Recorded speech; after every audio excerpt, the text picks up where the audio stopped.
Day. BBC Radio Suffolk Sport.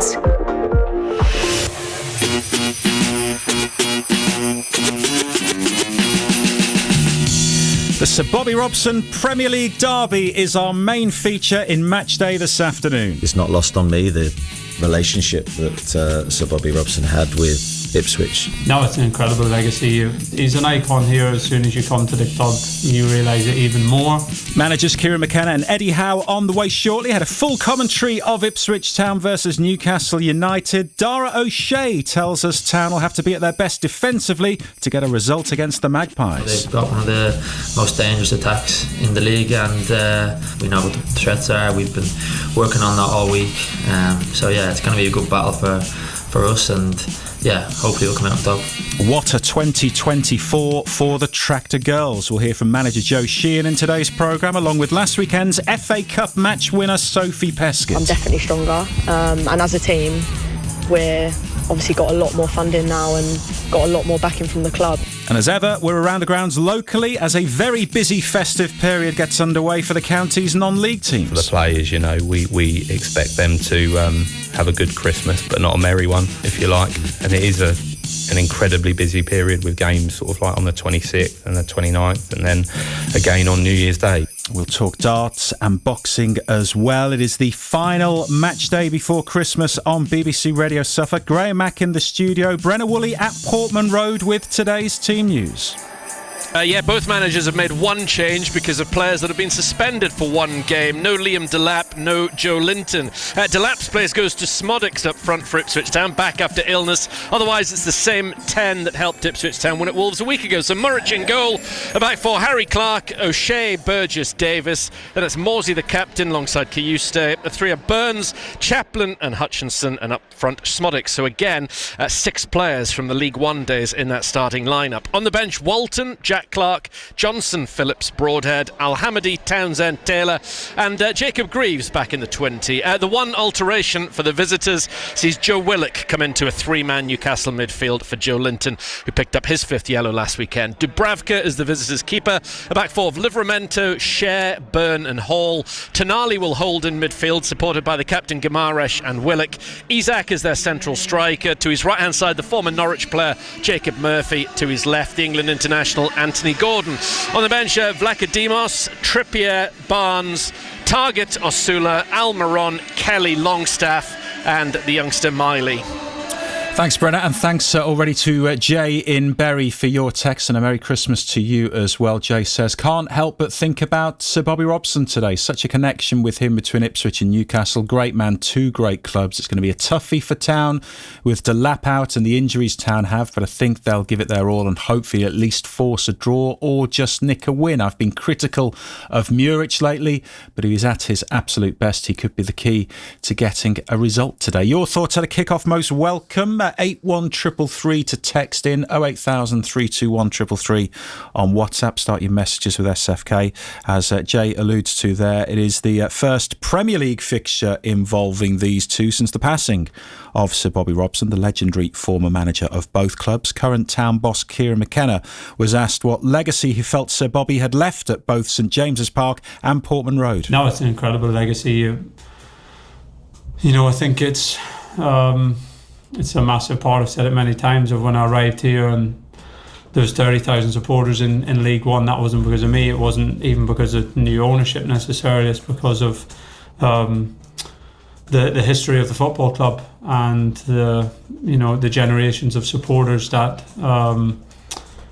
support the club, and so much of that comes from, of course, Sir Bobby's team and the fantastic success that they had. So yeah, he's an icon here. As soon as you come to the club, you realise it even more. Of course, he had a great affiliation and some good times at Newcastle as well. So no, he's someone who's loved and adored and remembered as fondly as possible by everyone involved with both clubs. So it's always a nice link when they play against each other.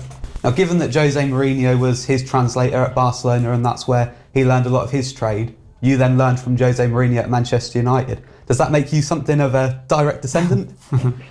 Yeah, it's some sort of football lineage there. It's a nice link. It's an honourable link. A few people made it whenever I first arrived at the club, and it's something to be proud of, to have worked with a great manager like Jose, and I know he was proud to have worked with a great manager like Sir Bobby. So yeah, it's a nice link. And now you're 3 years into your tenure at the club. Could you have imagined, just before taking charge of your first game against Wycombe 3 Decembers ago, that you'd be here in the Premier League now? No, I wouldn't have imagined it would have been as quick as this. We've not had any nostalgia for a couple of weeks, so let's give it a go. No, I certainly wouldn't have imagined it would have happened as quick as this. We knew it was the ultimate, destination, but destination's maybe the wrong word, because we want to build. We wanted to rebuild a Premier League football club, and we're competing in the Premier League at the moment, but we still got some strides to go. So yeah, we know it's been a brilliant journey. We've just hit the 3-year mark. It's not something I reflect on a lot. Maybe coming up to Christmas makes it a little bit more memorable, because I remember my first one in the Salt House Hotel, and the kids waking up, and thankfully Santa Claus managed to reach Ipswich and reach the hotel bedroom, which was a big bonus. But maybe things like that make you reminisce a little bit more. But other than that, it's from a football point of view, I say it's all happened really quick, and we're just cracking on with the next game and trying to get better. If you had to zone in on one moment in particular across those 3 years, what would it be? You'd have to give me 2 moments, I think. Would say the two promotions. Yeah. And then coming into the weekend, how nice would it be to get another moment and a first home win before Christmas? That'd be amazing. I have to say I'm aware of that going into this weekend. That's the power of football, and a good performance and a good result, and a win would be an incredible Christmas present that we could give everyone associated with the club. So we got to fight for that, with every single ounce of strength that we have, and that's what we're going to try and do. We've had some good days already this season with the games we've won, also with some of the draws and the teams that we've shown that we can compete toe to toe on the pitch with. But we know winning a league game at Portland Road is, when it happens, will be a really special day, and we're going to try everything to do that on Saturday. We go into it with a lot of respect, first and foremost, and a humility. Really good side, picking up some good results as of late and in good form, and with some outstanding qualities. So we go into it with our eyes wide open to the level of the opponent, but we believe in ourselves. We feel like we're in pretty good form, and performances have been consistently really competitive. And we're coming off of a good result last week, so it's a game to look forward to. It's the last game at home before Christmas, which always feels a little bit special, and we know a good performance and a result to go with it would make everyone's Christmas extra special around these parts. So that's what we're going to try and do. We've progressed, I think. I say, it's easier to say that after a win. After the way the Bournemouth game finished, it's maybe harder to talk about progression. But I think in general, the easier ways to see it, or the ways you can see it, is how competitive we've been in pretty much all the games. Certainly in our last, maybe our last 6, 7, 8 games, maybe our 1-goal margins. So it means we've managed to be really, really tight in games. I think from a defensive point of view, we're managing to find a pretty good balance and not giving away too many chances. But I think the clearest way is in individual performances, to be honest. I think it's the clearest way. You look at, some of the boys who came into the club, like maybe a Dara O'Shea or a Jens Kajus, who've been playing a fair bit over the last few weeks, and you look at their progression in performances now, having arrived really late in the window to where they are a few months on. I think there's a clear progression there. You look at, Connor Chaplin, Cameron Burgess, I think Wes Burns has been really really good for the team last couple of weeks. Players like that who've been on the journey with us. Jack Taylor's impact the last few weeks. Players who have came all the way through the divisions and are experienced in the Premier League for the first time. I think you look at their performances in recent weeks and see that there's clear progression in those players as well. So, as I say, it's never linear, but if we see it in individual performances that people are growing into the team and growing into the season, and the team are managing to be increasingly competitive, I think those are all good signs. And of course, Ipswich Newcastle is the biggest sporting event tomorrow, but then Ryan Meikle, another Suffolk boy, in action in the darts against Luke Littler. You looking forward to that one? Yeah, I've been trying to keep a little eye on it, so he's obviously a good supporter of the club and someone who we're behind. So he's obviously up against a very strong opponent, but we wish him well for the weekend and we'll try and get eyes on it. Yeah, we'll hear briefly from Ipswich Town fan Ryan Meikle in action at the PDC World Darts Championship against Luke Littler tonight later in the programme. That was Kieran McKenna at his pre-match press conference yesterday, speaking with Harvey Bell for Match Day on BBC Radio Suffolk. Let's rejoin Brenna Woolley at Portman Road. Town v Newcastle, our main feature. Just the one change. It was the talking point, Brenna, among supporters all week. Who's he going to go for in place of the injured Liam Delap, who we're hoping won't be such a big loss as many are saying. I think the majority of us were probably edging towards it being Schmodix over Al Hamadi, and that's what he's gone for. Yeah, that's, if I'm being honest, the one that I would have brought in undoubtedly, and that's nothing against Ali, who's come on in games and looked lively and looked useful from the bench and done okay. But Sam Szmodics, it has to be said, obviously a more experienced player, got 30 goals last season, albeit at a lower level, but he has stepped up to the Premier League and done well so far with his 3 goals, all of them away from home. So hopefully he breaks his Portman Road duck for Ipswich Town at least this afternoon. He's scored here enough in the past for various other clubs down the years. So no, I think it's sensible. And the other thing I would say on that changes as well, Town didn't want to be without Delap, and of course it's extra unfortunate because there's no George Hurst who's available, who would have been an almost like-for-like swap this afternoon. George would have started this game, so that was a real blow when finally it was clarified that Liam in the melee post-match last Saturday had picked up his 5th yellow card of the season, which is an awful lot for a striker, but he plays physically.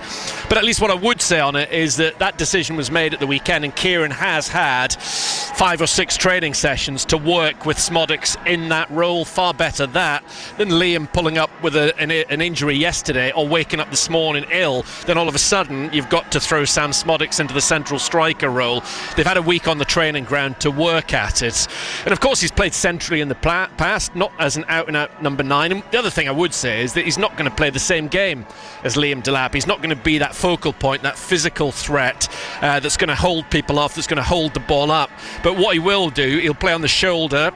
He's got a nice turn of pace. He's probably as quick as Delap. He's obviously confident given the vast number of goals that he scored this calendar year. And Town will have to play a little bit cuter. They'll have runners off of him. He'll interchange with Chaplin. And I think there's always that perception that if you play with a central lone striker, they've got to be 6'4" and built like Haaland. They don't necessarily have to be. Lots of clubs have success. Liverpool play Jota as a central striker. Diaz has played there. Salah's played there. Other clubs do it. You don't have to have that stature about you. It's about your ability and the chance to make a positive impact on the game, and Szmodics has got that about him. Who knows, Ali might come on and be the match winner. He might have a go at tiring defenders as this game progresses and has a real impact towards the end. But at this stage, Kieran's made the call that I would certainly have done when weighing up those 2 options, because the likes of Broadhead up there or Chaplin up there, and Kieran kind of threw Wes Burns' name out as somebody who's played centrally in the past yesterday. I think it was only ever really a 2-horse race for that number 9 role. We'll hear from Dara O'Shea in a few minutes' time, talking about how big a role Town's defenders might have against Newcastle this afternoon. We'll look at Newcastle in more detail with Brenner in a couple of minutes as well. Let's hear from the Magpies manager Eddie Howe with his thoughts now ahead of the Sir Bobby Robson Premier League derby. Newcastle aiming to make it a 3rd straight win in all competitions following last week's 4-0 thumping of Leicester and the Carabao Cup quarter-final victory that followed against Brentford on Wednesday. Yeah, we hope so. I think very good feeling around the team at the moment, not just with the 2 games, but I think even Brentford was a blip within that. But going back behind those games, I think we've actually performed very well. So I'd like to think we're building some momentum, but proof will be in what we deliver on Saturday. We know Portman Road, Ipswich, difficult game, really competitive team. I think Kieran's done an unbelievable job there, and they've been even the games they've lost this season, they've been in all those games, very tight matches, very competitive team, as I say. So we're going to have to be hyper alert. We're going to have to be ready for the match. It's not lost on me, the relationship that Sir Bobby Robson had with Ipswich. I think sometimes doing a little bit more digging into the history that he had there, it can surprise you, the length of time that he served there as manager. I was caught a little bit by that. Of course, he has a stand named after him there, and to have that sort of relationship with 2 clubs is very unique, and it shows what a man and what a manager he was. So yeah, I'm aware of that connection, and we want to try and do his legacy proud at the weekend. Their 2 victories in the Premier League, Ipswich, have both been away from home, and you'll have taken teams to Portman Road before. Obviously they've had some tough matches, but maybe with the backing they get, it's perhaps a surprise it's taken so long, and you'll be wary of that because it will be so meaningful and significant for them to get that first home win this weekend. Yeah, I'm sure from their perspective that's what they're chasing, and I think when I've reviewed and looked back at their home games, they've been very good there, and that's no surprise. I think coming into the Premier League, I watched them a lot in the Championship last year. Their home form was outstanding. So you look back at their last league game against Bournemouth, where they're leading for so long in the game, and then Bournemouth come back right at the end, as they've done a few times this season, and take the game. It was hard on them, but that is the quality of the Premier League, and I'm sure they'll be focused. They've had a week to prepare. We've had a shorter time, but back the players to be ready. For yourself as a youngish British manager, I suppose, how highly would you rate Kieran? Yeah, very, very high. I think I had the pleasure of meeting him a few times over the years, and I think he's first of all, he's a really good, down-to-earth guy. Obviously, it goes without saying, as a top manager, you know, what he's done, coach, what he's done with Ipswich is incredible. Dramatic, steep rise, going through the leagues, with near enough the same group of players, speaks volumes for his abilities to develop players and get the best out of each and every one of them. You know, they will be a really tough game for us. We have to be ready for what they're going to bring to us, and we have to bring our A game to them. Definitely, you'd say they've been very unfortunate in certain games not to have picked up more points. But it swings and roundabouts. I think they picked up a great win last week against Wolves in the last seconds of the game. So these things do tend to even themselves out. One thing I will say, they've got unbelievable spirit. You can see that within the group. A never say die attitude. So they're great qualities to possess. And we know going into the game that we've got to match all the intensity and the desire that they will bring to the game. Their biggest strengths, I think, without a doubt, they've got some very good attacking players. They missed a lap through suspension. He's done very well for them this season, but with Hutchinson, Schmodix, they've got some really good attackers that we've played against before and we're very aware of. Leif Davis is a real attacking threat from left back with his assist record last year, which was incredible. So we're well aware of their threats. Newcastle manager Eddie Howe speaking highly of his opposite number today, Kieran McKenna, and the Ipswich Town team ahead of our main feature on BBC Radio Suffolk. This from Trevor. Town will miss Delap today, but looking forward to seeing Schmodix up top. Let's rejoin Brenna Woolley at Portman Road. Newcastle 12th in the table, Brenna. You look at their squad, you look at the first 11, you look at the front three, you think they're possibly underachieving. That said, win today, they'll be just 2 points off the top four, just a point behind Man City if they do get a. I mean, that front three in particular, Murphy, Gordon, Isak, it's a real handful on its day. We'll hear from Dara O'Shea in a couple of minutes' time talking about how Town really will probably have to be at their very best defensively to get something out of this, and you can see why with those three names. Yeah, they've just been phenomenally inconsistent so far this season, Newcastle, and quite often they've turned it on for the bigger sides. They've managed to draw with Man City and Liverpool. They've actually beaten Chelsea and Arsenal, albeit all of those have been at St James's Park. But a couple of years ago, in comparison, when they qualified for the Champions League, they lost 5 games all season, their lowest ever top-flight tally. They've already lost 5 this time around, but you're quite right. You look at this team on paper, the squad on paper, with 1 or 2 to come back into the 20, and they've got more than enough ability to not trouble the top 4, but players in their ranks that could definitely see them qualify for European football again. And you're right, looking at the front three in particular, 2 of those names, Isak and Gordon, I think probably in this starting lineup, I would suggest that Newcastle have got 4 players who could play for anybody in this country. That includes Liverpool, Arsenal, Manchester City. I think Guimaraes, the captain, and Tonali in midfield are sensational. It's going to be fascinating to see how Morsey and Kayuste do against them. And then 2 of that trio that you mentioned, Isak through the middle, lovely football. I don't think he's had his best season quite so far, but he's still got 8 goals. Mercurial talent, gets goals, links play, can spot a pass. He's the all-round real deal, and it's no surprise to see him being linked with some massive clubs around the continent.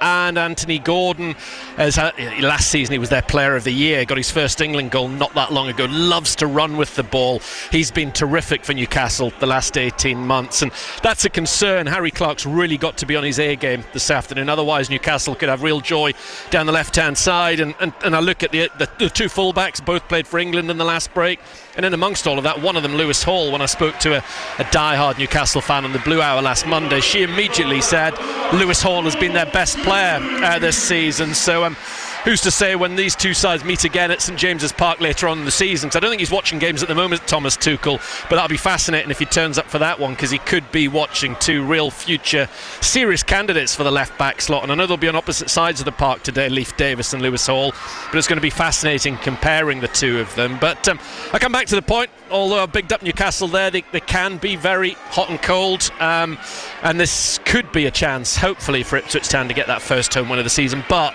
as we said earlier on, that the fact they're missing Delap is a big blow. But what I would also say in terms of Smodic's playing there, he ran Newcastle ragged in the FA Cup last season, scored for Blackburn, had another couple of opportunities. Dara O'Shea scored against Newcastle last season. So fingers crossed that today's the day, because we don't want to have to keep on talking about this unfortunate stat that Town haven't won at home for the Chelsea game, the Brighton game, the Man City game, the other ones on the horizon. We want it put to bed fairly quickly.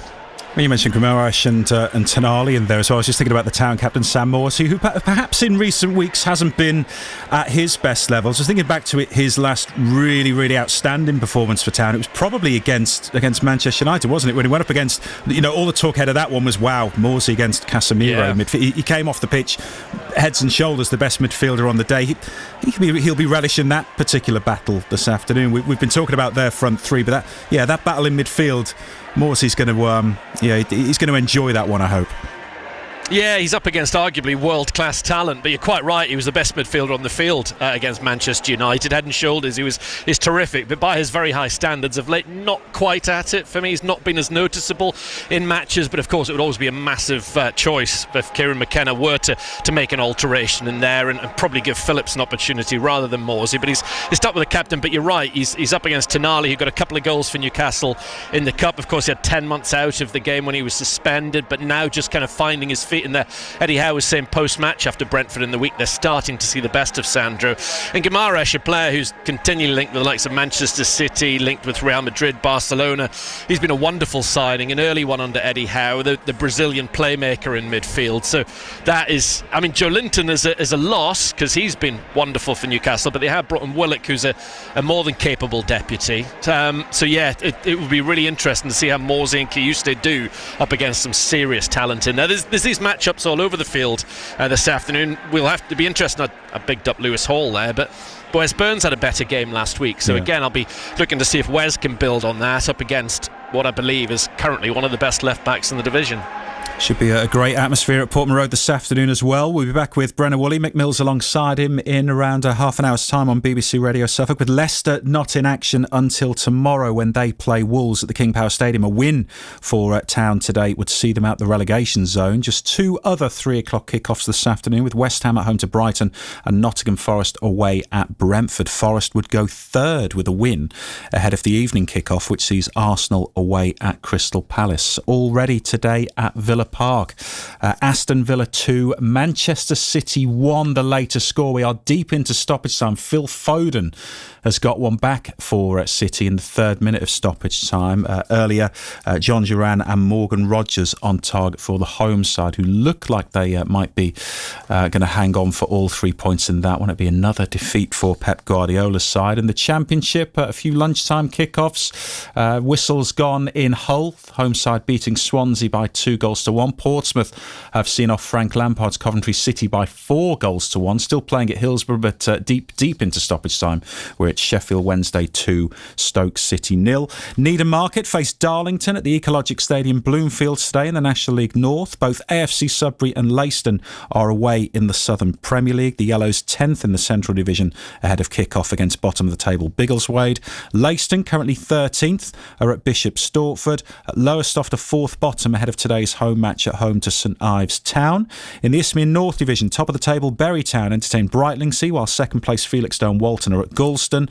At Mildenhall and Newmarket also on their travels this afternoon at Sporting Bengal and Haringey Borough respectively, and Ipswich Wanderers welcome Concord Rangers to Humberducy Lane. We're at today's games involving Needham Market, Lowestoft Town and Bury Town, and we'll round up results involving Suffolk sides from steps 2 through to 7 of the non-league pyramid during the final half hour of today's programme. At 25 past 2 now, let's hear from Town centre-back Dara O'Shea, who was asked what it's going to take for Ipswich to get that first home win of the season this afternoon. I think it's going to take the same stuff we've been doing in recent weeks. Like I already said, we've been playing some great football and, giving teams a lot of problems. So it's having that full performance and, keep going to the end. Obviously, we've been disappointed by how we haven't maybe seed out games at home. So, we've learned from that. Obviously, it's a group that haven't been in the Premier League before, so it's learning almost on the job at times, and just kind of getting them experiences. Although they're not good ones to enjoy when you lose a game, you do learn from them, so it's important. It's going to be noisy. I mean, it always is at Portman Road. Our home fans have been amazing there, and it's a really, really great place to come and play, and especially to call your home. And obviously the Newcastle fans as well, very similar, very passionate fans. So it's going to be a loud one, but obviously these are the games you love to play in. When the atmosphere is high and the game's of high quality too. It's one of the best things as a player to have. Last time we spoke, I think you still had a black eye from a certain battle with Ollie Watkins. Post Crystal Palace, you went off with a bandage on your head. Is putting your body on the line as a defender something that you take pride in? Yeah, I think so, yeah. It's kind of a non-negotiable really when you're a defender, you're there to help the team out and put your body on the line, and I think that's expected of you really. Obviously I don't mind doing that in a way, but yeah, it's just part of my job really. And I'm sure your defensive partner Cameron Burgess would echo that. How do you view your partnership with him?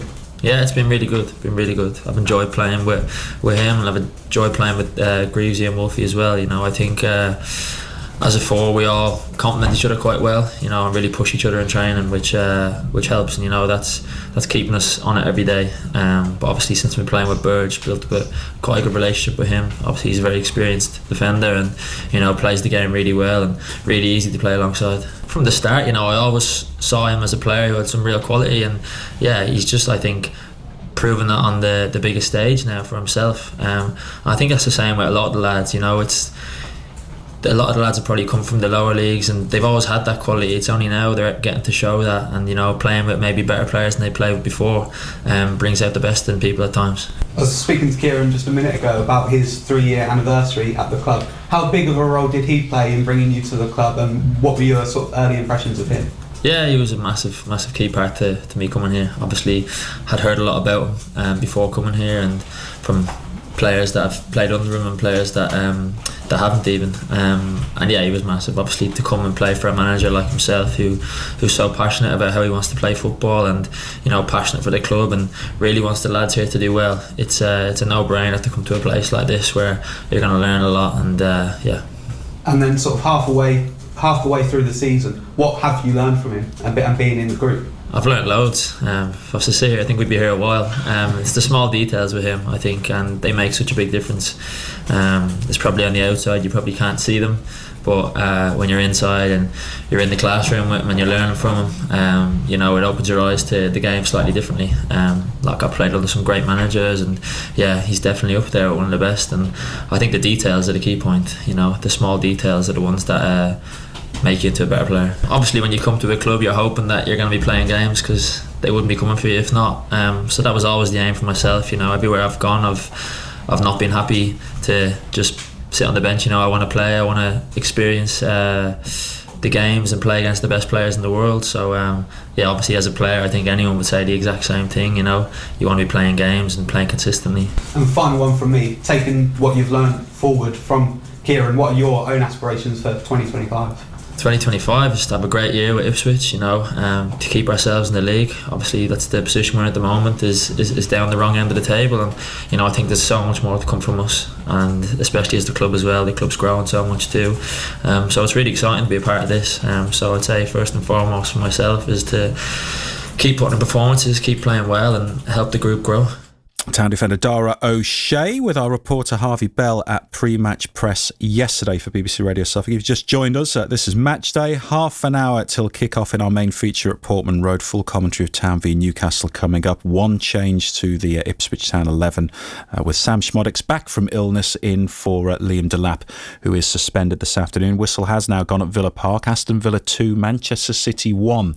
The full-time score from the Premier League's lunchtime kick-off. City move down to 6 in the table, with Villa going above them in 5th. And I mentioned earlier a win for Nottingham Forest in their 3 o'clock kick-off at Brentford would take them up to 3rd in the table ahead of Arsenal's evening kick-off away at Crystal Palace this evening. It was roughly this time on last week's Matchday programme when we were hearing from Ipswich Town women's goalkeeper Natalia Negri ahead of the Tractor Girls FA Cup 3rd round tie with Bournemouth. Well, they came through that fixture 1-0 at the Martello Ground in Felixstowe on Sunday to set up a 4th round clash away at WSL giants Manchester City in the new year. We'll hear from match winner Sophie Peskett in a moment after manager Joe Sheehan. Tough game. I think rarely do you play against a team that, are proud to be the underdog, that are in such good form. I think they've lost a league game for a couple of years now. So we know they're going to be game, they're going to be excited by the challenge. They gave us a really good challenge, and I know we've won the game by a fine score. That we did have opportunities maybe to put the game to bed, but wasn't able to take those. And in the end, we've had to see out a really sticky result, which we're really pleased to do. But really proud of the form we're in, the application, attitude of the players since they reported for pre-season. Probably running on a little bit of empty in some cases. It's been a tough period. Every game is so important to us. We're managing some niggles. We've got a few players out injured. We've got a few players ill, and we're pleased to progress. We know we're probably capable of playing a lot better than that, but that's not something to probably talk too much about today. I think it's a time to reflect and be proud of our start to the season and enjoy a Christmas break. I think this is a perfect time to take stock. Like you mentioned, there's a couple of knocks and niggles, but at this point, top of your division, into the 4th round of the FA Cup, huge tie against Manchester City on the horizon, but 2024 has been really outstanding for Ipswich Town women. Yeah, no, it has, and I will certainly spend some time over Christmas reflecting and celebrating the start, because I think we work so hard. These players, they train a lot. We ask a lot of them. They have to report at times, have to field stuff in, they have to go in the gym and do as they're told, have to listen to my boring instructions, I guess, at times every day on the training pitch, whether it's raining, windy, sunshine. It's not easy, especially when there's expectation on shoulders, especially when there's a strong vision and ambition in place that we're all under pressure to deliver. So we will absolutely celebrate over Christmas and, really enjoy what we've managed to achieve so far. But then, once we've soaked that up, it's coming back in and making sure that we're really geared up to start the year really strong. That's going to be really important for us, because a real good run of games is going to be really challenging, but we will absolutely be prepared for it. I'm really confident at the minute, but you've got to thank just the back line and stuff for the clean sheet. Obviously, as forwards we've got to get it in the back of the net, but they've also got to keep it out. So to everyone on that pitch today, I'm happy to take the winner from it. And of course, looking to the next round, special game for you. I remember last time going up against Lauren Hemp. I think I spoke to your mum and she said that Lauren Hemp told you that you were one of the best players she'd ever played against. Something about being really pacey, one of the best she's played. So, big tie for you guys. It's got a lot of meaning given the context of what happened last time. So what can you expect? Yeah, I think my mum's probably dreamt that. But I think for me personally, I'm really excited, because I'm hoping that, as soon as the draw come out, the first thought to my mind was that if I, as a team and for me personally, just to see how far we've come. Obviously, I know Man City would have come far as well, and they're a top team in the WSL at the minute, so it's obviously going to be a really hard game. But yeah, as an individual, I'm just really excited just to see how far we've come and see the growth over the last 4 or 5 years. What we've got to remember is kind of when we were playing Man City last time, I think I was still at school. And I've gone through a lot since then, and I'm definitely stronger. And as a team, we're obviously got a lot more funding now and got a lot more backing from the club. So everyone's really looking forward to it, really excited. But obviously we've still got a league run to focus on as well. So that's obviously important to focus on as well and not get too ahead of ourselves. Match winner Sophie Peskett and manager Joe Sheehan with Connor Bennett after Ipswich Town women's 1-0 win over Bournemouth that set up a fourth-round FA Cup tie at Manchester City in the new year. It's certainly been a very good 2024 for the Tractor Girls. What might 2025 bring? Hopefully promotion to the second tier of women's football. They resume on Sunday the 5th of January with a home league fixture against Exeter City before they head to Manchester a week later. Now, tributes are being paid today to George Eastham, a member of England's 1966 World Cup winning squad who's died at the age of 88. The Blackpool-born forward made 19 international appearances. He was also an unused squad member at the 1962 World Cup before making his England debut in an FA centenary match against Brazil at Wembley in 1963. His last appearance was in a 2-0 friendly win over Denmark before the 66 World Cup. Away from football, Bury St Edmunds rugby players are at home to Henley this afternoon for both teams' final fixture of the year. The Wolfpack are 8th in the National League 2 East table, with today's opponents currently 6th. Sudbury also play their final game of 2024 today at home to Southend Saxons, the Suffolk side aiming for a 4th straight win in London and South East Division 1. Tyson Fury fights Alexander Usyk for his heavyweight world titles tonight in Saudi Arabia. Fury weighed in at a career-high 20 stone and 1 pound, 4 stone more than the Ukrainian champion. But both men chose to stay fully clothed at the weigh-in, making it hard to assess their real condition. BBC boxing pundit Steve Bunce says it could be a risky strategy by Fury. It's a really bold move to go out and plan a strategy where you get rid of Usyk in 6 rounds, which no one's ever done, knowing full well that Usyk finds a second bit of steam, a second bit of power in about round 6 or 7. So if your plan were to fall short and you're carrying 20 pounds in weight, you're going to be in trouble. You're going to be really suffering at that point. The former super middleweight world champion George Groves was also surprised by how Fury tipped the scales at the weigh-in. I always think about that second fight with Deontay Wilder where he came out and he took the centre of the ring and he looked and fought like the bigger man. We might see a bit more of the same, but he doesn't need to come in heavy because he's already a much bigger man than Alexander Usyk. The other way you go, are they thinking, right, this is a 6-round bust up, dust up, let's go to work, and then even if you start to fade down the straight, you're already so far ahead. Former undisputed heavyweight world champion Lennox Lewis, though, believes the extra weight could work in Fury's favour. Tyson may not run around as much. He may sit down, put his hands up and come forward. I always like Tyson with a bit more weight on him, so maybe he may come this time with a bit more weight, looking to bully Usyk a little bit and use his size and reach and everything. 17-year-old Luke Littler begins his bid to win the PDC World Darts Championship this evening with a second-round match against Suffolk's Ryan Meikle. Littler made history in last year's tournament as he became the youngest player to reach the final, which he lost to Luke Humphreys.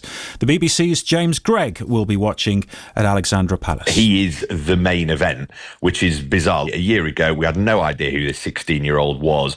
Since then, he's won the Grand Slam of Darts. He was the Premier League champion. He's won tournaments from Wolverhampton to Bahrain. He's basically been the Tiger Woods of darts, and still 17 years old, very likeable character. Let's hear from Ipswich Town fan Ryan Meikle, then excited to be back at Alexandra Palace later off the back of support from Kieran McKenna yesterday at his pre-match press conference. Obviously, they don't get any tougher, I don't think, especially the form he's in. Obviously, I must admit, I haven't looked too much into it yet, but I think it'd be the most amazing experience ever. Everyone's watching darts at the moment, and it's because of him. So, it'd be amazing. It's literally the best place ever. Obviously, from growing up watching darts and being a darts fan, even after, like I said, I've been lucky enough to play there 4 times, and when you sort of turn up, you still get goosebumps. It's just the most amazing place ever. Last night at the darts, 3-time world champion Michael van Gerwen opened his campaign with a 3-0 win over James Hurrell. And in snooker, Mark Allen beat Ronnie O'Sullivan, and later the 2023 world champion Luca Bressel last night to win the Riyadh Season Championship in Saudi Arabia. picking up a cheque for £250,000. It's Graham Mack with Match Day on BBC Radio Suffolk. In around 15 minutes' time, we'll be with Brenna Woolley and Mick Mills at Portman Road. I had a full commentary of Ipswich Town versus Newcastle United. It is such a busy period for our non-league sides locally between now and the new year. Lots of derby matches to look forward to, which don't clash with Ipswich Town fixtures as well. So any Town fans after a football fixture on the holidays, maybe have a look out for some standout fixtures near you. I'll run through some shortly. On last night's Matchday preview programme, we brought you the draw for the semi-finals of this season's Suffolk Premier Cup. It will see Leiston face AFC Sudbury, and the holders Needham Market, aiming to win the competition for the 5th time in a row, go up against Felixstowe and Walton United. The Seasiders, in the race for promotion to Step 3 of the non-league pyramid this season, are managed by Stuart Boardley. We played them last year. We were very close. Came a close second. But yeah, as you say, we've got to beat the best, and Needham are certainly that at the moment. The other tie, Leiston against AFC Sudbury. I mentioned during the draw, Leiston, the last team to win this before Needham in 2019. Of course, you were the manager then. What does it mean for a manager to win this competition? How much would you like to do that again? Yeah, it's fantastic. Actually, against Felixstowe and Walton, it was in the final. So yeah, it was a brilliant day. Something that, you know, I'd managed to do as a player, fortunately, as well for Leiston. So, yeah, it meant a lot doing that as a manager, and we'd love to do it again because, you know, it's probably one thing that's been missing from our cabinet is a trophy in my time at Felixstowe. So we'd love to give that to them. Not long after that Premier Cup win at Leiston, of course, you became manager of the Seasiders. It's just over 5 years now. Time flies, I suppose. Yeah, it's certainly been a tough 5 years. We've kind of transformed things. You know, we were bottom when I came in a long time ago, and now fortunately we're fighting at the top of the Step 4 sort of echelons. And yeah, obviously our main aim this year is to get us to Step 3 and get in that league with, you know, the likes of Lowestoft, Sudbury, Leiston. And I look on it quite critically. I think unless we achieve the goal, it's not been a success. We've been kind of the bridesmaid in the playoffs over the last few years, and we'll certainly be looking to try and go one step better this year. And you know, it'll be very tough. Bury Town are right up there and in good form with Cole. And, you know, there's a lot of others like Brentwood and Haybridge and even Whittam this year that are pushing us hard. So, yeah, it's going to be tough. But, you know, we've certainly got eyes on one thing only, and that's avoiding the playoffs, if I'm honest, and trying to win the league.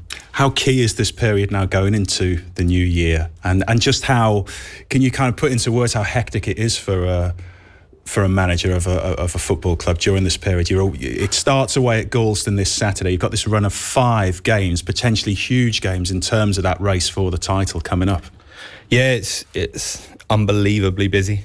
You know, it's from organising your squads to trying to review match footage and analysing other teams, setting your teams up, trying to fit training sessions in over the Christmas period when you can. Yeah, it's certainly tough, but that's unfortunately non-league management really at the moment. You know, it's filtering down from the pro clubs where a lot more of the analytics are coming into it. You need a lot more time to review games and opponents and things like that, and that's what everyone is doing, and that's what you've got to do to be the best. So, you know, it's certainly something that my wife doesn't really appreciate too much. I was going to say, can Christmas even be a thing in your... Yeah, I mean, yeah, we try and get Christmas Eve in, but, you know, ultimately we'll have a game Boxing Day, so what we do on Christmas Day is dictated somewhat by that, and I'm sure it's no different for the players. You know, we expect them to have a good Christmas, but not a merry one, if you like. So, yeah, it's really important that we prepare right, and it is an incredibly busy period with games sort of like on the 26th and the 29th and then again on New Year's Day. So yeah, it'll be busy, and they're packed with obviously local derbies of which anything can happen, and then of course we've got Bury on New Year's Day. Felix Owen Walton United manager Stuart Boardley, his side away at Galston today. He mentions his team at Bury Town on New Year's Day. They're also at Newmarket for another local derby on the 28th and at home to Ipswich Wanderers on Boxing Day. Also on Boxing Day, it'll be Leiston versus Lowestoft Town in the Southern Premier League Central Division and Bury Town away at Mildenhall in the Isthmian North. So many big non-league games locally to look forward to, with more in the Thurlow non-league as well. And as I mentioned earlier, they don't clash with Ipswich Town this year, so hopefully they'll put a few more on various gates around the county. Coming up to a quarter to kick off in our main feature at Portman Road and around the grounds locally in our featured non-league games. Let's go to the Ecologic Stadium Bloomfield. It's National League North action once again for Needham Markets footballers this afternoon. They're at home to Darlington. Here's Nick Garnham. Former Football League club Darlington arrive in Suffolk this afternoon on the back of a 5-match unbeaten run. Relegated to the conference as recently as the 2009-10 season, Darlington currently occupy 13th place in what is now known as National League North, with 30 points from their 21 completed fixtures. Needham, meanwhile, sit 10 places below in 23rd position after claiming 17 points from the same number of matches.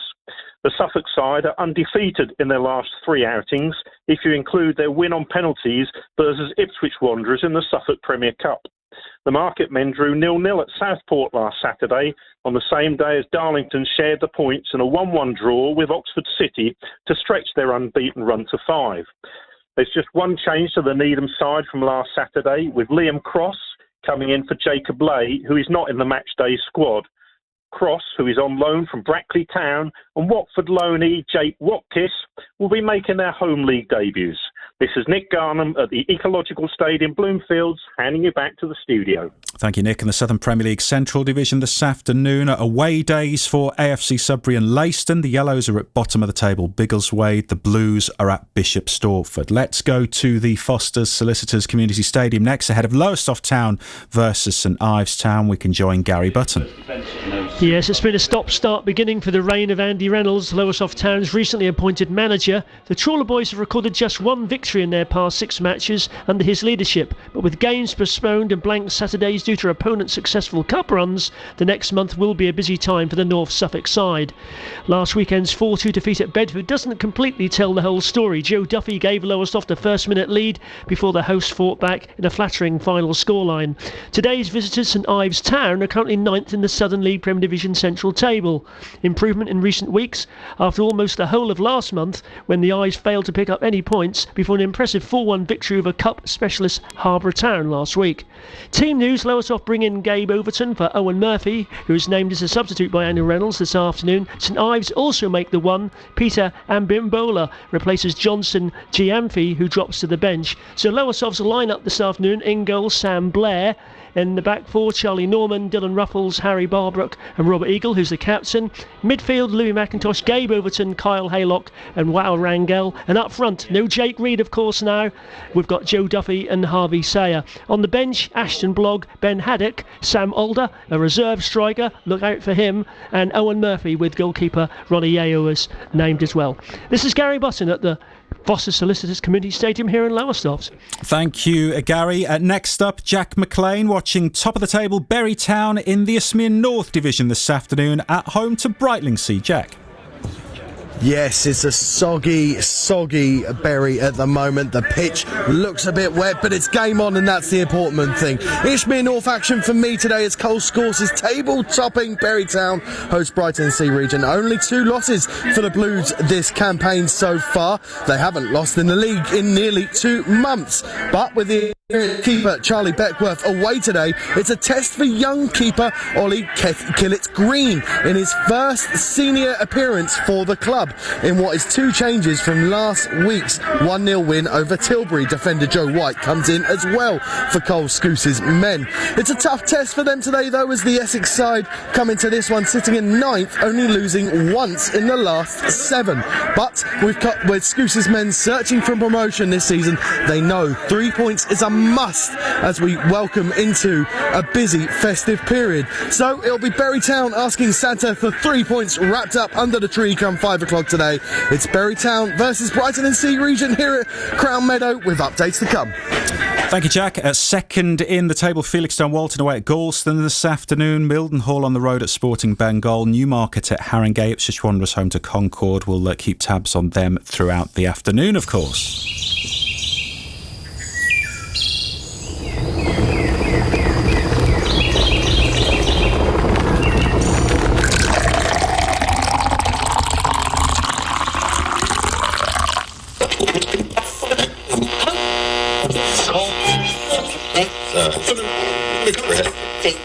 At 6 o'clock with the latest BBC News for Suffolk, I'm Guy Campbell. Ipswich Town have appointed Kieran McKenna as their new manager. At 35, the Northern Irishman becomes the club's second youngest permanent boss. Graham Mack has the latest. James Norwood, 3-0 Macaulay Bonn. Backinson shoots. What a finish. Lee Evans, who only scored. Chance for Edwards. He scored again. Two for Harness. 2-0 Ipswich. De La Depo to make it 4. De Hurst inside the area for 2. Davis low to the area. Chaplin shoots and scores. Samianto stumbles, then pokes and scores. Could be the most unlikely of goal-scoring heroes. Cameron Burgess. West Burns. McKenna has left Manchester United for Town, along with Martin Pert, who will be his assistant at Portman Road. The pair had recently worked as first-team coaches at Old Trafford under Ole Gunnar Solskjaer and were kept on by United's new boss, Ralph Rangnick. Woke up this morning feeling fine. There's something special on my mind. Ipswich Town led to the Premier League by what we can surely say is one of the brightest young coaches in world football. Something tells me I'm into something good. Something tells me I'm into something. I don't judge my managers by winning or losing games. I judge them by their behaviour. He will stick to the process, he will adapt the process, he will learn, we will grow, and we'll grow together. And if we do that, we'll be competitive as anything come the end of the season. Something tells me I'm into something good. Something tells me I'm into something. Coaching since 2009, after his playing days at Tottenham were cut short due to injury, this will be McKenna's first step into senior management. And that's it! Ipswich Town win in the Premier League. Kieran McKenna embraced by all of his coaching staff. What a poignant moment for him back at Tottenham Hotspur. He gets his first 3 points as a Premier League manager. Well, we've waited so long for this. A few tears, to be honest. A few tears. Unreal. Honestly, this ranks as one of the best games ever for Ipswich Town. Something tells me I'm into something. The delivery has to be right. We know how Wolves are soft at set pieces. And it comes, it's headed, and it's in! Town have won it! It's Jack Taylor! Off comes the shirt to celebrate his first Premier League goal! And into the crowd he goes, far side! Under the cosh for so long in the second half. It looked like Town were going to be pegged back and have to settle for a point. Not on your life. They've won it right at the end. What scenes? Wolves 1, Ipswich Town 2. Something tells me I'm into something good. Something tells me I'm into something. There's a lot of games to play, but I think we're on the right track in many aspects. We need to keep improving, but I think today was another good step. I know it's easy to say that with a late goal, but I think there was a lot of good things about the game. And that's where we are at the end of the season. But we always just want to enjoy every game, take each one as it comes, and make sure we go 100% to try and win every game and see where we get to. And Suffolk's weather today will be largely cloudy and dry. Mist and fog, though, around this morning is going to be slow to clear. Maximum temperature 5 to 8 degrees Celsius. And for an update anytime, you can ask your smart speaker to play BBC News for Suffolk.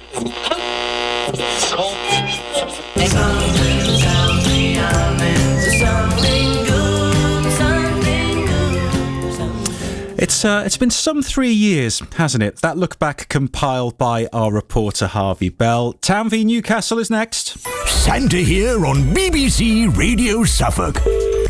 3, 4. Ho, ho, ho.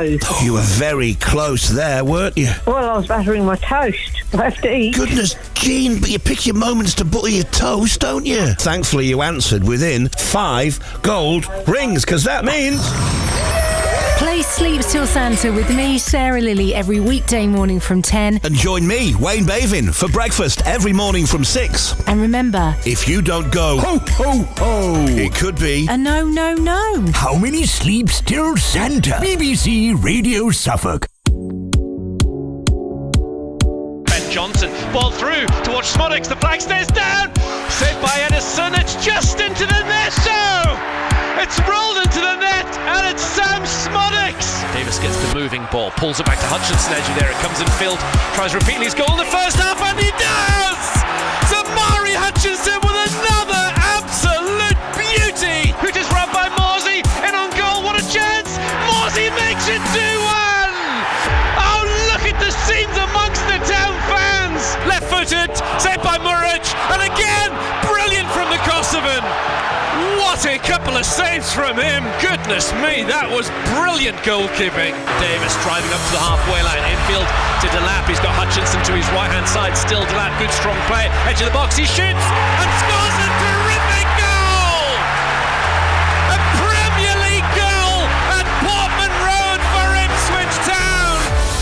Ipswich Town's penultimate home fixture of 2024 is just moments away from kicking off. With full commentary and match day on BBC Radio Suffolk at Portman Road. We'll hear from former town captain Mick Mills in a moment. He's alongside Brenna Woolley. And one can't help but think of a certain legendary England manager whenever these two clubs meet, and I'm pretty sure that Sir Bobby Robson will be looking down this afternoon, delighted to see his two great footballing clubs playing each other in the top flight for the first time since he was in charge of the Magpies. Well, Sir Bobby never saw Kieran McKenna's side or watched the Geordies under Eddie Howe. If he did, I'd wager he'd been highly impressed by the brand of attacking, high-intensity football that they brought to Portman Road and St James's Park. So whatever the outcome today, I'm quietly confident we'll get a game that the great man would have heartily enjoyed, especially if it ends up all square, although it's not what we're after, of course. Hopefully town fans will get an early Christmas present in the shape of their side's first home win of the season. Just looking at the two teams in the tunnel down below us, ready to come out here. Obviously a lively atmosphere at Portman Road. And Mick Mills, at what point does the lack of a home win start to become an issue for Ipswich Town, do you think? Well, I think only if you sort of dwell in sort of relegation positions, really. It doesn't bother me where the points come from as long as we get enough points to stay up. But obviously, there is one group of people that deserve a little bit of reward, and that's the supporters. You know, you always, with away games, there's only 3,000-ish lucky people that can watch the game. When you're playing at home, you're talking about 27,000. You know, so you almost owe it to them to sort of reward their loyalty, to give them a win or two, so that just keeps them going for the rest of the season, really. So apart from that, it doesn't really matter. What really matters is the points total at the end of the season. And you do tend to feel that home games are easier. If you look at any league table at the end of a season, you could bet your life that 90% of the teams in those divisions will gain more home points than away points, which tells you it's slightly easier at home than away. So we have to be patient. Our wins will come. We'll get 3 or 4 wins at home by the end of the season, believe you me. Well, 2 wins so far for Ipswich Town, 1 at Tottenham, 1 last week at Wolverhampton Wanderers. So can they win back-to-back Premier League games for the first time this season here this afternoon, live on BBC Radio Suffolk against the visitors Newcastle United, who are 12th in the table with 23 points from their 16 games so far. Town on 12 points after playing the same number. So game 9 here of the season, the 17th overall, as Kieran McKenna and Eddie Howe warmly embrace down below us. The players out, just crossing the halfway line, shaking hands. Sam Morsey leading Ipswich Town along that Newcastle United line. Town in their blue, white, blue outfits. And both managers have been forced into a single change. Last weekend, Liam Delap and Joe Linton both picked up their 5th yellow cards of the season, so neither player features this afternoon. Smodics comes in for Ipswich Town. It's Willock for Newcastle. So Smodics, the one change from the win over Wolverhampton Wanderers a week ago. He was ill for that game. Did have a really good game for Blackburn against Newcastle in the Cup last season, and actually scored in that match as well. He's got the nod over Al-Hamidi or Broadhead. So Murrich once again in goal in all yellow. He conceded 4 for Burnley against Newcastle last season. His back 4, Harry Clark, Dara O'Shea, who scored against the Magpies, Cameron Burgess and Leif Davis. Then it's Morsey the captain alongside Kiyuste. A 3 of Burns, Chaplin and Hutchinson. As I say, it's Smodics looking for his 4th goal of the season. His first at Portman Road, who leads the line. On the bench, Walton, Jack Clark, the former Sunderland player, Johnson, Phillips, Broadhead, Al-Hamidi, Townsend, Taylor, last week's hero, and Greaves is preferred to Wolfenden amongst the subs. Newcastle, they have Dubravka in goal, their second choice, because former Town youngster Nick Pope is currently out injured. The back 4 in front of Dubravka from right to left, Livramento, Share, Byrne and Hall. Their 3-man midfield. Tonali will hold in the centre, Guimaraes the captain, and Willock play in and around him. Isaac is their central striker. Murphy, former Norwich player, will play to his right. Gordon, the England international, former Everton player, will drift off to the left. Vlachodimos is their sub-keeper. Alongside him on the Newcastle bench, Kieran Trippier, Harvey Barnes, Matt Targett, Will Osula, Miguel Almiron, Lloyd Kelly, Sean Longstaff and Lewis Miley, the 18-year-old midfielder who's just back after injury. How much are Town going to miss Liam Delap then this afternoon, Mick? Well, I hope not at all, but to be perfectly honest, he's been our key player all season without question. He's been our best player all season without question, and he's a big loss, and a much bigger one, the fact that Hurst is not available, because Hursty has really sort of stepped in off the bench or even the odd starting position when Liam's taken a rest, and has performed really, really well as well. So it's a big loss not to have the pair of them, but Sammy Smodics will not let us down. He'll have to play the position a little bit differently. What we'll miss most of all is the physical presence of Liam Delap and his directness as well. Should be a good game. This terrific atmosphere here, the 3,000 Geordies that made the long trip down from the northeast in fine fettle, many of them in the traditional black and white, unlike their team who have the white shorts, turquoisey greeny shorts and white socks. Newcastle in their change kit, Town in blue, white, blue. Getting the ball rolling to this side underneath us, the Ipswich Town right. They are defending the Sir Bobby Robson stand in the first half, so playing from left to right as Newcastle have the ball at the back with Share, the right-sided centre half. The Swiss plays the ball long to Murphy, onside wide right. He's got away from Davis, who'd vacated that left-sided area. Murphy, the ball into the box, a chance, blocked away, then another one, 1-0 Newcastle. They've scored inside 26 seconds, but the flag has gone up far side. They delayed it for a while. Murphy looked in a lot of space far side when that move began, and eventually the flag has gone up against Newcastle, and it's not Isaac's 9th of the season. I don't believe what I'm seeing now. I think the linesman has now given offside for the initial run through. VAR is checking the offside decision. Well, Newcastle scored after about 90 seconds against Ipswich at St James's Park. I think the last time we were there, if memory serves. That goal, if it stands, would be about a minute earlier. So we're just waiting to see if that's going to be given. At the moment, Burgess is standing over a free kick for Town. It's 0-0 as we sit here. Can they not make their own decisions nowadays? I find it really amazing. He was miles into the Ipswich Town half, Murphy, well away from Leif Davis, who'd gone forward. 3 Newcastle players speaking to the referee, just waiting for the decision. It's very, very tight. Burgess was the player playing Murphy on, if indeed he was. From this angle, we've yet to see the line drawn across the pitch. We're watching the graphic in the rain here at Portman Road. Isaac obviously waiting next to the referee, so too Guimaraes. There's Willock, who had the initial chance for Newcastle. Isaac, who put it away. Eddie Howe's looking at a screen down below us. And this is the way in the Premier League with VAR these days. A lot of sitting and waiting. It's a long ball forward from back to front by Share. It's close, Mick, isn't it? I think Cameron Burgess has got it right.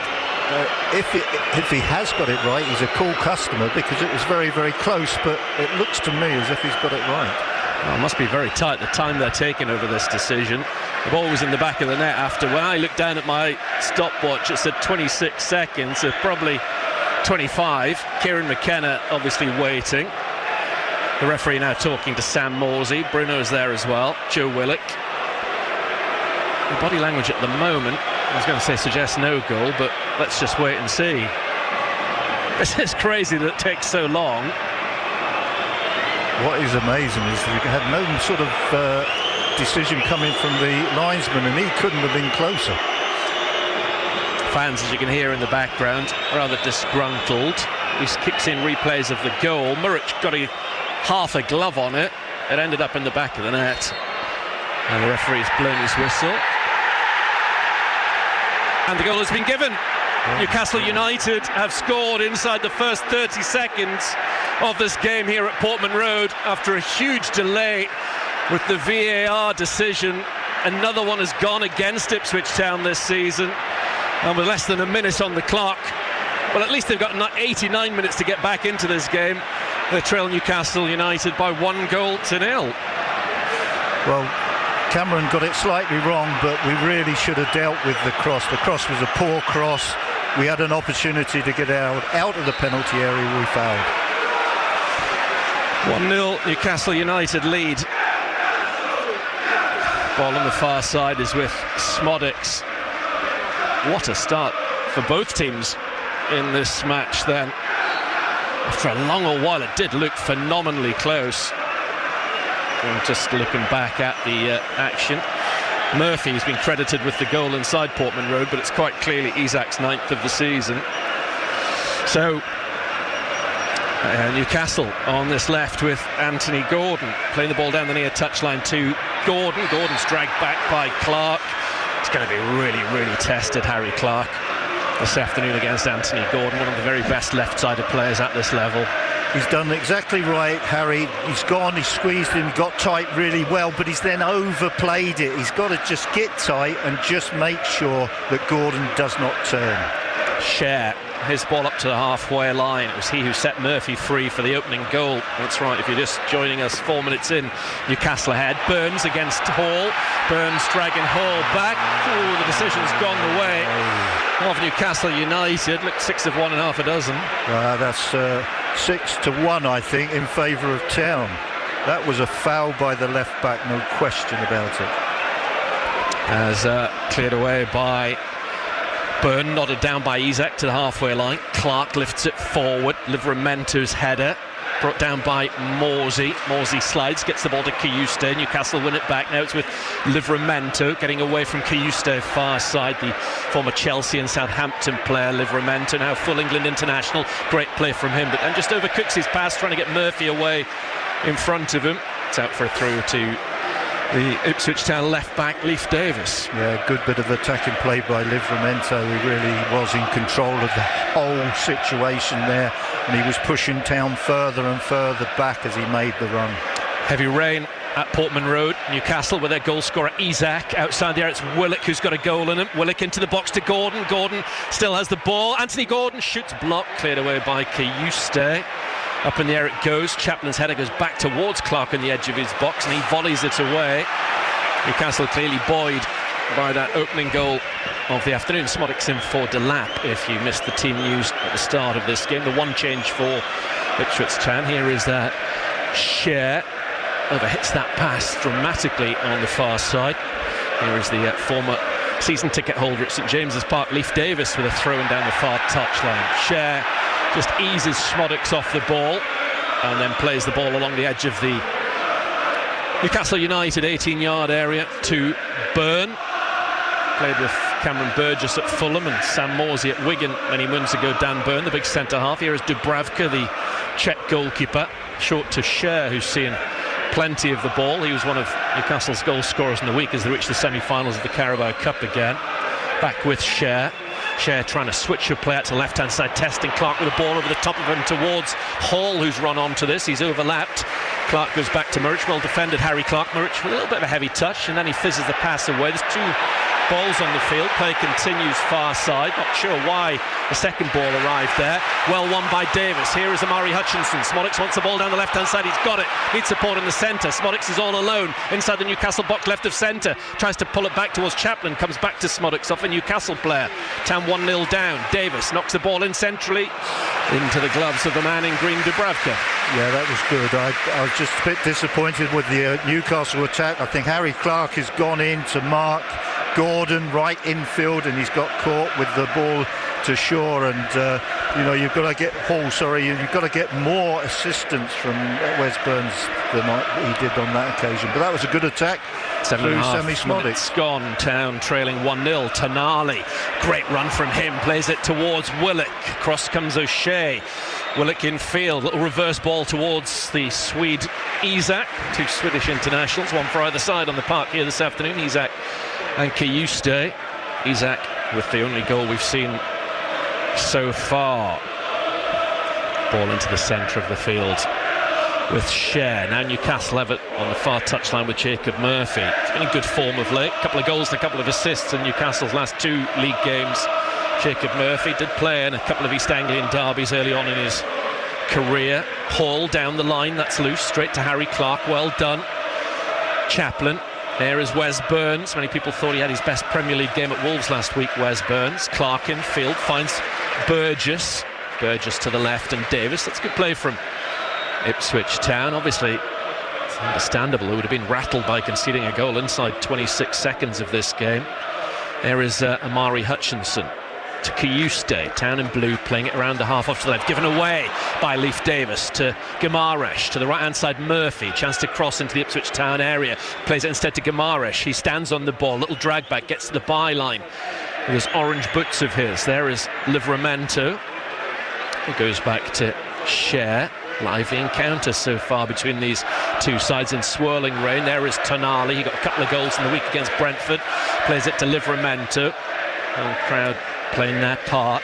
One touch stuff from Newcastle. One watches Eddie Howe down below us. There's the captain Guimaraes up to Isak, whose first touch on the stretch let him down. Town can't get the ball away. Guimaraes gets it off of Hutchinson very easily on the right corner of the Ipswich area. Guimaraes gives it to Murphy. Guimaraes now with a cross into the centre over the top of Isak, stomped up by Clark. The ball still alive inside the Ipswich area, headed away by Burgess, controlled by Hall.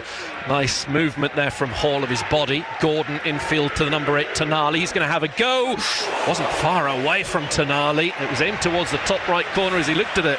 Well, they're a lively sort of side, Newcastle. They play with no real caution whatsoever. They remind me a little bit of Bournemouth, who were up here a little while ago. So it's going to be a very open game. They are going to really test us out defensively, but the fact they have such a positive attitude, it will give us a chance to get this goal back. Hall cushions the ball down nicely for Gordon, who knocks it on for Willock. The former Arsenal player's not quick enough to get to it. There is Wes Burns with a cushion header in field to Morsey. Not quite been on his A game of late, but Morsey has done very well. Morsey to Hutchinson. Hutchinson running well with the ball. Has Davis on the overlap. Hutchinson has a go, comes off the backside of Cher. Deflects to Davis. First time good looking cross from him. Chaplin's there. Headed away by Hall. There's a clash of heads. So Hall certainly got hit by some part of Chaplin and has gone down, and people are booing and whinging. The referee's done exactly the right thing. A head injury, has to stop play immediately. That was a good break from Ipswich. Yeah, it was an excellent break, a really good break, and in actual fact, during the play, there was a super run early from Sammy Smodics, and I don't think the player on the ball, I think it was Amari Hutchinson, didn't see it. If he had seen it, it's the type of run Sammy makes. He would have beaten the back four quite comfortably and would have had a chance on target. But that was a good attack, and that's the type of thing we've got to do. We really have to be on the top of our game. Chaplin and Smodic seem to be a little bit confused by the referee's decision. He's given the ball back to Dubravka. Stuart Atwell, incidentally, in charge of this one. John Brooks on VAR. That was part of the team that made that big call inside the first minute to award Newcastle a goal. Very, very tight-off decision. Tonali almost lost the ball. He's caught Chaplin. The referee says no free kick. Town fans having a moan about that, but the referee did seem well positioned. Newcastle get the ball up to halfway with Murphy. Back it goes to Livramento. Town have got 2 more chances to get that home win before the turn of the year. Chelsea come here a week on Monday. In between those 2 matches, Arsenal, where Ipswich Town will be playing their football on Friday night. Full match commentary on BBC Radio Suffolk. Town get the ball up towards Smodix, the central attacker. He gives it backward to Bruno. Big cheer for the decision. It's gone Ipswich Town's way, far side of the field, for a foul on Smodix by Dan Byrne. Yeah, we need 1 or 2 decisions to go in our favour. I feel the referee with the marginals has given them to Newcastle so far, and it's angered the crowd. Town played a free kick backwards. There is Cameron Burgess. For most people, Town's man of the match in the last 2 games. Now Kiyuste to the halfway line, goes square to Clark. Clark first time in behind for Burns. The idea was right, just too much on the ball from the Town right back, and it's back with Martin Dubravka.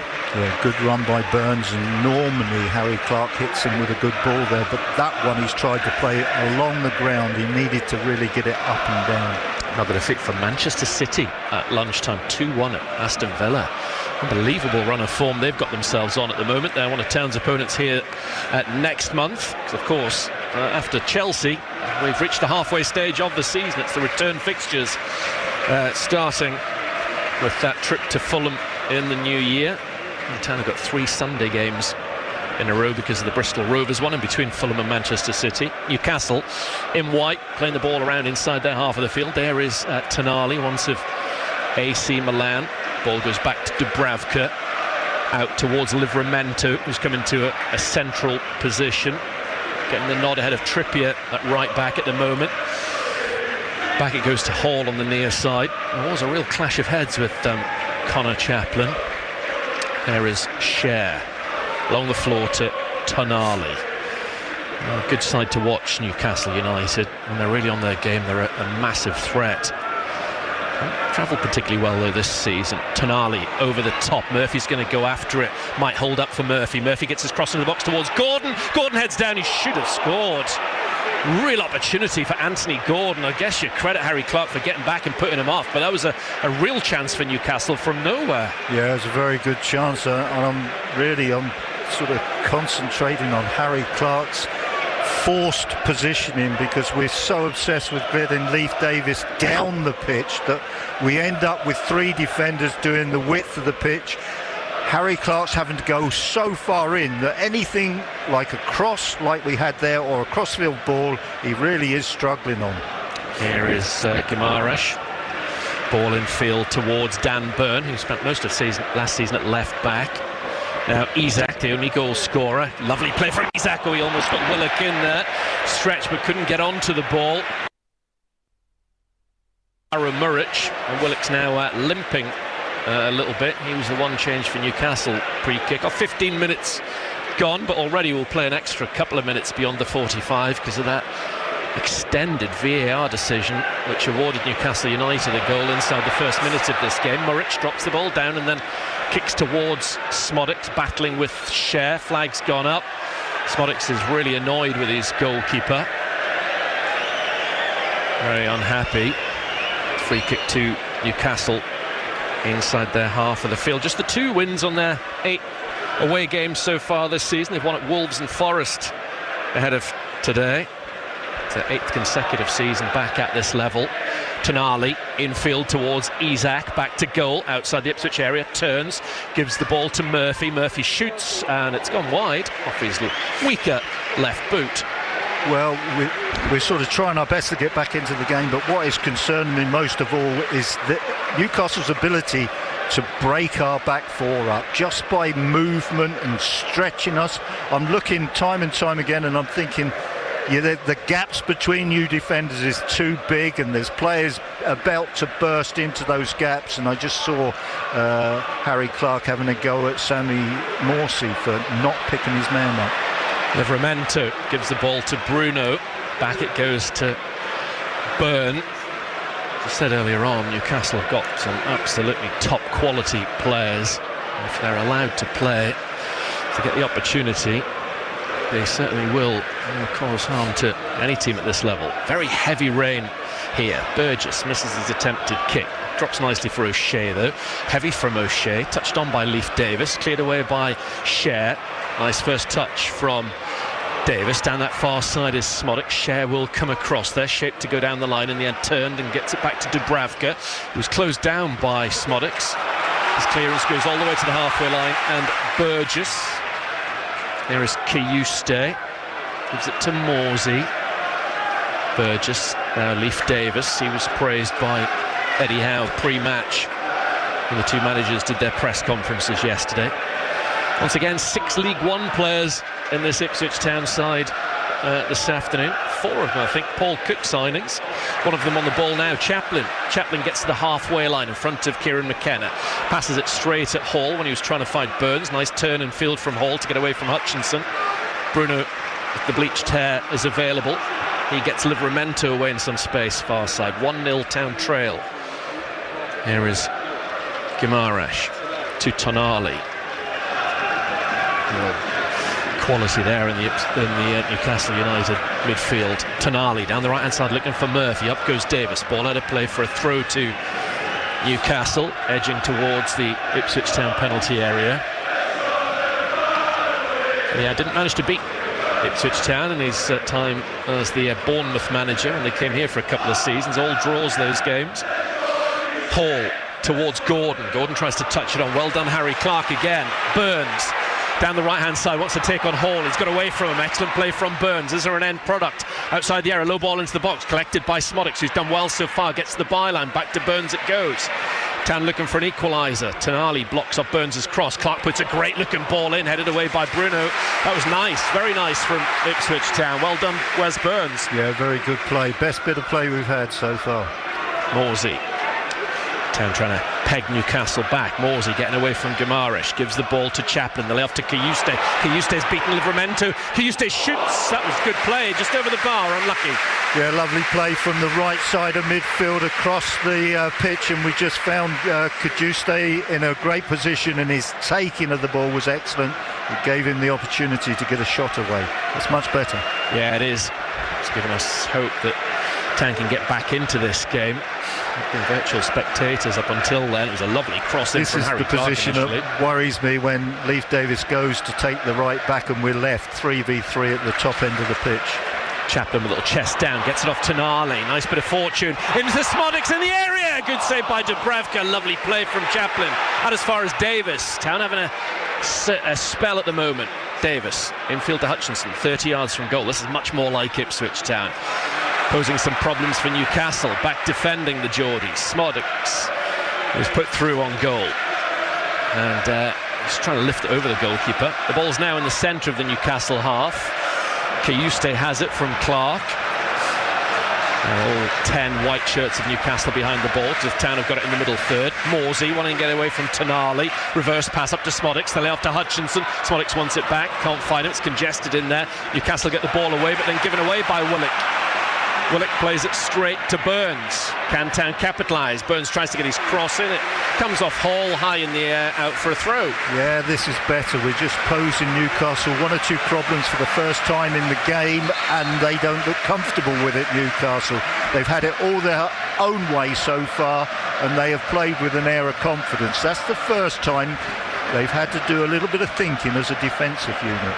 21 minutes played live on BBC Radio Suffolk Sport. Ipswich 10-0, Newcastle United 1.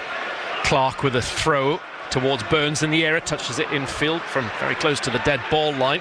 Cleared away by Anthony Gordon, not very well, might come out as far as Kiyuste. The crowd want him to shoot, he's controlled it, rolled it to the left-hand side. Davis, just outside the Newcastle area, tries a little back heel, touches Murphy, Newcastle clear it away. Only so far, eventually it drops to Isak, out to the right-hand side. Guimaraes. Now Newcastle are 3-on-2 on the counter-attack. There's only Morsey and Clark back. Guimaraes into the area. Murphy for Newcastle. Brilliant block from the captain. Superb defending from Sam Morsey when Ipswich Town were totally stretched. Oh, we were really on the rack there. There was only 2 players for Town, 3 Newcastle players, and one of them was Sam Morsey, who hasn't really got the pace to deal with a situation like that. But that was an absolutely fantastic block in the end. Oh, phenomenal. And really, that would have taken the wind right out of Ipswich Town sails after they'd been doing well. And it was so good, I thought it was Cameron Burgess. Yeah, it was terrific. 1-0 Newcastle lead. 2-0 would have been a heck of a blow to Ipswich. Given away by Tonali. Hutchinson gets on it. There is Kayuste, runs into trouble. Blocked up by Guimaraes. Back to the left-back area. Leif Davis will get on it. Absolutely tipping it down at Portman Road. Ball swings out of play on the far side of the field. Livramento, the 22-year-old right back, throws the ball back to Fabian Schär. One of the more senior players in this Newcastle side, turned 33 yesterday, Schär. Here he is again. He's got a terrific goal last season in the Champions League against Paris Saint-Germain. Newcastle will be trying to get back into European football next season. Here is Hall. Back towards Dan Burn. Now Schär inside the Newcastle half finds Guimaraes, or rather Guimaraes finds himself a little bit of space, makes himself available, keeps things ticking over. Schär back to Dubravka, who made that decent save from Smodics a few moments ago. The pitch is getting very heavy. Burn up towards Gordon. Nice control from Gordon.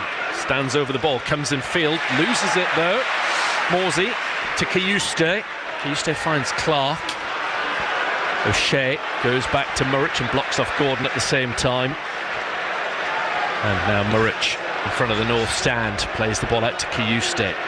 He'll play it back with his right instep to Burgess. Kayuste again drops his shoulder. Town though in the end have to go back to Muric. Live on BBC Radio Suffolk. We're at the midway point of this first half. Morsey has got the ball back from O'Shea after Town had played it out nicely from the back. Morsey at the heart of things. Morsey sells Hutchinson short. Tonali steps in. Newcastle on the counter. Maybe a chance inside the area. Isak for his second goal. Straight up Muric. That was a chance for Newcastle again, though, after Town had given the ball away. They can't continue to do that. Yeah, big mistake from Sam Morsey. So that tries to play an infield ball, and there was a easy ball to his right-hand side, Connor Chaplin, and Newcastle got a great chance from that one mistake. I just hope they're going to rue those missed opportunities, Newcastle. That's two in the last few moments, although one was a great block from Morsey, but that was a chance for Isak. Town on the right wing with Wes Burns, trailing 1-0. Burns looks up, plays a cross into the box, should be dealt with by Livramento. He touches it down for Murphy. Murphy's flick reaches Morsey. Morsey back on the ball for Ipswich. Certainly looked to be more goals in this game. Just that very, very early one. Inside the first 30 seconds, Newcastle took the lead in this game. Kayuste, 40 yards from goal, plays a diagonal out to the right-hand side, and Burns takes it on his chest up against Lewis Hall, former Chelsea player, and it comes across. It's a really good one as well from Burns. Oh, somebody could have been in there, maybe should have been in there. Yeah, they should. That's a fabulous cross from Wes Burns. You've got Smodics, you've got Chaplin, and then you've got Leif Davis, a line of three, and not one of them broke the line to attack the ball, you know, so they're initially in position to go in pursuit of the cross, but not one of them did it. Kieran McKenna's got his hood up down below us, understandably so.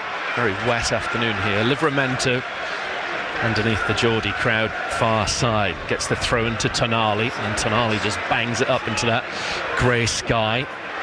Out on the far side for a throw-in to Cameron Burgess, perhaps, he or Leif Davis. It's certainly their side of the field as the Town substitutes are sent out on this near side of the pitch. Newcastle United's last win here, September 2009. It was a 4-0 victory on that occasion. The last time these two sides met was in the 16-17 season. Town lost 3-0 at St James's Park, but then won 3-1 here. Freddie Sears, David McGoldrick, and an Emir Hughes goal that particular Easter. It was when Daryl Murphy scored on his return here with the Magpies under Rafa Benitez, that probably was. Clark, almost given away, but Kayuste's done very well to make something of that pass from Clark, who really did sell him a dummy.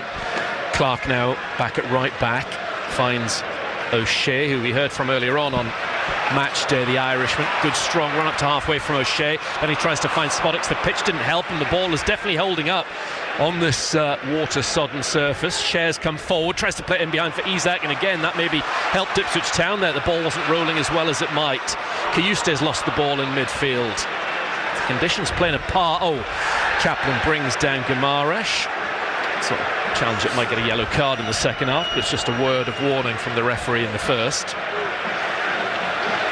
Got away with it. It does get very heavy, that pitch. It was a heavy challenge, and he was miles away from it being a good one, and normally that would be a yellow card. Torrential rain here at Portman Road, definitely playing a part as well. Jason Tyndall, the assistant manager at Newcastle, just having a word with the fourth official down below us. That's John Busby, is the man standing in between the two managers. Still 1-0 Newcastle, 18 minutes to go in this first half. Game 17 of the season, so only Arsenal and Chelsea we haven't seen so far in action against Ipswich Town in the Premier League. Hall with a free kick up to the edge of the Ipswich area, headed away by O'Shea, nodded on by Smodix. All hands on deck for Ipswich defending it. Livramento gives it back to Hall on halfway. Hall then gives it back to Dubravka, way out of his area. Dubravka launches one straight downfield. Clark ducks underneath it, and he sees that it's going to go back to Muric. And Muric passes the ball out towards Cameron Burgess. Burgess slips a pass to Leif Davis. Back it goes to Cameron Burgess. Now with Aro Muric.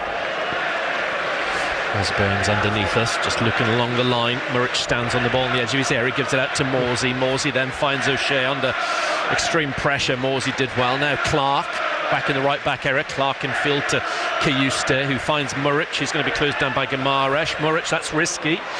Didn't reach Morsey.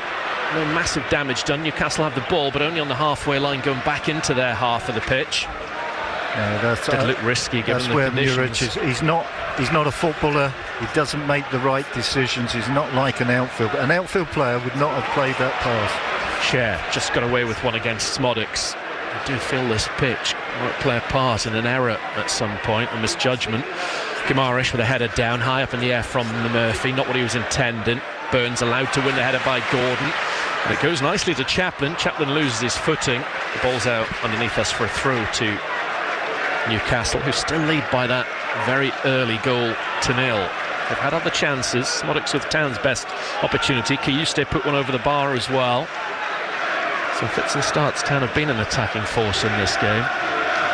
Newcastle with Fabian Cher. Back towards Dan Burn. Up towards Isak, the goal scorer. Isak's ball's behind Gordon. Out of play for another throw-in. Last Premier League meeting here between these two sides 23 years ago. It was a Newcastle United win on that occasion. Last Premier League meeting anywhere was at St James's Park in March 2002. A 2-2 draw. Marcus Bent with the goals for Ipswich Town on that occasion. Clark, ball down the line. Byrne touches it back, only to Chaplin. Kayuste has some space inside the Ipswich Town half. He's now opening his legs. He's crossing halfway, trying to find Smodix with the ball off the outside of his right boot. Blocked off. Newcastle get it again with Jacob Murphy. He allows Guimaraes to get in the ball in the centre circle. He picks out a pass to Gordon on the left-hand side. He can now have a run at the Ipswich Town right back. Clark, he rolls it forward to Hall inside the area. Hall's attempted cross was rather tepid, and it's picked up by Muric on his near post. Yeah, we've made a couple of good surging runs over the top of the Newcastle defence, but they haven't quite been on, and we've sort of elected to try and make the pass, and it's been cut out quite comfortably. We've got to make the right decisions on the ball. Town continuing to play it out from the back, the short passes that eventually break through the Newcastle ranks. They've done that this time out to Burns. Burns has gone back to Clark, bit of disguise with a shimmy there. Clark, he's got the better of Gordon, but then forward the pass was off target, and that's dealt with by the Newcastle back four.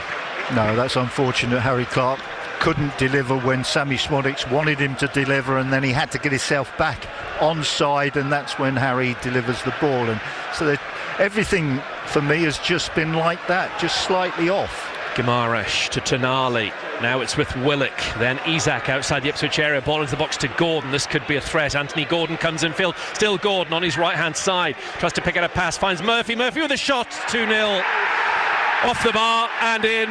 Muric given no chance, and it's the former Norwich City player who celebrates his third goal of the season, and off he goes to celebrate with the Geordies opposite in the rain at Portman Road. It's a rather miserable game this for Ipswich Town at the moment. They trail Newcastle United by 2-0. Well, it's a great setup initially by Gordon, and then the strike is a beautiful strike, but Harry Clark is having to go too far infield to link up or get close to his centre back Dara O'Shea, and this ball out to the left-hand side is always on, and Harry Clark then is on a hide into nothing. It's 1-to-1 inside our box. You don't want that situation if you're a fullback against a really good player. So positionally we've got to group around Harry a bit more and not make him come in field so much. Clark goes back towards Burgess. A long way back now for Ipswich Town. Never say never. Just the start Newcastle United wanted inside the first 32 minutes of this game, having had that extra midweek match ahead of this one. Muric up towards Hutchinson. Hutchinson gets it back to Kayuste.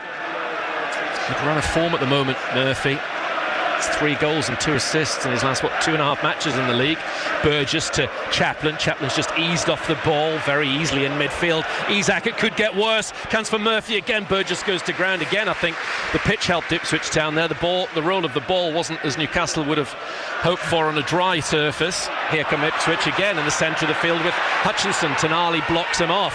Hutchinson's done very well to hold on to the ball in the centre spot. Gives it to Clark on the right-hand side underneath us. Clark back in towards Morsey on the halfway line. There's Burgess to Kayuste. Back it goes to Cameron Burgess. 33 and a bit minutes played. Hutchinson almost loses the ball. Clark then left-footed bangs it downfield. Dealt with by Byrne, chested by Hall, going back towards his own area.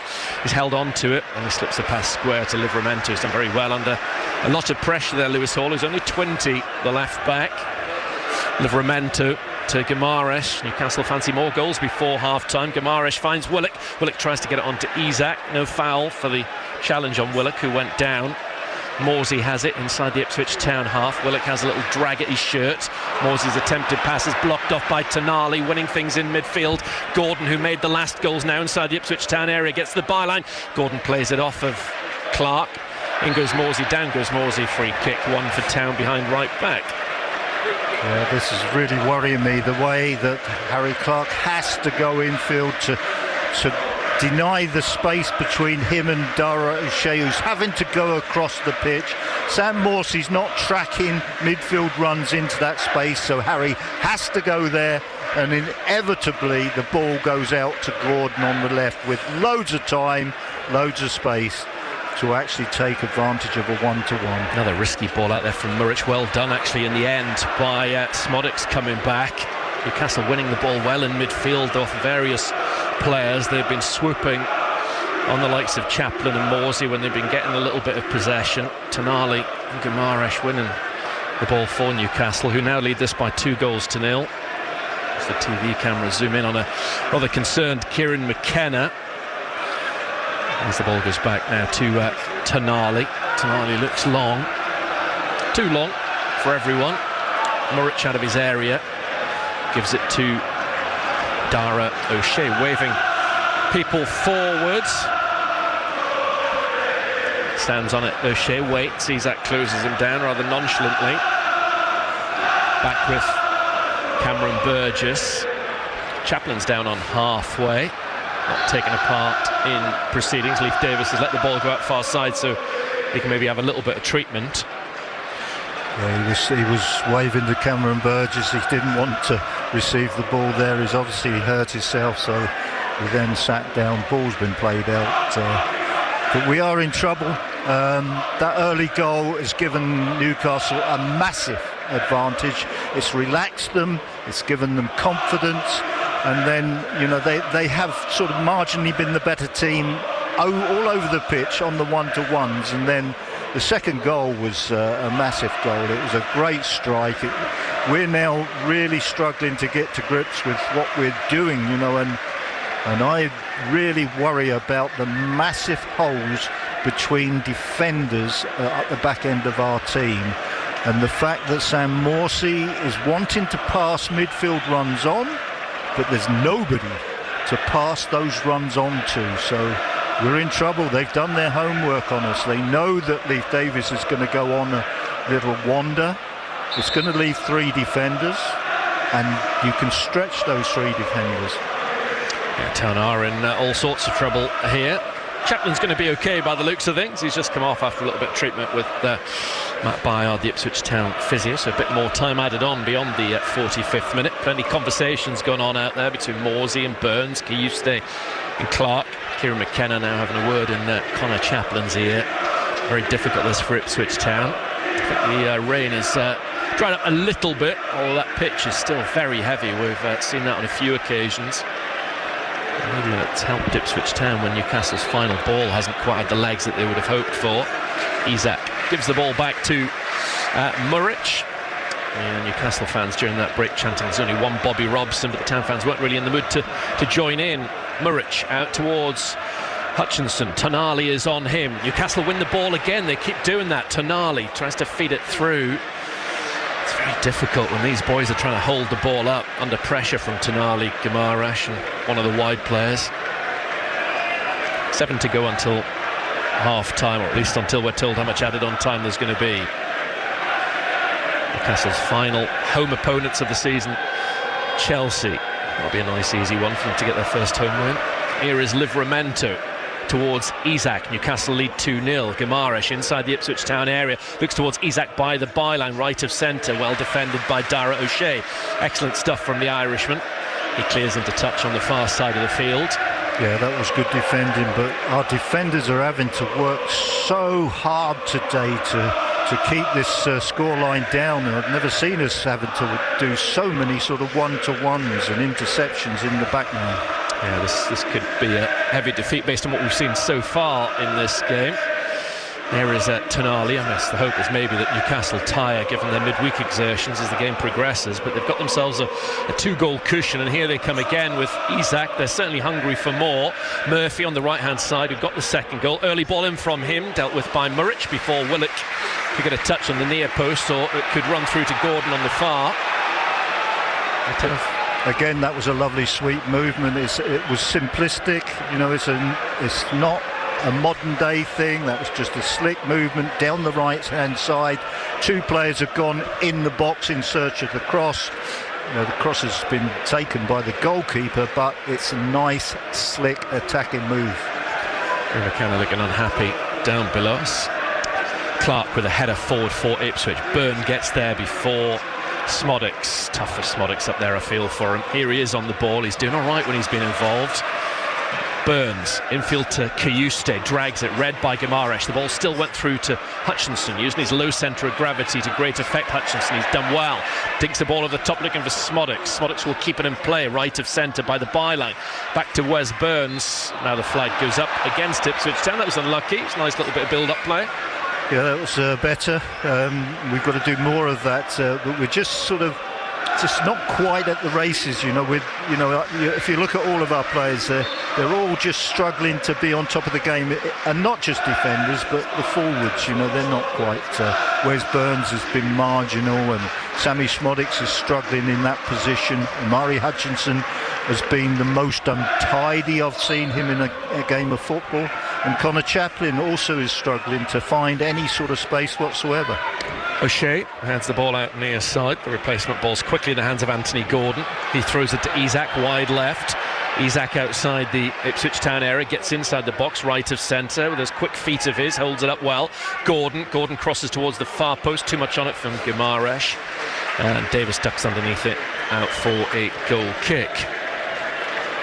Yeah, I mean, this is a good Newcastle performance, but I mean, the opening goal, without question, settled them down and sort of gave them the confidence to play in this manner. But credit to them, they've taken advantage of that, and they have been good right the way through. Murich with a goal kick. Old style, he kicks it to the halfway line. It's back now with them from O'Shea, an open play. Murich has the ball centrally inside his area, clips it up towards Hutchinson. Tonali's all over the back of him. Hutchinson's done well to get out to Davis. Back in field to Hutchinson, who finds Burgess. Making life very difficult in midfield, Guimaraes and Tonali for Ipswich to have any joy in that area. Tonali keeping in close tabs on Hutchinson in particular. Murich with a long goal kick towards Burns. Burns' is a little header down, can't quite find Chaplin. Instead it's found Anthony Gordon, loves to run with the ball, still Gordon into the box to Isak, trying to make it 3-0. Saved by Murich, he spilt it, but then he's got it at the second attempt. Going towards the far corner, and it's still just 2-0 to Newcastle, but they clearly feel there's more goals in this game. Yeah, it's very comfortable for them. You know, they are sort of finding lots of spaces everywhere, whether it's sort of in midfield or in forward areas, you know, and they're enjoying it. You know, you can see the confidence that they're showing. They're not frightened in one way to make a forward run. They know that they will not be tracked. Norwich to Davis. Davis first time ball on towards Smodic. Smodic has dealt with it well. He's had to go back to Burgess in the end, but that's absolutely fine. There is Burgess looking up, reverses the pass back to Smodic's on the far side. Smodic's forward for Hutchinson. Lovely ball. Hutchinson, the flag has stayed down. Tonali's gone with Hutchinson wide on the left hand side. Tonali then eventually comes away with the ball. Good play from him, finding Murphy. Now, Town did commit bodies forward. Can Newcastle hit them on the counter? Murphy's come in field. He made it 2-0. Murphy along the deck to Gordon. Back come the blue shirts from right to left. Gordon down this near side, the Newcastle left-hand side. He's held up. Infield to Gimaresh, 30 yards from goal. Gets a bit closer. His touch lets him down when he's trying to be a bit too clever, I think. Ipswich get the ball back in blue. Now it's Leif Davis. Davis bursts out of a little pocket of space, gets to the halfway line, finds Burns in a central area. Nice pick out, good play from Davis. Burns has it centrally, he's blocked off by Byrne. And the ball's back with Livramento. Well, the pair of them did as well as possible. Leif Davis did well, Burns did well, but they had absolutely no support. And when I look back at the blue-shirted players, there was no enthusiasm to get up and help them. You know, they're just very disillusioned at the moment.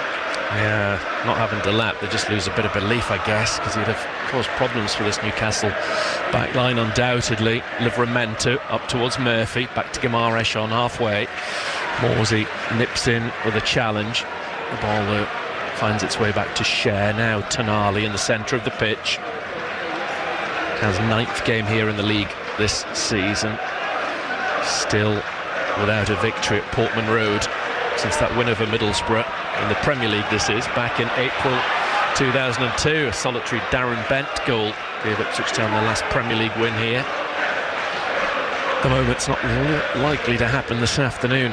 Hutchinson to Kayuste, but can Town get a goal back before half-time? Kayuste's coming forward.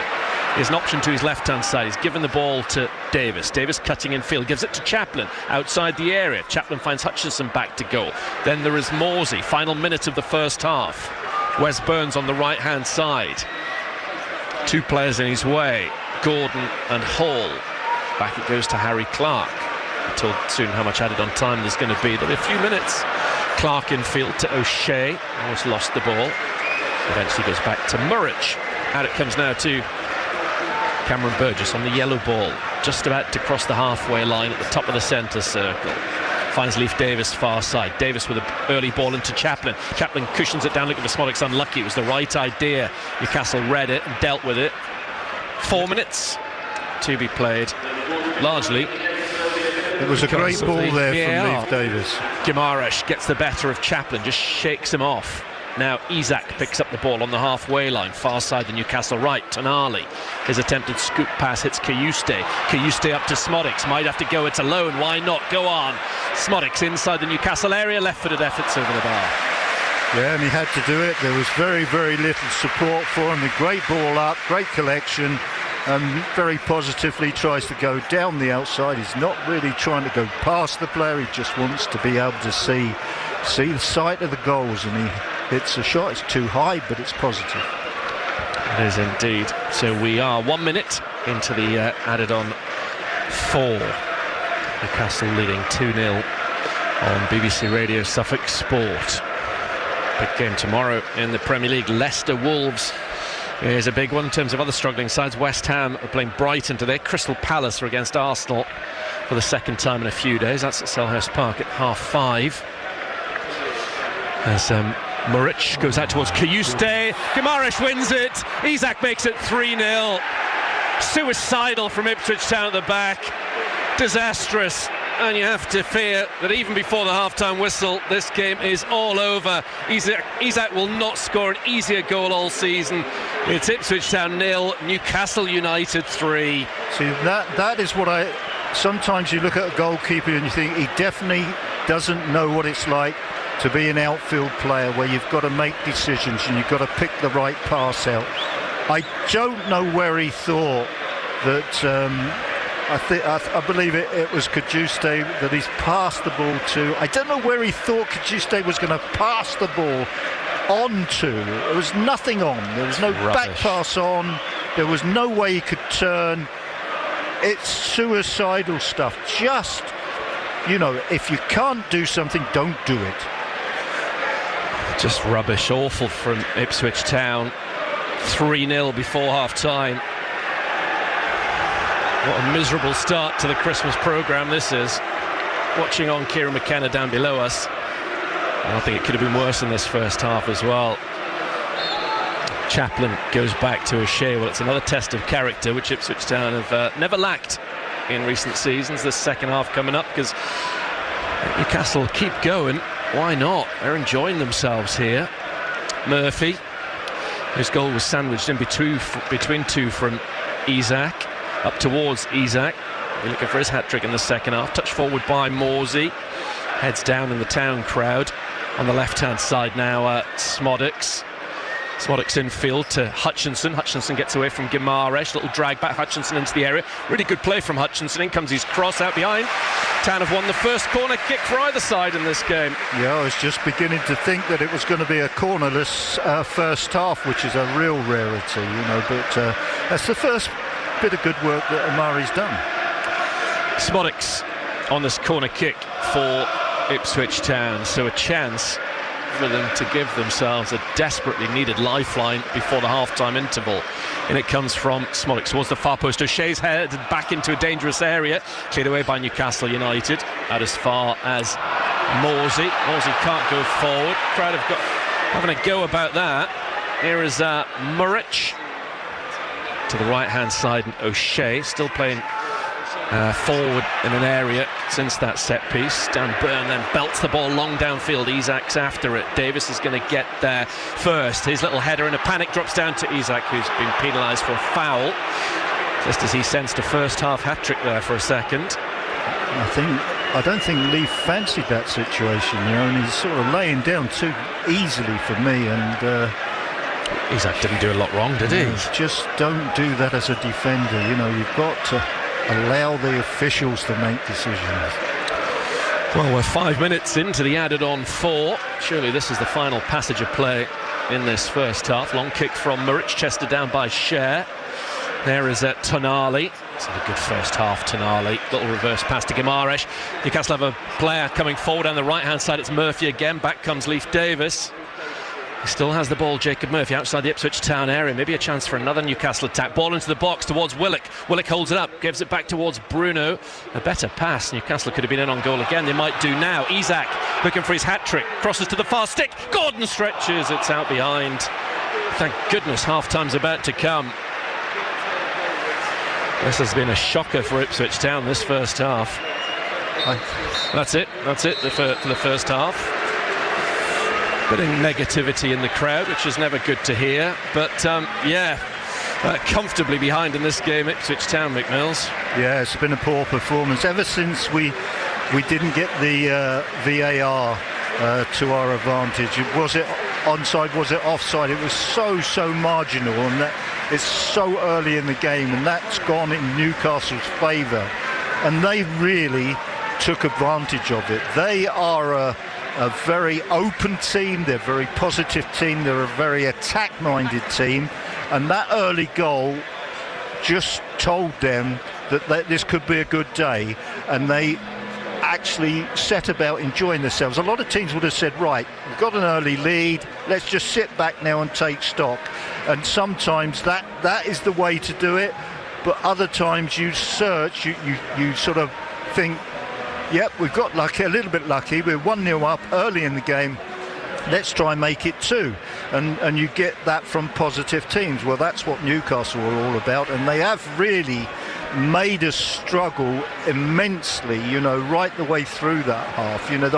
I haven't seen anything that I've liked about Town today. And it's from the goalkeeper to the makeshift centre forward Sammy Smodic. So really, there's little bits, but everybody should be capable of producing a little bit.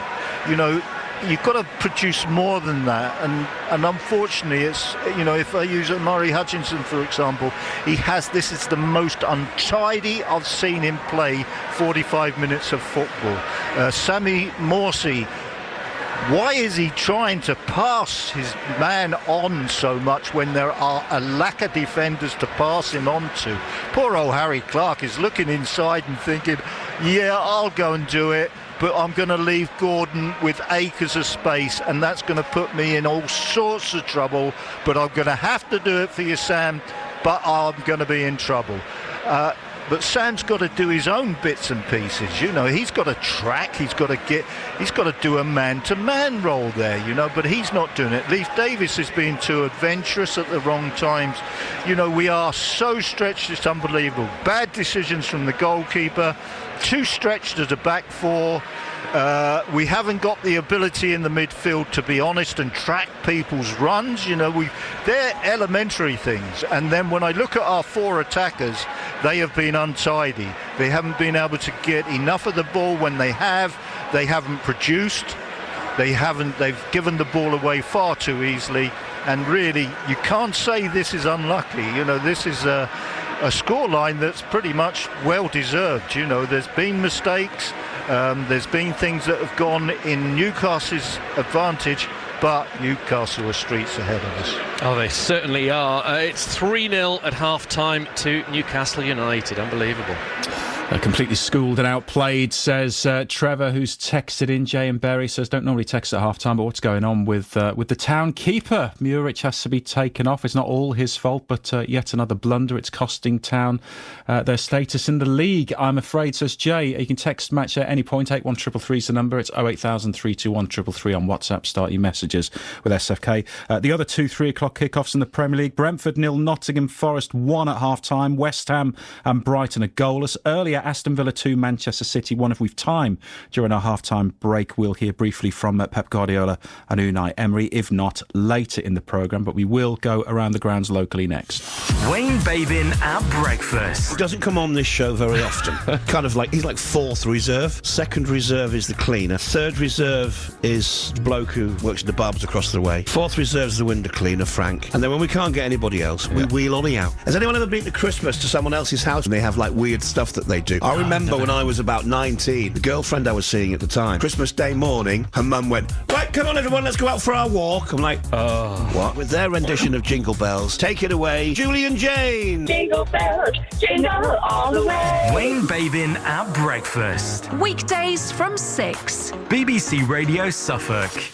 Town 0, Newcastle 3, half-time in our main feature, I'm afraid. Looks like Ali Al-Hamadi will be on for the beginning of the second half. We'll be back with Brenna Woolley and Mick Mills for that second half on BBC Suffolk. Let's go around the grounds locally. At National League North action for Needham Market this afternoon. They're at home to Darlington. Nick Garnham's at Bloomfields.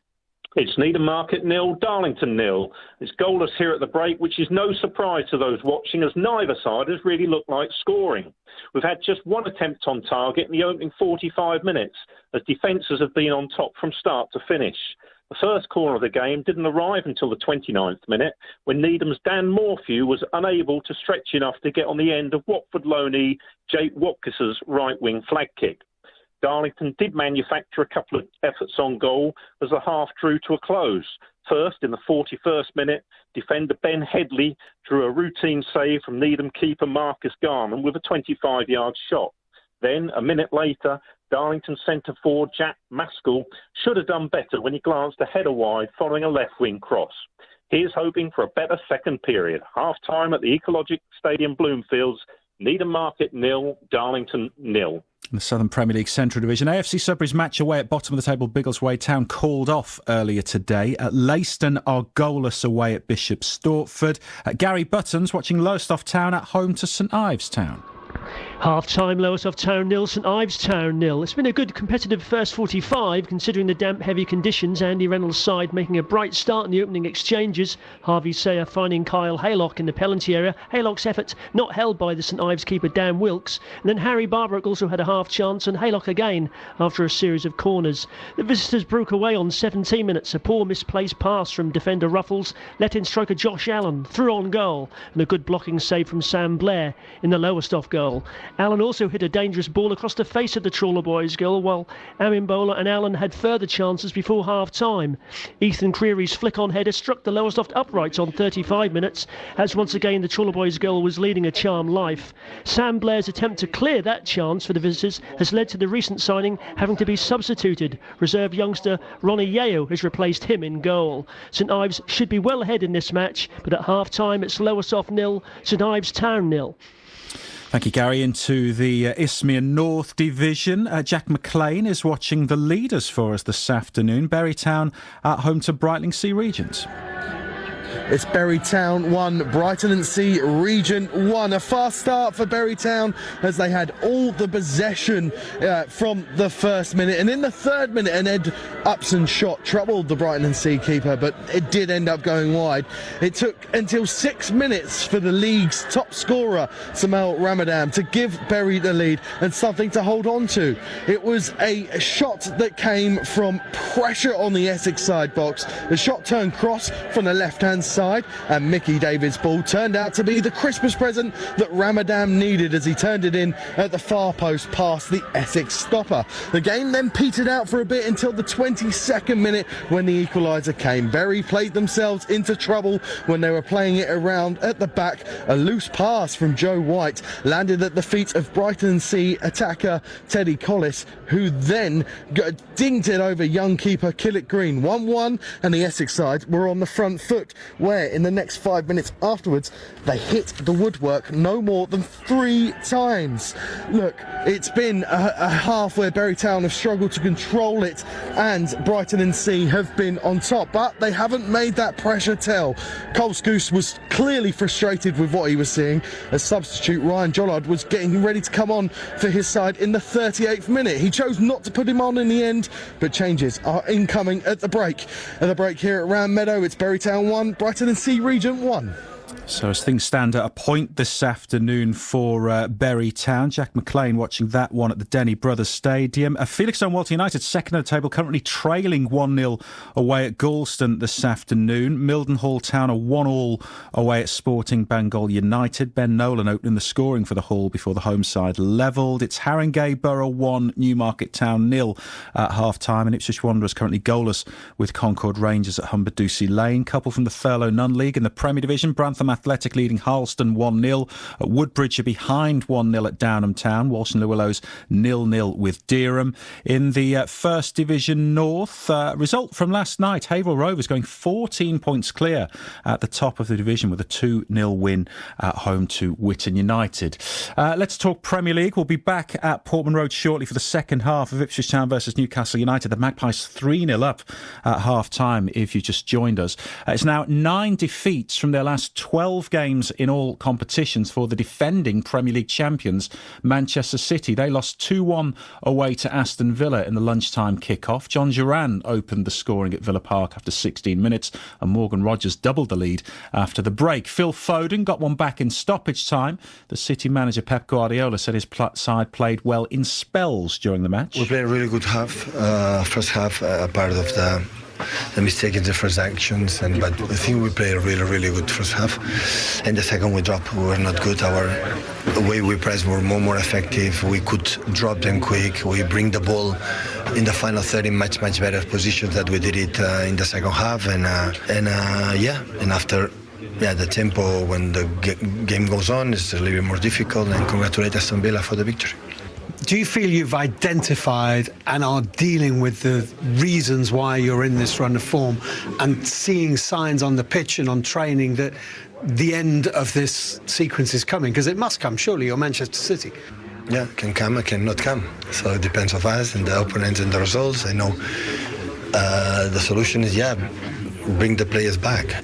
So we have just one central defender, I would say, fit, and that is more difficult. Our consistency in both sides, but we're going to try next game, another opportunity, and don't think much further than that. The recovery well, rest, and try to do it. Pep Guardiola speaking after Aston Villa 2, Manchester City 1 in the Premier League's lunchtime kick-off today. Unai Emery's Villa go above City in the Premier League table. We played 90 minutes more or less in the way we were expecting.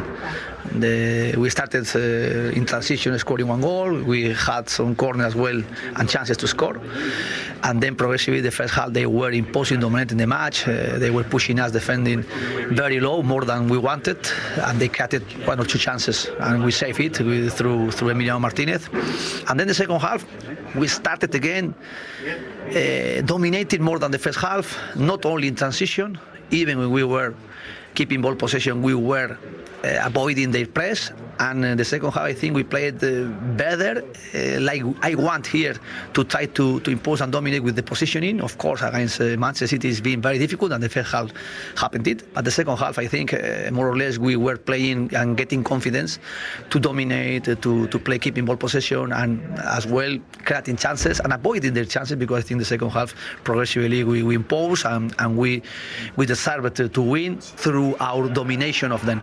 A happy Unai Emery after Aston Villa 2, Manchester City 1 earlier today. Few more texts have come our way. This from Andy in Woodbridge. Kieran McKenna talks all the time about improving small margins. Muric in goal was a bad signing. Continually playing him's even worse. I reckon he's cost the team 9 points this season. Christian Walton must wonder what he's got to do to get a game. Richard in Hesset says, my Geordie mate says the first goal is offside. We appear to be getting a rough deal from VAR. And this from Dave. Don't be too hard on Ipswich. These are the kind of games we can learn things from. Nobody expects us to get points from a team such as Newcastle with all the money they've spent. We need to get points from the Evertons, the Crystal Palaces. But this is a tough league. Tottenham was a bonus. Wolverhampton Wanderers was a must. Let's just keep positive and come out and win the second half, which is next. Did you miss the BBC Radio Suffolk Carol concert at the Apex in Bury St Edmunds? Don't worry, because have we got a Christmas gift for you? We planned ahead and recorded the evening. On Christmas Eve at midday, with another chance on Christmas Day itself, and then Boxing Day at 1 o'clock in the afternoon, it's your chance to hear the highlights of the Carol concert, featuring the Newmarket Community Choir, the Suffolk Concert Band, Ralph Taylor, and the Great Heath Academy School Choir. So make sure you get in the festive spirit and listen to the BBC Radio Suffolk Carol concert this Christmas. And of course, you can listen again on BBC Sounds. Happy Christmas. It's match day on BBC Radio Suffolk. Let's rejoin Mick Mills and Brenna Woolley at Portman Road, where Kieran McKenna has made a change. Yeah, he has, Graham. Ali Al-Hamidi is going to get the whole of the second half in place of Amari Hutchinson. So Town will line up with Muric in yellow off to our right-hand side, a back four of Harry Clark, O'Shea, Burgess, Davis. That's Morsey the captain and Kayuste. Then it will be Burns, Chaplin, Smodix in support of Al-Hamidi. On the bench, Walton, Jack Clark, Johnston, Phillips, Broadhead, Townsend, Taylor and Greaves. Newcastle United have got Dubravka in all green in front of the Sir Bobby Robson stand off to our left. It's back for Livramento, Share, Byrne and Hall. The three in midfield have been very impressive, two of them in particular, Tonali and Gamaresh. Also in there, Willock.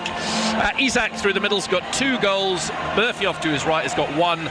Gordon plays to the left-hand side of that front three. Vlachodimos is the sub-keeper. Trippier, Barnes, Target, Osula, Almiron, Kelly, Longstaff and Miley. What do you make of that change, Mick Mills? Yeah, I think I would have gone for 4 changes, to be perfectly honest, because I think we need a lift from somewhere. Let's hope the people in the dressing room have been able to motivate our boys into. I think this is, for me, blood and thunder. It's got to be blood and thunder this half, and no two ways about it. It's got to be total and utter commitment from everybody, and I just wondered if we had freshened it up by about 4 different players. That would have been the best, but certainly Al Ali Al-Hamadi was a definite one to come on at half-time. Let's see if this is going to be a case of damage limitation or whether Ipswich Town can get a foothold at some point, maybe in the next 15-20 minutes. A lot might depend on Newcastle United's attitude and fitness. Blowy at Portman Road. You can see the white shirts of Newcastle flapping around. They're getting the second half underway, playing from left to right against the blue with the white pinstripes of Ipswich Town. At least that heavy rain in the first half has disappeared. Definitely having an impact on the pitch. Here is Livramento near side. The Newcastle right gives it to Murphy. Back to Livramento. Does like to get forward from full back. Byrne. You're going to have to wait till at least the Chelsea game for Ipswich Town's first home win of the season. A realistic prospect, given how well Chelsea are doing, that Town will get to the turn of the year without a victory on this pitch. Here is Cher forward towards Murphy. Got the better of the opposing number 23, Smodix. Probably feel more comfortable off to the left-hand side. Real opportunity for Ali Al-Hamadi here. Nothing to lose as well, Ali Al-Hamadi. Here is Gordon. Of course, Delap will be back and available for Arsenal on Friday. It's probably worth clarifying that when all said and done, was a one-game ban, Liam Delap, because there was so much confusion as to whether he'd even got a fifth yellow at Wolves last week. Took almost till tea time Monday for absolute clarity. Infield from Tonali. O'Shea intercepts. Chaplin loses the ball. Anthony Gordon gives it to Isak. Isak gives it away to Davis. Davis's first touch is too heavy. Isak's back there in midfield with those long legs of his, but they're not long enough to keep the ball in on the stretch underneath us. A little bit scruffy from the Swede. Eddie Howe pointing just directly below Leif Davis. Burgess infield to O'Shea.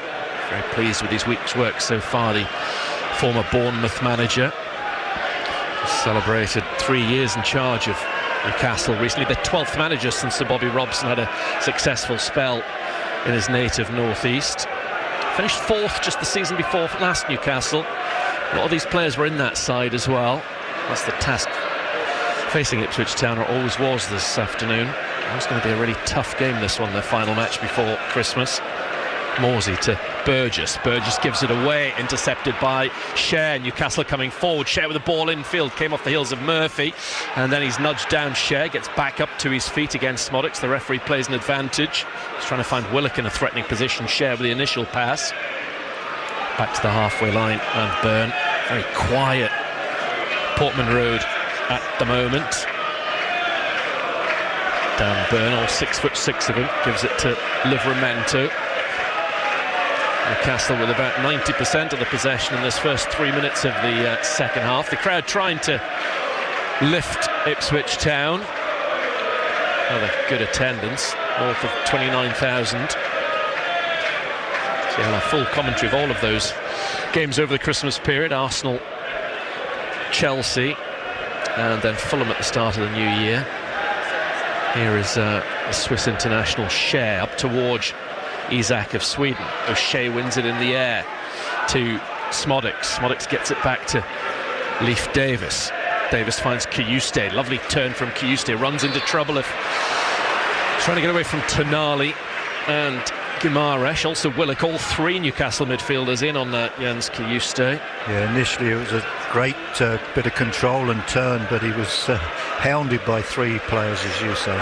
Kiyuste goes back to Dara O'Shea in a Burnley side that lost 4-1 to Newcastle last season. Here is Cameron Burgess looking forward, but just spreading play to Davis underneath us. He runs up the halfway line, plays the ball to the centre spot. Chaplin tries to get Al-Hamadi in behind. Al-Hamadi is in behind, edge of the area. Still Ali Al-Hamadi. Ali Al-Hamadi for Ipswich Town, left-footed shot blocked. Comes out to Kiyuste. That was a sight of goal initially for the Iraqi. Eventually got his shot away, but by that time there were white shirts in front of him. Morsey towards Smodix. Back it goes to Sam Morsey. Morsey square to Harry Clark. 4 minutes on the clock in the second half. Still 3-0 Newcastle. Where's Burns? Couple of step overs. Left-footed cross. Good. Go on. No. Headed away by Livramento. Look, decent delivery from his left boot, the Welshman. And as far as Burgess. Burgess gives it to Leif Davis. Little drag back. Infield to Kiyuste. Kiyuste pings it back to Cameron Burgess live on BBC Radio Suffolk Sport. Burgess' attempted pass is dealt with by Newcastle. Town win it back. Kayuste to Davis, back in field to number 12, Kayuste. Now Morsey changes direction. Morsey along the deck, finding Leif Davis. Davis with the ball into the box, the on-rushing Kayuste. Unlucky, it's the right idea. It's a good run from Kayuste. Unlucky that Davis didn't quite pick him out. Yeah, it's a nice sequence of play, and it started by Ali Al-Hamadi getting into probably the best position a forward has got into for us this afternoon, and he possibly should have done a little bit better, but you know, we picked up possession again, and it was some good possession, and it forced Newcastle back momentarily. Backheel from Smodics when Town had the chance of winning possession, didn't work out. Willock has harried off the ball. Al-Hamadi to Chaplin. Chaplin gets the edge of the Newcastle box. Lots of work to be done. Couldn't do it. Tonali nicked it off of him. Wins a lot of possession. Sandro Tonali. Gordon, nice change of direction. Isak, lovely ball to Hall on the overlap. This is good from Newcastle. In comes his ball towards Guimaraes. Oh, he's hit the post with a great header. What a goal that would have been from Newcastle. Yeah, it was a terrific bit of play. I thought that we were sort of made just one little error up in the attacking half, and they broke really well, and that was a terrific cross and a good header. Would have been a brilliant goal from Newcastle, and certainly game over at 4-0. 6 minutes gone in the second half. To have your say afterwards. Match day's on air until 6 o'clock. Call 0800 141 2121 to chat to Graham and Mick, or text 81333. Start those messages. SFK. WhatsApp 08000 321 333 again. Start those with SFK. Al-Hamadi to Burns, and hear about goals elsewhere in a moment. Al-Hamadi's had a few touches so far and done all right in the second half. Ball's out far side. Let's go back to Graham. Yeah, Brighton now ahead at West Ham, and Nottingham Forest have doubled their lead at Brentford, who've got such good home form this season. Wow, that is a surprise. As O'Shea has the ball in centre field for Ipswich in blue. Looks towards Kayuste. Guimaraes is straight on him, as these Newcastle midfielders always are when a blue shirt gets the ball centrally. Back to Muric. Muric fires his clearance, looking towards Burns. Heads it infield, got there ahead of Hall. Burn brings it down in the central area. It goes back to Dubravka. Dubravka out to his right side, and Cher. Now Livramento, ball down the line to Murphy. Murphy's little layoff reaches Kayuste. Kayuste's done well for Ipswich Town. Now Chapman picks up the pieces outside the Newcastle area. Prods it back to Burgess on the left-hand side. Leif Davis. Town trying to change the complexion of this game with a goal back at 3-0. Here is Kayuste once again, exchanging short passes with Morsey, but not going anywhere. Now Davis has it. The ball's on halfway with Burgess, has to get there ahead of Isak. That was loose from Davis. Livramento now has it for Newcastle. Tonali with a switch of play towards Gordon. Gordon brings it down in his right instep, with Harry Clark right behind him. Now Newcastle go back via Byrne to Cher. 8 gone in the second half. There is Sandro Tonali once again, finding Livramento, infield to Murphy, back to Livramento, in towards Guimaraes in the centre of the field, forward to Gordon. Nice play this from Newcastle. Gordon to Isak. Isak carries it on. Burgess gets in the way. Murphy picks it up. Murphy for Newcastle inside the Ipswich area. Murphy's still got the ball. Little back heel inside. Isak with his hat-trick chance and scores. It's a treble for the Swedish international. He becomes the second player to score a hat-trick against Ipswich Town this season, and this game is dead and buried. All 3 points heading back to the northeast. We've only played 9 minutes in the second half, and already it's Ipswich Town 0, Newcastle United 4. Well, it should never have happened. They're in good control of the ball on this right-hand side. They work it infield, but we've got so many numbers there, and then when they've tried that little backheel ball, it should never have gone to anybody. You know, this is awful defending. How many blue shirts do we want back there? Nice improvised prodded finish from Isak. 4-0 the last time they won here, Newcastle. 4-0 this afternoon. The worrying thing is we've still got another 36 minutes of football to go. We've totally and utterly lost our belief. I've never seen us do this under Kieran McKenna. I really haven't. You know, we don't believe in what we're doing. We're just a mile away from the whole game. As part of that, not having Delap, not having that outlet, not having that belief when they go forward that something might happen. Well, it doesn't help. You know, I mean, it doesn't help the situation. And what Liam Delap does, you know, when you see him battering people and, you know, fighting sort of lost causes, it can have an impact all round the team, you know, but we haven't got that today.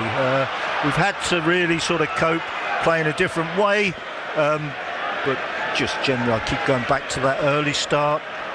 Newcastle got the rub of the green, but they took advantage of it, and we sort of never really have laid a glove on Newcastle. Totally out of their depth today. Kieran McKenna's just had a word with Jack Clarke and Calvin Phillips. Here is that share. Well, it is damage limitation now. It's certainly another home defeat for Ipswich Town. Morsey's touch is heavy. Ball out far side. Kieran McKenna puffs his cheeks out down below us. Not how he would have wished to celebrate 3 years in charge. Last Monday was that anniversary. Through far side to Newcastle United towards Anthony Gordon. He'll be keen to get in on the goal scoring act. He gives the ball to Gamaresh, through the middle from Gamaresh. Newcastle have got goal side again inside the area. Real chance for Willock. He has to score, and he's lifted it over the bar. Oh, what an opportunity for Newcastle to make it 5. Well, Willock is the one that is causing us, very quietly, causing us all sorts of problems. He's the one that is making the runs between Dara O'Shea and Harry Clarke, and poor old Harry Clarke has to come in and take him, because Sam Morsey will not stay with him. He refuses to stay with the man he's playing against, and it's causing our back four enormous problems. Jack Taylor, I think, is coming on for Ipswich Town as well. He's looking at the iPad under the watchful gaze of Mark Hudson. I don't think this is going to happen, but I did notice that last season Newcastle beat Sheffield United 8-0, one of the newly promoted sides. 4 here, and judging by that last attack, they're hungry for more goals at Newcastle United. Willock's an upper body problem, seems to be his left shoulder, I think, just the way that he fell and slipped after that challenge, which thankfully was enough to put him off. Well, it's been worth the early start, the long journey for those Newcastle fans over on the far side. Calvin Phillips is coming on as well for Ipswich Town. So definite changes in midfield. He needs to do something, doesn't he, Mick? Yeah, very much so. And you know, you tend to look at both ends of the pitch defensively and in attack to think that's where the problems are. But if you haven't got that midfield to knit those two sections together, then you've got no chance. And our midfield has been sort of pretty woeful. I think Kajuste has done some reasonably good things in tight situations, but generally speaking, that threesome of Morsey, Kajuste and Connor Chaplin has just not been at the races at all. No, they haven't. Well, changes are afoot. Well, at the moment it's a Newcastle midfielder who's wincing and coming off the field down below us, but I think he's going to be okay. They would bring on Sean Longstaff if he had to make a change. Eddie Howe will be very happy with what he's seen from his side against a potentially tricky away game off the back of the cup exertions in the week. So Taylor and Phillips. What is he doing? As Aaron Murray seems to have lost his concentration a little bit. This is a heck of a way to go into Christmas, this is, for Ipswich Town. Here is O'Shea, gives the ball to Morsey. Bruno's on to him, Gamaresh should have said. There is Clarke, belting the ball down the far touchline over the top of Hall, headed down by Dan Byrne. Lewis Hall's back on the ball. There is Byrne, belting it long, former Brighton player. Headed in field by O'Shea. Gordon's going to go after this. Burgess has to get there because Murrich had got stranded. Burgess clears away from Gordon. There is Smodics with a header, but it drops down towards Willock. Back on the field, he nods it to Livramento. Back under the chest of Willock. They're making Town players chase around at the back. Al-Hamidi closes down Cher, but the ball squirts out to the goalkeeper, Dubravka. Changes likely from the Newcastle bench as well. Understandably resting a few. This game's won as far as they're concerned. They're actually playing the game almost at walking pace. Yeah, it's like pre-season friendly. I said that at half-time in some senses. It's like one of these games you see pre-season for Newcastle against a lower league side. Sloppy from Newcastle. but then Town didn't make anything of it. That was a chance for Kiyuste to find Al-Hamadi. Tried to do it the first time ball, didn't work out. So opportunity's been bypassed. There is Murphy, gives the ball to Guimaraes. One back by Leif Davis. Davis loses it though, gives it straight to Tonali. So Isak with a hat-trick, Murphy with a goal. That's why Town trail this game by 4-0. Tonali towards Guimaraes. Town nowhere near the level of Newcastle United this afternoon. There'll be no excuses, there'll be honesty from Kieran McKenna, I'm sure, post-match. Hard watch for Ipswich Town supporters here. Tonali towards Byrne, and of course Arsenal and Chelsea to follow. Infield Tonali gives it to Cher. Newcastle just passing it around at will at the back. Longstaff certainly one of those players coming on. I think Harvey Barnes, goodness me, he's a flying winger that can score and create goals. Is about to come on for either Murphy or Gordon. Livramento in slides Smodics. Livramento gets the better of him though. He's strong, Livramento, good player, the right back. Here he is once again. Both he and Hall, former academy players of the year at Chelsea, similar backgrounds, the two of them. Murphy behind Livramento, tried to pick him up. Morsey gets the ball on the edge of his area, gives it to Kiyuste. Back it goes to Davis, closed down by Willock. Willock carries on the ball, but the referee says literally, so it's a handball. So lots of changes now. Kieran Trippier is also coming on for Newcastle. Triple change for them. Kiyuste is going off to be replaced by Phillips. Town have got to get him in the team on a regular basis, Phillips. And Chaplin is being replaced by Taylor. Town with an extra body in midfield for the time being. Yeah, and we need that. We really do. It's a real luxury today to have a number 10 when your two other midfield players are being absolutely overrun. Yeah. You know? This has to be the moment that Phillips gets himself back in the team and stays there, surely. He's got to step up. A player that can certainly perform at this level. Town need him. Here is Burgess. Burgess to Phillips, who goes back to Muric, who Newcastle did actually want to take on loan last January when he went to West Ham. They were very keen on Calvin Phillips, but just couldn't do the deal, largely down to finances, as crazy as that might sound. And they are one of the richest clubs in the world, Newcastle, but have to play by the PSR rules like everyone else. Here is Livramento down below us. 4-0 Newcastle lead, 70 minutes gone in the second off BBC Radio Suffolk. Isak to Guimaraes. What a ball from Guimaraes to Gordon. 1-on-1 with Clark. This could be number 5. Anthony Gordon. It's a really tame effort straight at Muric. That was some pass to find him. Yeah, it was a good pass, but you know, Harry Clark's positioning, why does he come infield so much? Burns running with the ball far side for Ipswich Town. Ball's taken off them really well by Hall. That was brilliant defending from the left back. Here is Guimaraes, finds Gordon. Gordon in field to Isak. Isak trying to be too clever there, should have controlled the ball. Good ball from Smodics, well played. Wes Burns on the right hand side, running it Tonali back in the left back slot. Burns with a left footed shot which goes wide. Worth a go though.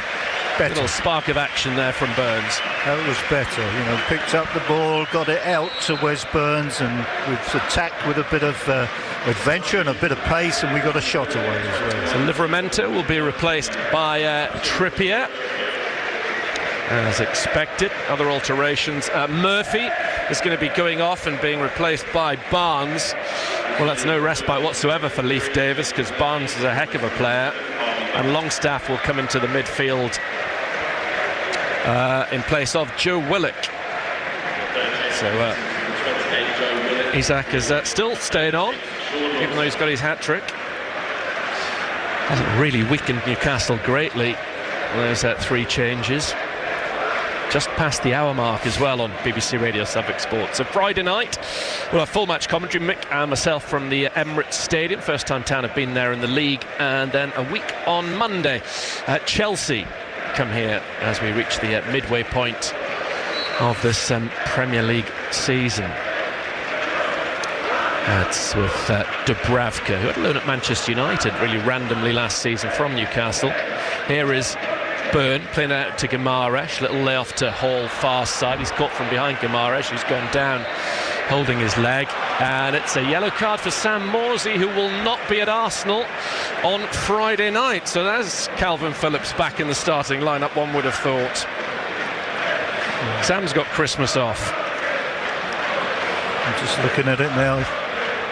Caught his right foot, I think, his right heel. Yeah, that's the boot that Guimaraes has put him back on. So Sam, who's been on 4 yellow cards for a little while, and we were getting to the cut-off point, but that's number 5. So as I say, that's one change at the Emirates Stadium.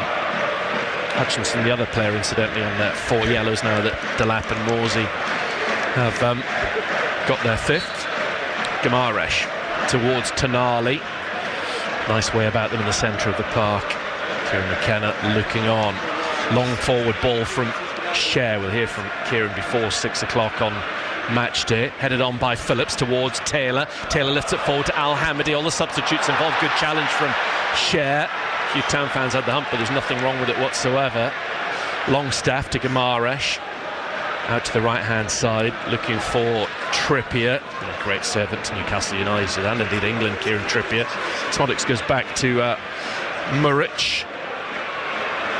Muric passes it out to Taylor. Taylor tucks it square to the right-back area where O'Shea finds himself. Still more than a quarter of this game to go. There is Taylor, turns in midfield. Looks forward towards Al Hamidi. Al Hamidi heads it up for himself. He's going to battle for it, but it's won by Longstaff. Newcastle United for a long time, Sean Longstaff. He's done all right, Al Hamidi. He has, hasn't he? Yeah. You know, he's just doing his best, and you know, he's giving the defenders a little bit more of a problem than they had first half. Barnes up against Burgess, former Leicester player. Back to Longstaff. Longstaff with a lovely crossfield ball. Inch perfect for Gordon. Nicely taken down. Guimaraes inside the area. Tries a snapshot off the outside of his right boot, trying to catch Muric out. It's blocked off O'Shea. And Newcastle have their first corner kick. Yeah, they're just playing very comfortably, Newcastle, as you can imagine, and they're pretty much, even like now, there's no urgency about them. They're just walking. They're just going through the motions. They're just enjoying the afternoon. 22 minutes gone in the second half, so at the midway point of the second half, final quarter of the game approaches. Newcastle lead 4-0. Gordon pulls back this corner to Hall. Hall gives it back to Gordon. Right-footed, jabs it towards the far stick. Byrne recycles it with a header into the middle, nodded away by Burgess. The shot is volleyed high over the bar by Barnes. Yeah, I mean, that was a raking cross that was in the air a long time, and it found a Newcastle player trying to keep it in play, and there was no Town player who was disputing the ball. And then when he kept it in play, it then became possible that they might engineer a chance. You know, it's almost like we're just playing in a very disillusioned state. Muric. His clearance goes straight downfield. Tonali gets there and loops it back to Dubravka. Dubravka controls it on the edge of his area and floats it out to the right. And Trippier, very comfortable for Newcastle United. And about their business very well. Ipswich Town taught a bit of a lesson here at Portman Road this afternoon. Dubravka goes out towards Byrne. Back it goes to Byrne.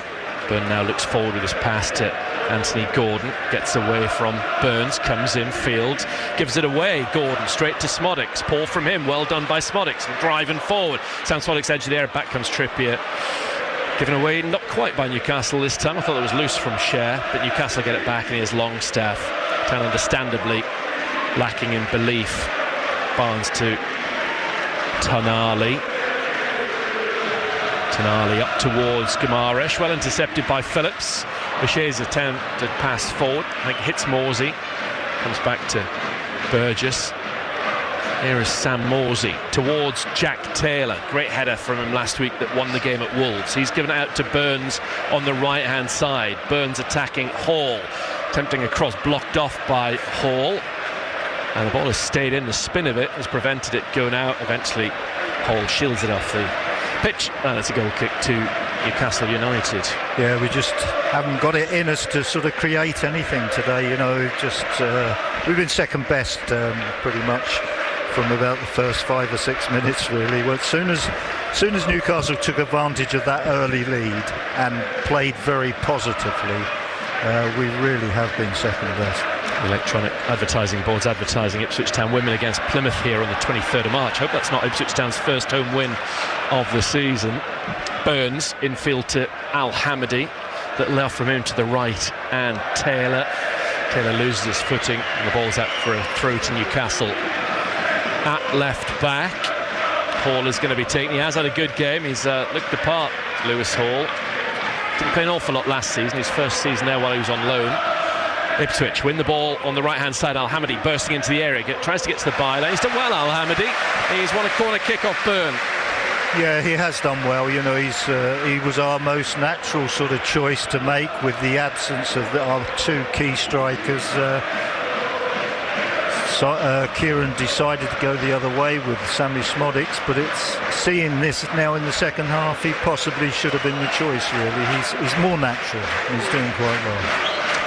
Cliff Davis jogging across to the join of the Sir Bobby Robson stand and the cobbled stand, far left corner as we look at things here, with Ipswich Town's second corner kick of the game. We're into the final 20 minutes at Portman Road. Town trying to get at least a consolation goal, 4-0 behind to Newcastle, and it swings from Davis to the far post, headed down by Burgess, might get another bite at it. No, walloped away by Hall. And a touch on this near side of the field. Miguel Almiron about to come on for the visitors. Wide player in attack. Morsey closed down by Guimaraes. Clark spreads a nice ball out to the left-hand side, and Smodics back to Calvin Phillips. Phillips plays a diagonal ball across the field. Not sure that was the intended target, but it's found Burns. Burns tries to turn it back. Comes off the leg of Gordon. Cleared away by Newcastle. It won't turn into a pass for Gordon. And it's gone out just as Nathan Broadhead goes for a little jog near side. Boucher finds Morsey on the centre spot. Morsey up to Al-Hamadi. Al-Hamadi's crowded out, but he's done phenomenally well, taken on and beaten 4 players. Al-Hamadi, edge of the area, shot block, might come back to him. No, not this time. He's done really, really well there. Yeah, super play. Super play. Positive, confident. Phillips to Morsey. Morsey in the centre of the Newcastle United half. Clark gives it back to Burgess. Burgess turns it to the left side. Phillips, a couple of touches to get it under control. The number 8 Luke's infield, then tries the switcher play over the top of Gordon. It's inch perfect for Burns, but at least said about his first touch, the better. Newcastle have a throw-in, and on will come Almiron for what the final 18 minutes or so of this game, and he's going to be replacing Alexander Isak, the Geordie's hat-trick hero. Harvey Barnes's going to go centrally, or perhaps Anthony Gordon might go centrally and Harvey Barnes down the left, because Almiron's very much a right-sided player. As you'd expect, Isak is coming off at snail's pace. He's done his job. He's gone from 8 goals to 11 for the season. With that prodded second half finish, it's a handshake from Eddie Howe, Jason Tyndall and the rest of the coaching staff underneath us. Yeah, it's a good return. Newcastle have the ball with Tonali, belted away by Byrne to Trippier, edge of his area. Trippier controls it down to Cher. Cher gets it to Longstaff. Newcastle a little bit risky at the back, but with a 4-goal cushion you can afford that, I guess. Here is Almiron, very popular player amongst the Newcastle fans.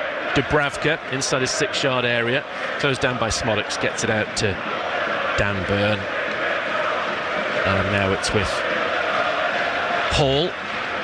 Newcastle with the bulk of the possession in this second half, the only goal of it as well. Newcastle 3-0 at half-time, now 4-0 on BBC Radio Suffolk.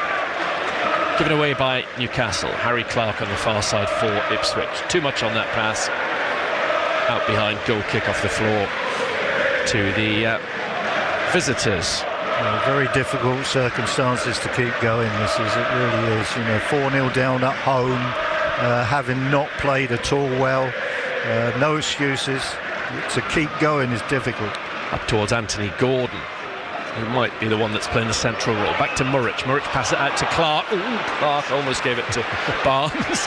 Town got a bit of good fortune there. There is Morsey inside his half. Longstaff is going to go and close down Phillips. Phillips plays it to Burgess. 16 to go. Al-Hamadi's first touch is a bit heavy, but Davis has got the ball. Not for long. He's given it in field to Tonali. Now with Trippier. Trippier back via Tonali to Dubravka. He's now 34. Kieran Trippier, more than 500 career games. Played for Town against Barnsley.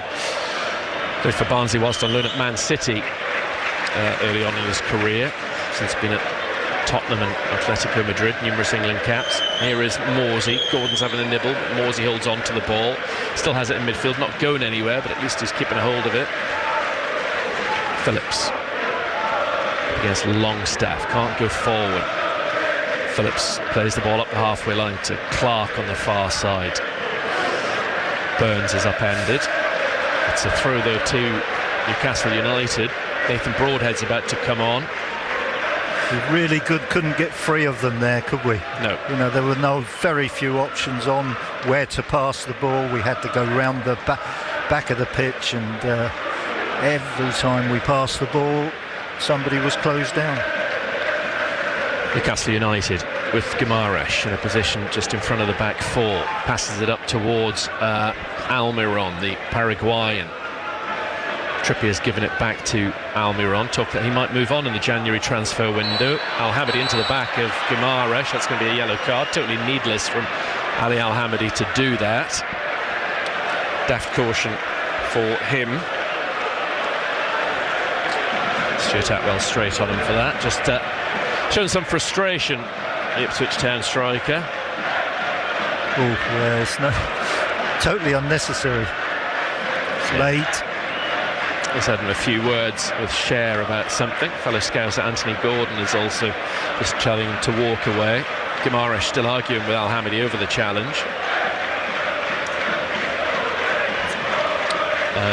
It's a Newcastle free kick inside the half. Broadhead and Johnson about to come on for some extra minutes for Ipswich Town. Final 14 minutes of this game, which is fairly lifeless at the moment, it has to be said. Let's hope for better joy for Ipswich Town at the Emirates Stadium on Friday. What a tall order that's going to be. Looking forward to seeing how Arsenal compare to the likes of Liverpool and Manchester City we've already seen this season. Guimaraes gets the better of Phillips. Hall to the left-hand side.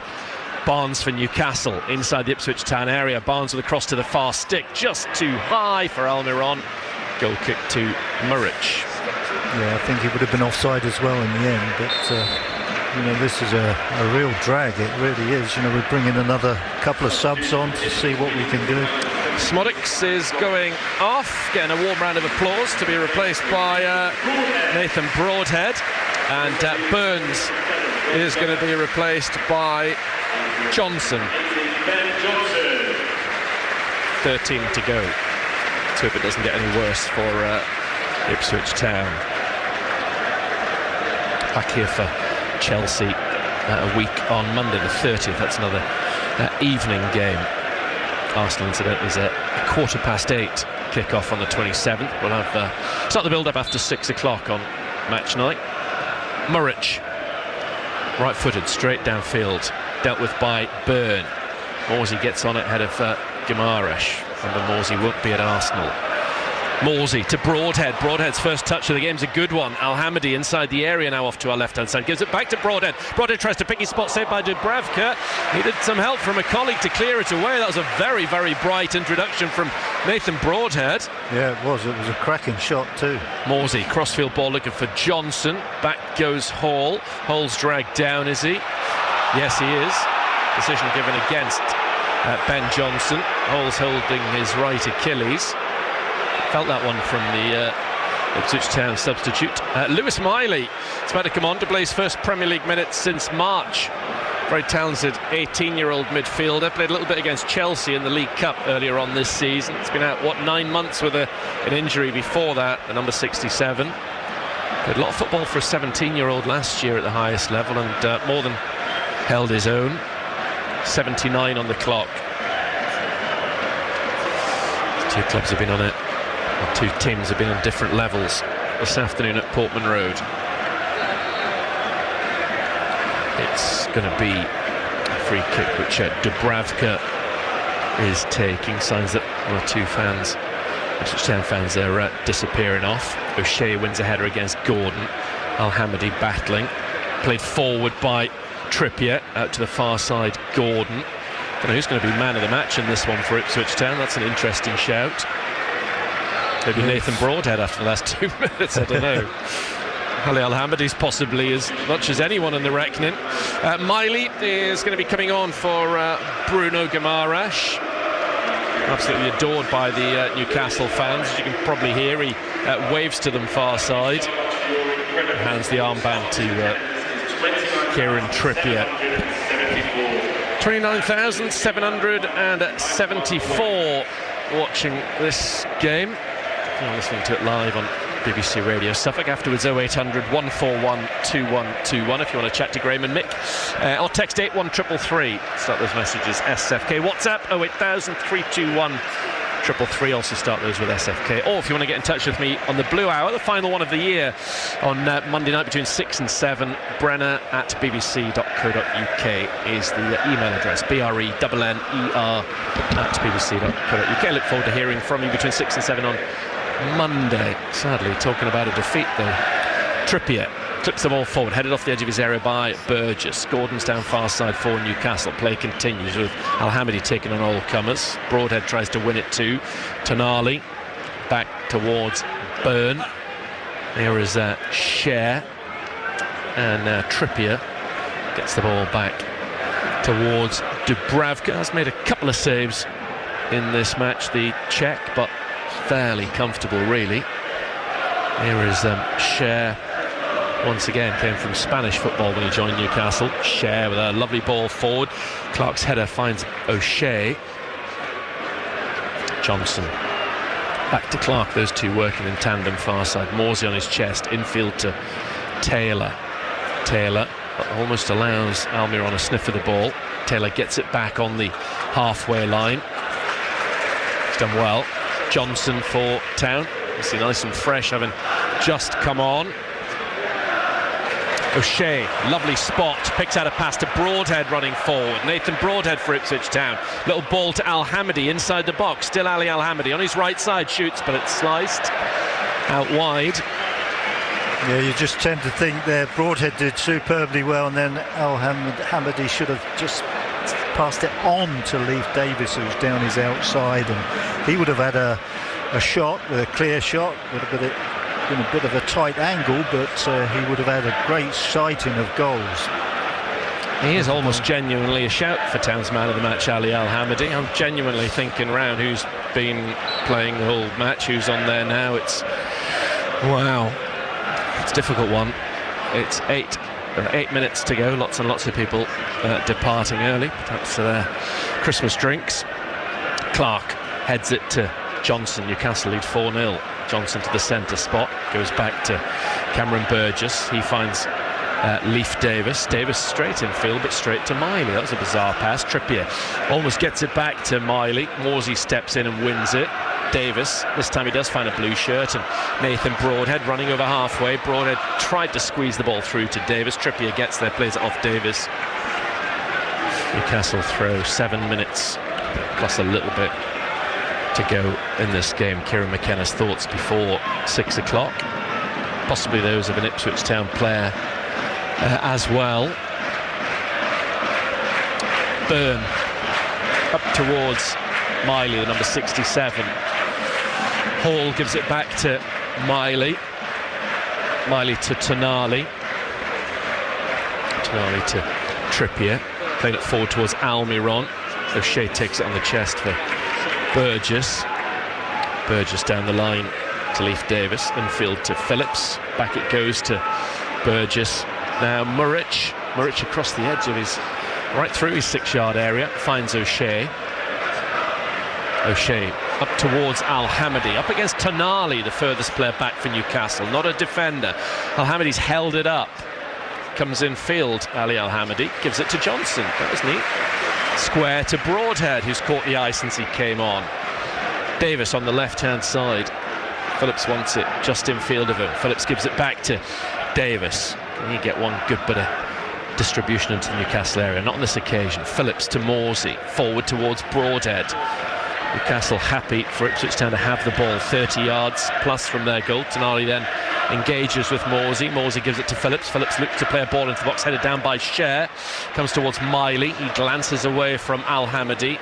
Miley, with his long legs of his, gets to halfway, gives it to Gordon. Almiron's making a run. Gordon might have found him. Too much on the ball, just.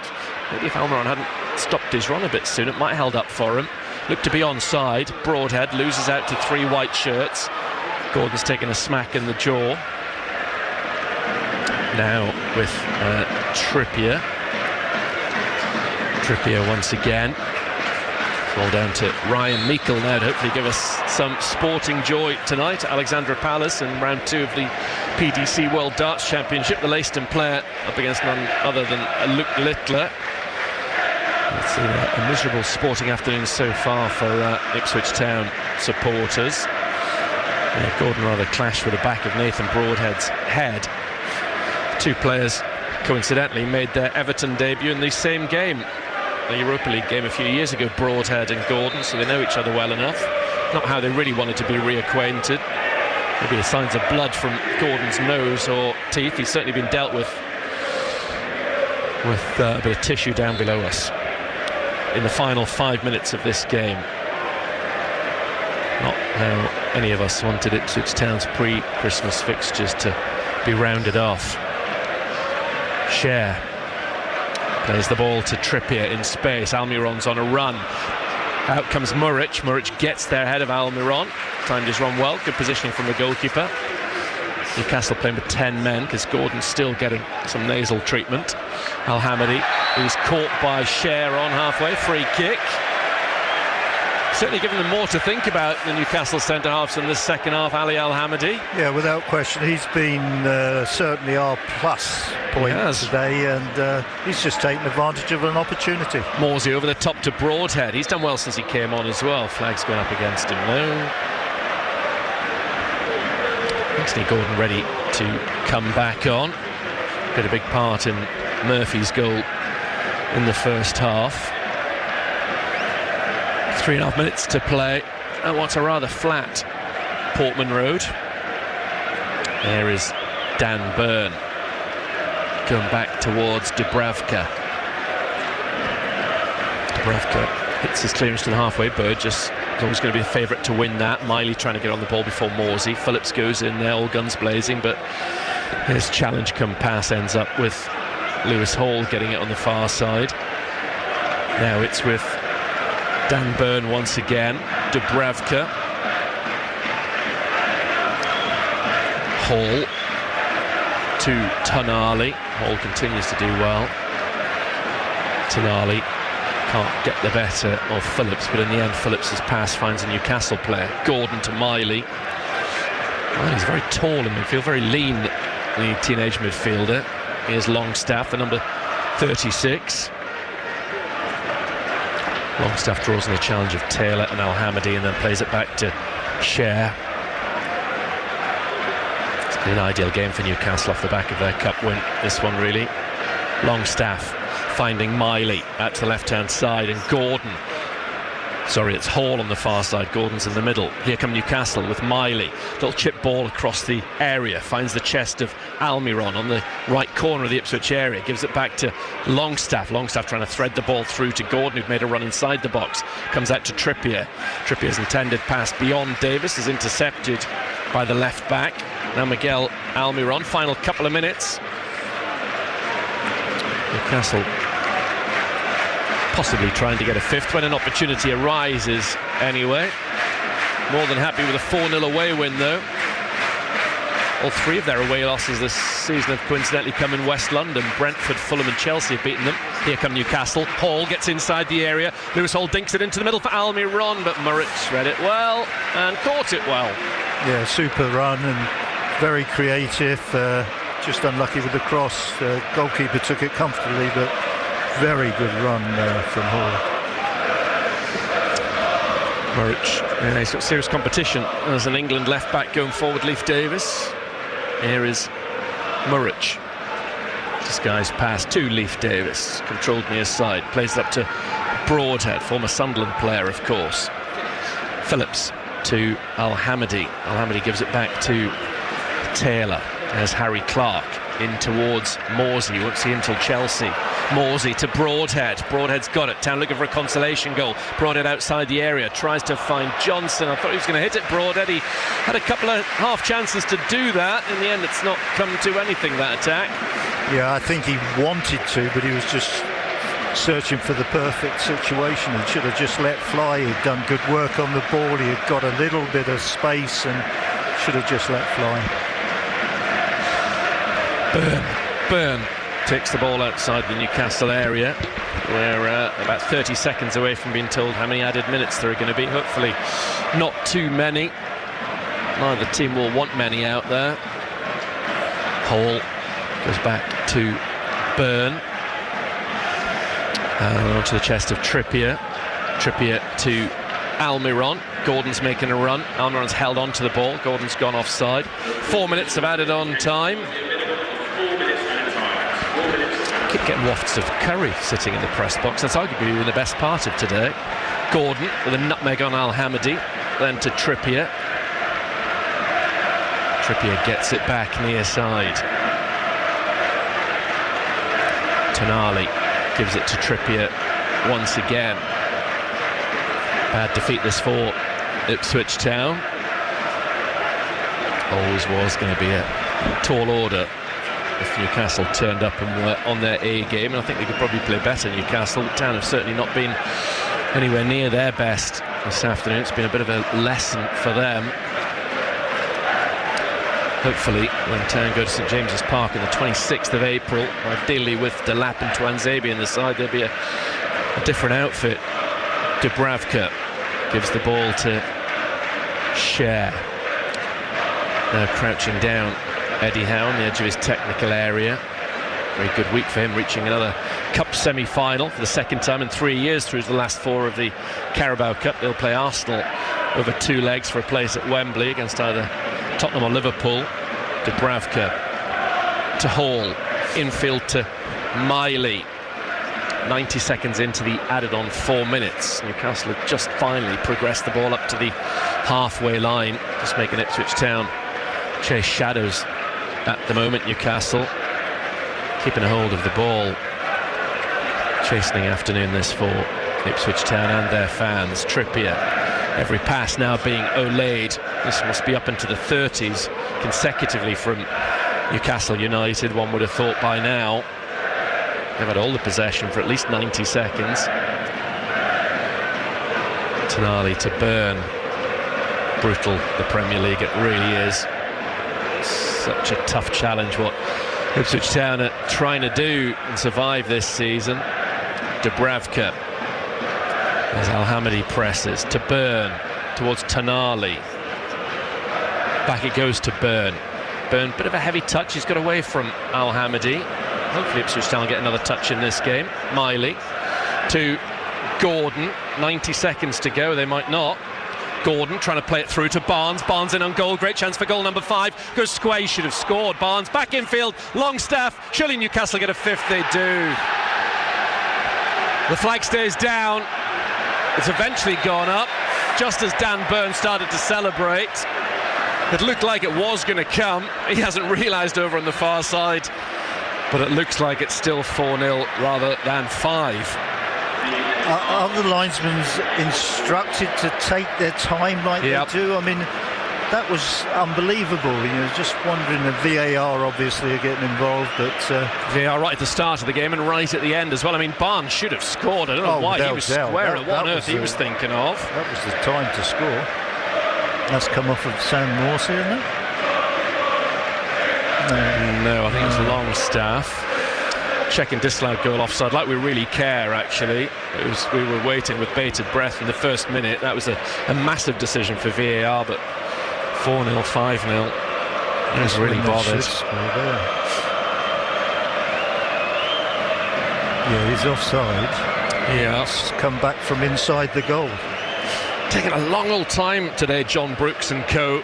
I think they're probably trying to assess whether Sam Morsey had the last touch, but I don't think he did. No, I don't think he did. I think it was Longstaff who kind of prodded it away from him. Still, we are waiting to see, checking for a disallowed goal. It's been cancelled out. It's still 4-0.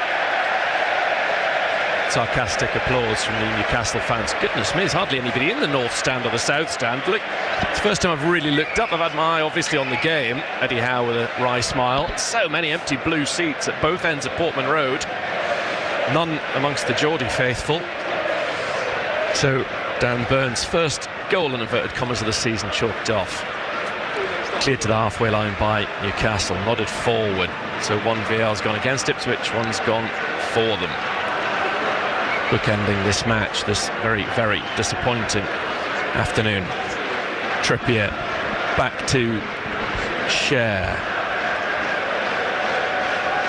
Two of the very best young British managers down below us, but it's Eddie Howe with a smile on his face.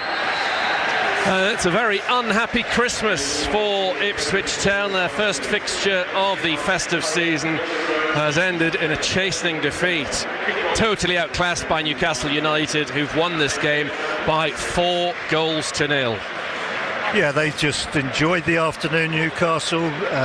Town would have dreaded playing every minute of that game. But, you know, as soon as they went behind, they knew that it was going to be a difficult afternoon. And then when Newcastle set about the game after the first goal, that was the key to everything. Newcastle seemed to sort of take maximum benefit of the opening goal and started to play some free-flowing football, and it was difficult for Town to actually stop, to get themselves back into the flow of the game, to actually try and dominate the proceedings, which they needed to do if they wanted to get back to a 1-1 situation. They never looked like doing it, and it just took a little bit of time. The second goal for Newcastle was an outstanding strike, and that was really the game over for me, you know. And I just felt that we had been so far behind by half-time, not just by the scoreline but by the performance, that I would have said, Kieran should have just said, look, you know, we need some fresh legs, desperate for fresh legs. What's the maximum we can do? 4 of the 5 would have been the sensible thing, and I think that would have been the only answer, because the players that had started the game were absolutely distraught. It was going to take something amazing to get them back up again, and I think maybe an addition of 4 outfield players would have helped them, you know, and maybe we could have got something back, you know, from the scoreline at half-time. But Newcastle just generally have been so superior to us, and this is the first time for me that I've seen us miles behind the opposition. You know, I think the one thing that we've always managed to do this season, whether we've won, drawn or lost, we've always managed to keep the game level, the performance level, but we haven't today. We've been a long way from it, and it's not.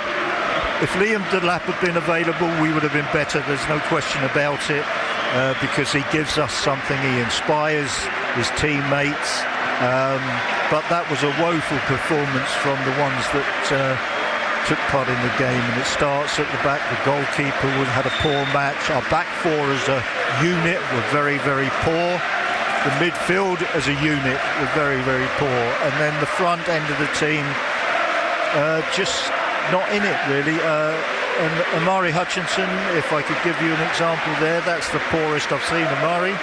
The most untidy I've seen Amari. No, every player, pretty much every player, you know, was just a long way from. I guess Al Hamadi, if we're going to try and find a positive, Mick, that second half from Ali Al Hamadi, he did all that could be asked of him, and maybe a little bit more. Yeah, the only 2 positives for me were, you know, Ali Al Hamadi's performance when the game was still a game. You know, when he came on at half-time, there was still a lot for Newcastle to do still. You know, they couldn't mess around at that point. I was going to say Nathan Broadhead was good when he came on, but there was not a game. You know, there's no game out there then. There was no time to get the game back. Newcastle were playing fun football. They weren't playing particularly disciplined football.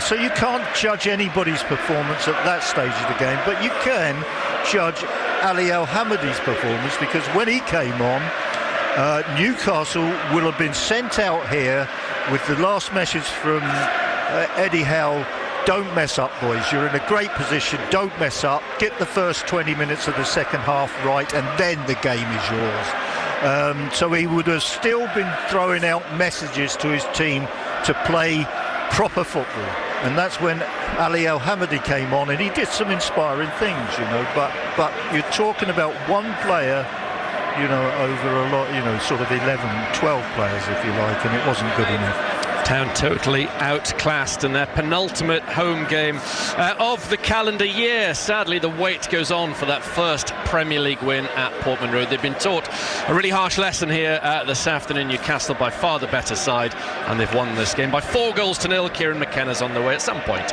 Yeah, really tough afternoon. Just gone 5 o'clock. We're on till 6 with Matchday on BBC Radio Suffolk. Plenty of supporters getting in touch with us already. If you'd like to, you can text us. 81333 is the number.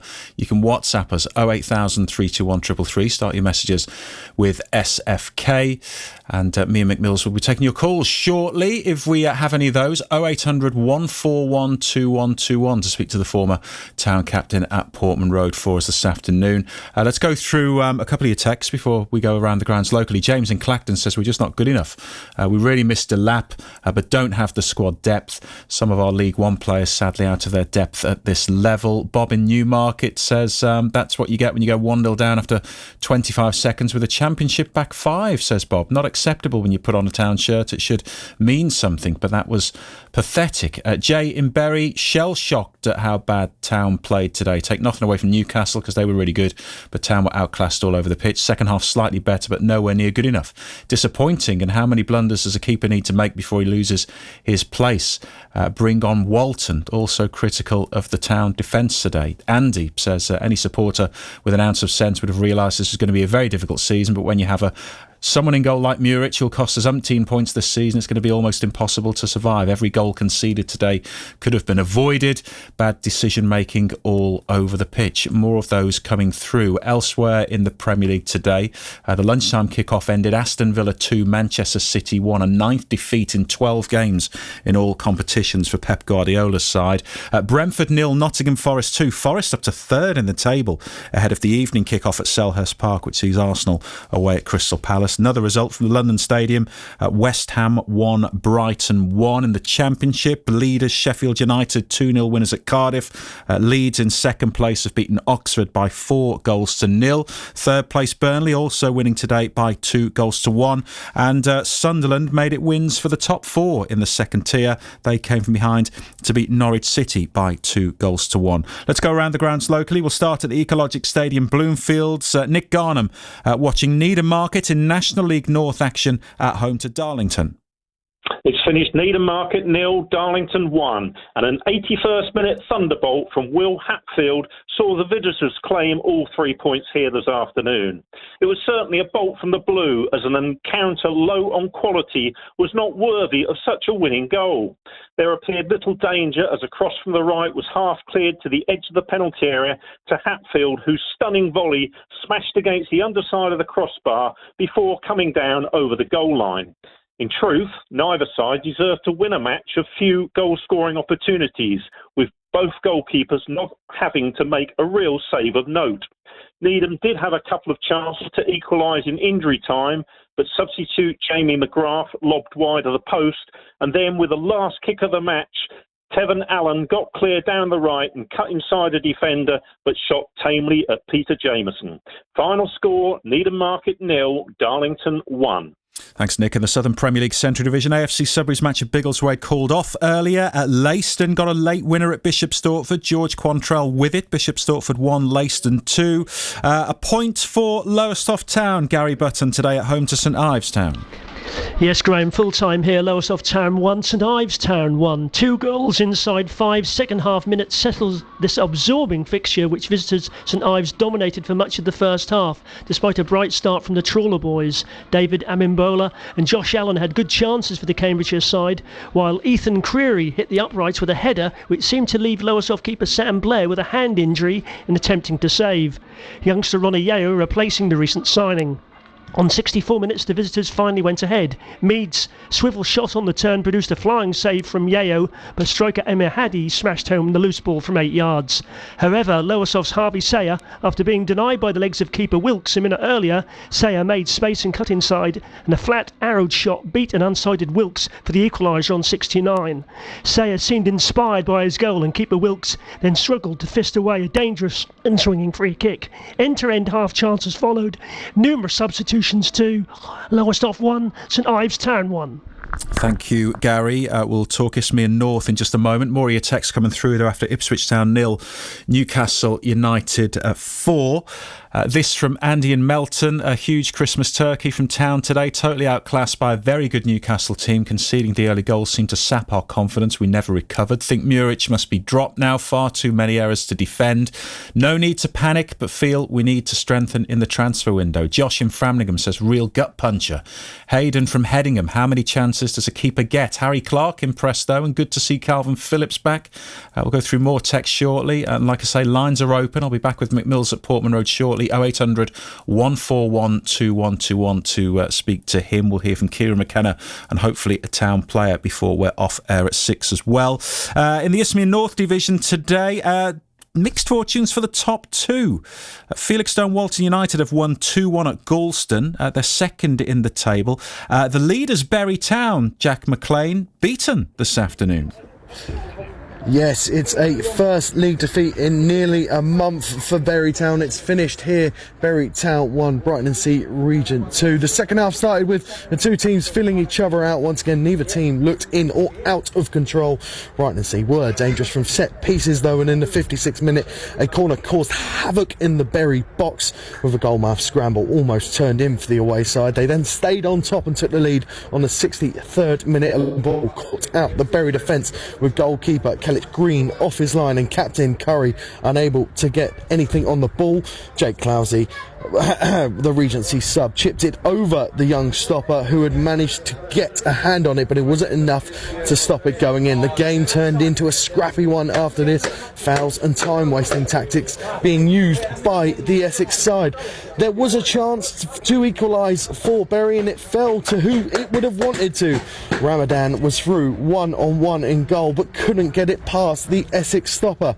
So it's not the Christmas present the Blues would have wanted, and it ends here in a third league defeat this season. It finishes here in Bury St Edmunds. Bury Town 1, Brighton and Sea Regent 2. Thank you, Jack. That game between Bury Town and Felixstowe Walton United on New Year's Day is going to be a big one, isn't it, in terms of the title race potentially. So defeats today in the Isthmian North for Bury, for Mildenhall, Newmarket and Ipswich Wanderers. But as I mentioned earlier, Felixstowe Walton United coming from behind to beat Coulston by 2-1. We'll have all your non-league results of note during the final half hour of today's programme. BBC Radio Suffolk Sports. Headlines. So Ipswich Town well beaten today, and Alexander Isak hat-trick for Newcastle, 4-0 winners at Portman Road. We'll be back with Mick Mills, who's at the stadium for us very shortly.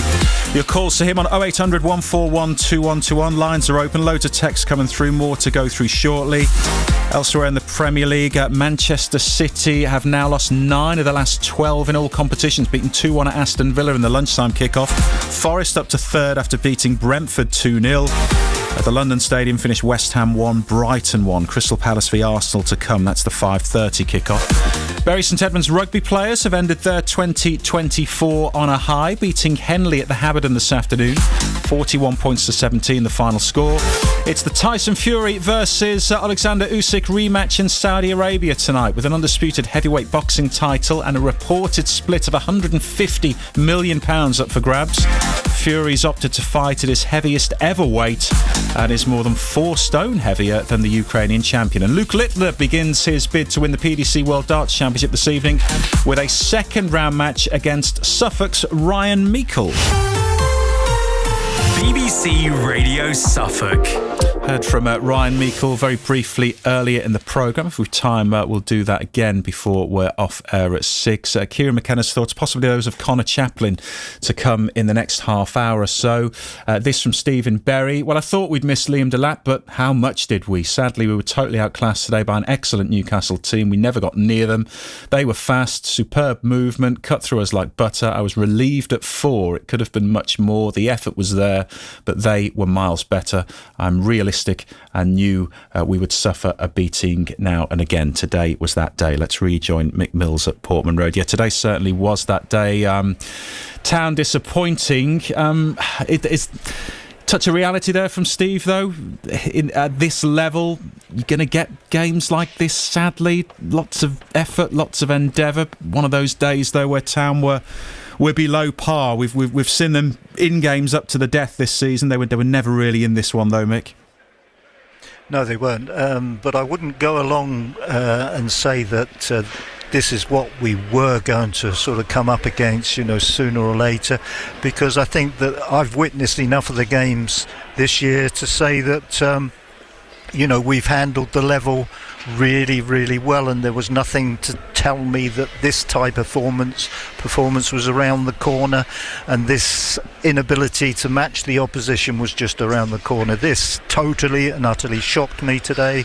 That we were miles away from it today, and obviously the early goal has caused us a lot of problems, but I was here not long ago when Manchester United got an equally as quickly opening goal. Rashford scored really early in that game, but the response from us was superb, and by half time we had sort of more than matched Manchester United and looked really, really good on that day. Today was totally opposite. I don't know where this performance came from, and I would have thought that the good fortune that we had at Wolverhampton would have given us a massive lift. We were so close to sort of not taking anything from that game, because it looked at one stage at Wolverhampton that we would lose the match, but we didn't. We come away with 3 points, and that should give you a massive lift, and I really did believe that this one today was an opportunity. We were at home against a team that have been slightly inconsistent as far as their standards are concerned, but this was they completely dominated us, and I've got to look at our team not by the end but by half time, and you've got to say from goalkeeper to centre forward, individually we were second best everywhere. And then if you look at the collective units, we were second best. If you're looking at the Newcastle forwards against our back four, they won that battle. You look at the midfield against the midfield, they won that battle. And you look at their defence against our attacking players, and they've won that as well. So they've absolutely dominated today's proceedings. And I have never sort of been at a game for some time where it dragged. It absolutely dragged. I couldn't believe how long it took to get to the final whistle. You just wanted to go home, basically. You just wanted to forget about everything that you had seen. It wasn't a game to analyse, because it was a domination of one team. They just did everything absolutely perfect as far as they are concerned. They snatch an early goal, whether it was right or wrong, they've got it. They responded to that good bit of fortune and dominated us up until half time. And then I think they would have been sent out. I've heard the message in the dressing room many, many times. Don't think you've won the game yet. It's only half time. Go out there and make sure you get the first 20 minutes of the second half right. Then you probably would have won the game. And they did. They came out and they got that perfect. They didn't. Their performance level did not drop from when they walked in at half time to when the sort of 65-70 minute mark was on the clock, and no, they did everything right, so they will feel terrific about themselves, and they will start thinking, Newcastle, that we've ironed the problems out, we've turned the corner, and we're going to finish possibly in the top six, and that is a possibility. Whereas ourselves, we've done something today that has really made everybody within the club, their jobs really, really more and more difficult, just by one performance, because there will be a lot of doubts gone into the heads of the players, there's no question about it, and it's going to take a big effort for everybody now to sort of rectify this, and we only know, don't we, that what 2 games around the corner. Yeah. Our first two opponents are going to be really difficult, so we've got a major problem, we really have, but when I look at it, if I'm and it's not just today, but I've just felt for a little while where we've been good in first halves and died in the second half. I think it's the midfield. I really do. I think that we can create enough up the front and we can score enough up there. we've got to sort our back line out a little bit. That's too sort of stretched, and it worries me that, you know, we've got Leif Davis who constantly goes and leaves 3 defenders stretched across the width of the pitch, and they're finding it difficult at this level to sort of fill the holes and the gaps, you know. But generally speaking, I think it's the midfield, you know, who are at the moment, they're not energetic enough to match the opposition. They can for 45 minutes, but then they seem to sort of die a little bit, you know. And I think that's if in the transfer window, if we're going to sort of make additions, then I that's where I would like it to be done. I think we might have to rearrange the back line, where we might have to be a bit more respectful and maybe play with 3 centre halves. It's something to think about, because at the moment the gaps are enormous, and these guys today, I mean, Willock was one. He recognised it immediately, that he could go between Harry Clark and Dara O'Shea every time. Sam Morsey wasn't tracking him to start with, and it was bringing Harry Clark in to try desperately to pick his runs off. So if he did come in and pick the run off, they just put the ball out to Gordon, who now has acres of space, and there's poor old Harry Clark's on a hide into nothing. So looking at this, and it's not just been today, I've felt this for a little while, that maybe we should go with a 3-man defence and make it tighter and stronger, and then when the window comes, we've got to sort of get some more energy in the midfield. I'll bring in Trevor, who's on the line in just a moment. Just a couple of texts before I bring him in. Luke on the way home says, atrocious home performance, team selection wrong, got outclassed by Newcastle, our defending was shocking, we must invest big in January to give ourselves a chance of staying up, and how can we stick with Muric after yet another poor performance, giving another shocking goal away. Big few weeks ahead, matches only going to get twice as hard, we need to play more defensively minded to get something out of the next couple of games. Dan in Ipswich says, I went today expecting to probably come out on the wrong end of the scoreline, but not in that manner. No fight from start to finish, no plan B or impact from the subs. Not sure what was said at half-time, but nothing changed. Most one-sided football match I've ever watched. Men v boys from start to finish. Must be Newcastle's easiest win since returning to the Premier League. Fear if we play like we did against Arsenal and Chelsea, our goal difference could become damaging. So down after a great result last week. He adds, Muric has to be dropped from the starting 11. The whole team were poor. Don't want to blame anyone in particular, but it's another game and another mistake. Yeah, we were buzzing this time last week, Trevor, after the win at Wolves, but all a bit deflated tonight. Thanks for joining us. What are your thoughts?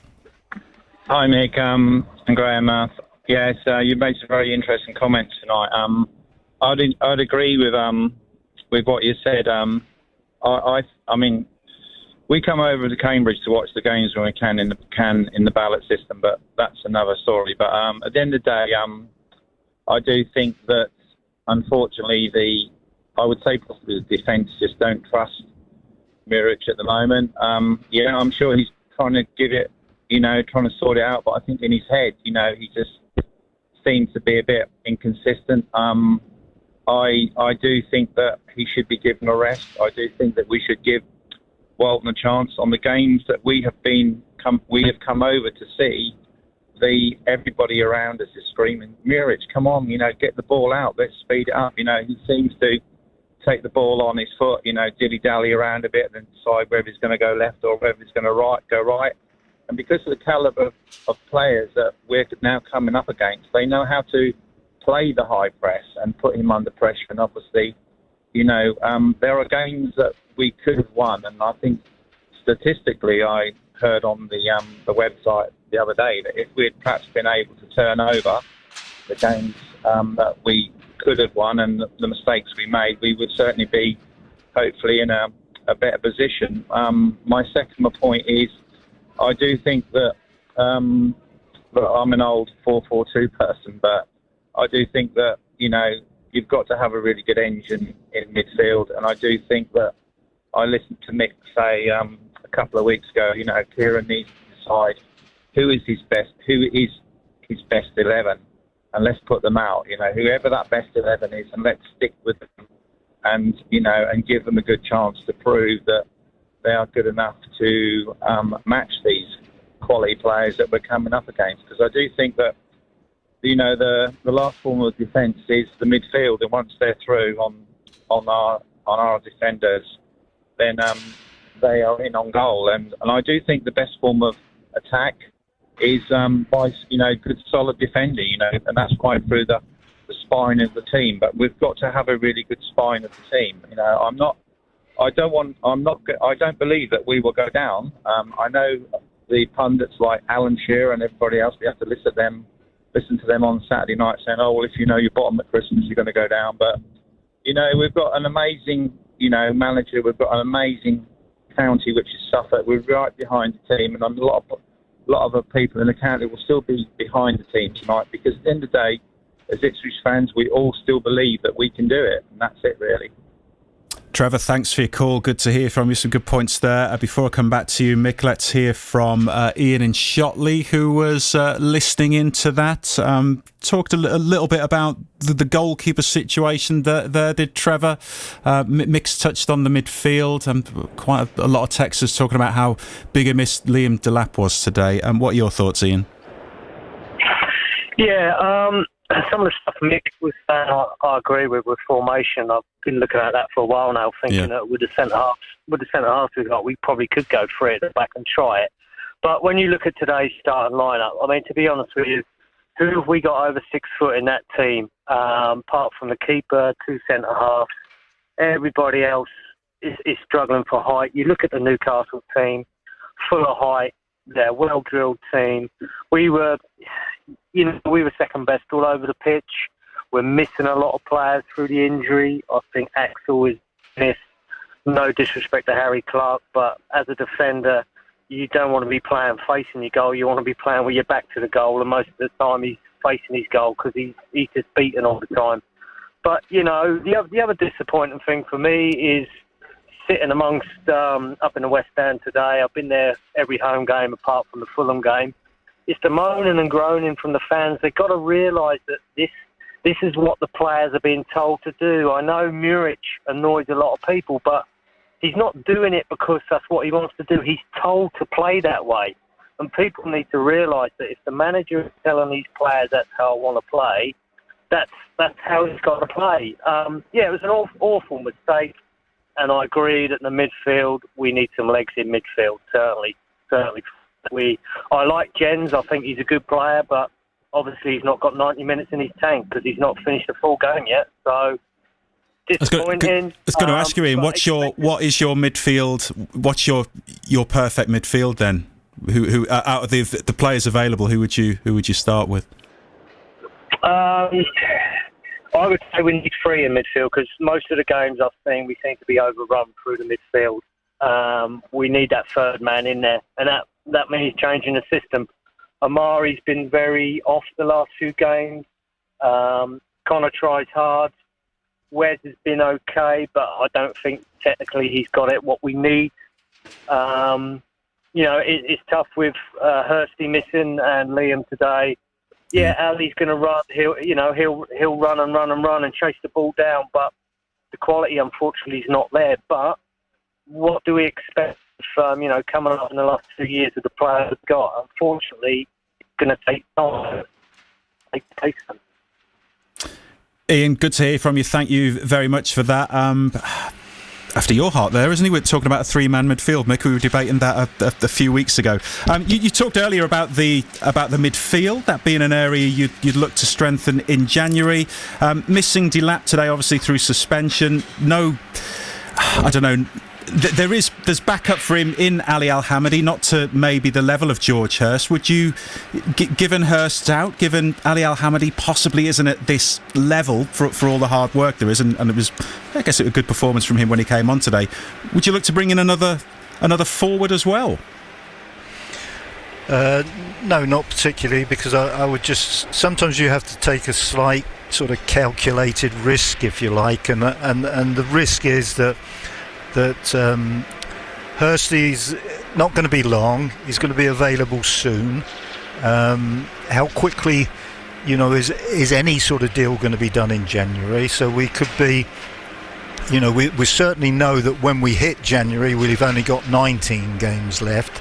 and we could be down to sort of 15, 16 by the time somebody arrives, and then if Hurst is fit, you've got Delap, and you bring in another striker, you just got a queue of people sort of waiting to get an opportunity, and as those games disappear, I don't really believe, unless we have some bad luck, that he will get sort of many minutes. If this new signing, this new striker gets any minutes, then it's taken off of Liam Delap and Hursty. So I would tend to say no, I'll take a chance on that. I'll take a chance on those two will be fit and available for the remainder of the games, and I'll go with them, because I would imagine if you want to try to improve on those two in the transfer market, it'll be very, very costly, and I do believe that if you look back at the midfield has been sort of poorer, the poorest area, if you like. I think we can patch it up at the back. I mentioned a change of system, and that's purely and simply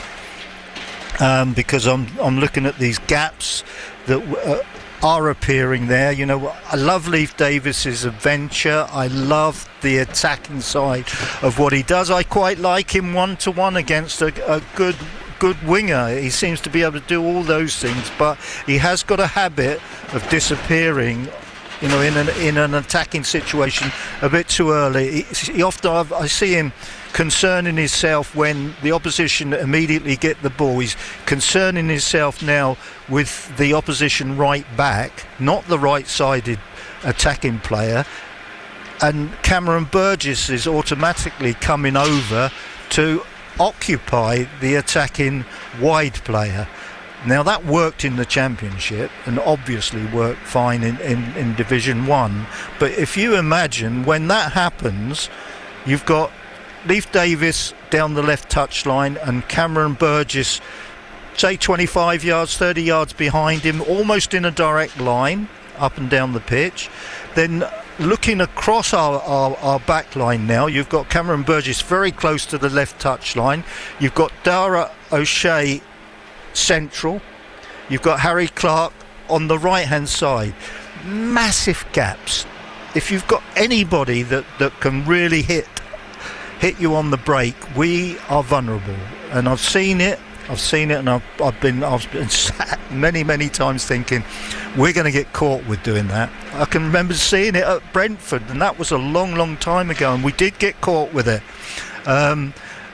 I'm seeing it, and now these managers and coaches that they're beginning to get to know us now, and they see things like this, and I think no, that's not right. There's too many gaps, and then I think, well, we've got three very strong centre backs. I like Cameron Burgess on the left of three. I want to try and get Jacob Greaves in there, and I would make him the central one. And then I would make Dara O'Shea on the right, who is used to playing. If all of a sudden the left-sided attacker got away, from whoever was our right wing back, if he got away, Dara O'Shea's very comfortable coming out and saying, right, I'll deal with him. I'll now become a right fullback. And I think he's comfortable. And I think in time, Jacob Greaves would hold that central area strongly, and he would knit things together. He'd fill little holes for us, and I think they're all three good players. You see, that's what I'm trying to think. Can we get our best players on the pitch all in one go? Rather than leave some good ones on the bench. And that's just one idea. I've got of changing the system, but come January. And this is not easy, because I've actually sat at home and tried to do it, and I can't come up with any names, but trying to get athletic players in the centre of midfield that are better than what we've got, that are surplus to requirements at other clubs. I failed to come up. I came up with Dewsbury Hall. I thought he isn't doing anything at Chelsea. He's a good central midfield player, but then I poo-pooed my argument and thought, well, his game is all about technical ability, not about athleticism. So I had to rule him out, really. But the club should be geared now to be able to involve the market abroad as well, so it might not be a domestic player, it might be somebody who's playing abroad, but there is one player at Brighton that impressed me immensely, and I didn't know him before we went down there and played, was Belieber, who has joined the club, and he's only played a handful of games out here. I think it was for Lille, but when you watch that game, Graham, he was immense. He was unbelievable. He could close people down in no time at all, and he could take balls off people. He didn't have to wait to sort of, for them just to overrun it or anything. He was like a tiger. And I actually remember sort of Leif Davis, he did a little recap of what he's seen of the Premiership already, and he said he was the best player he's seen. So that was a club going out, spotting a player in Lille and bringing him over, and top class. That's the sort I would like to see. Somebody who can really cover the ground, steal balls off of people, push them over. Do in midfield what Liam Delap does up the front. Fight people and play the game with no small amount of ability. Well, it's a tough window, January. It really is. But Town do have previous. They do have previous in January transfer windows over the past couple of seasons. So we'll see what happens. Mick, thank you. We've got more of your texts and WhatsApps to go through in a moment. Let's get some reaction though from Portman Road. Kieran McKenna to come before 6. Right now we can hear from Connor Chaplin, who's with Brenner. Connor, that must have been an incredibly tough game to play in. Yeah, tough day. I think one that we got to take on the chin, except that we were second best on the day.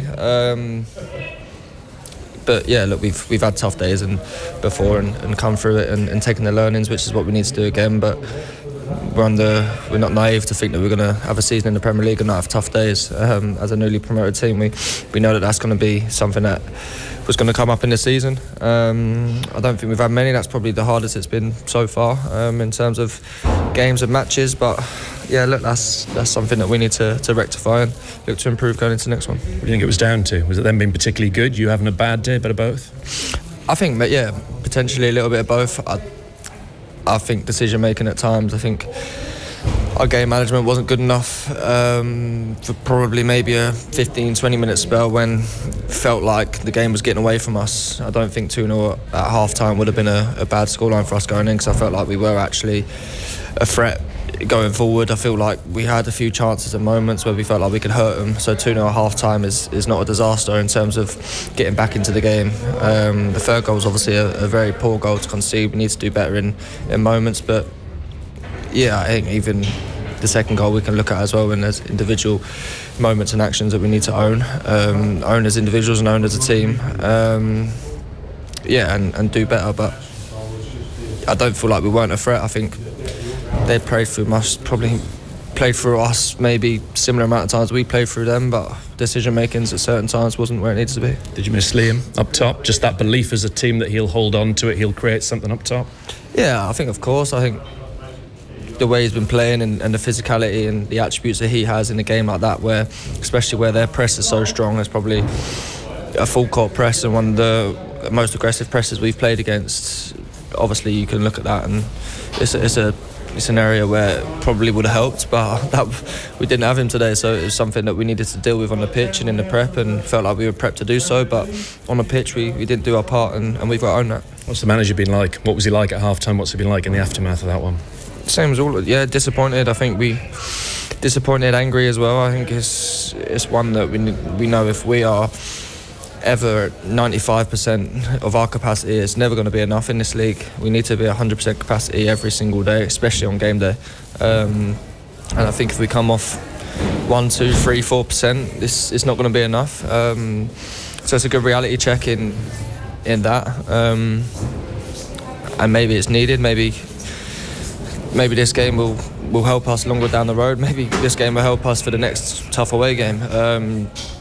You need to take the learnings from it, definitely, but yeah, it's one where quite clearly we're disappointed and angry about, but we also know we're going to have tough days at times this season. Like I said before, we know we're going to have tough days at time, and we've just got to take the learning and take it on the chin and accept that today we were second best. And in general, to get to Christmas without a home win, how big a worry is that? How big a concern?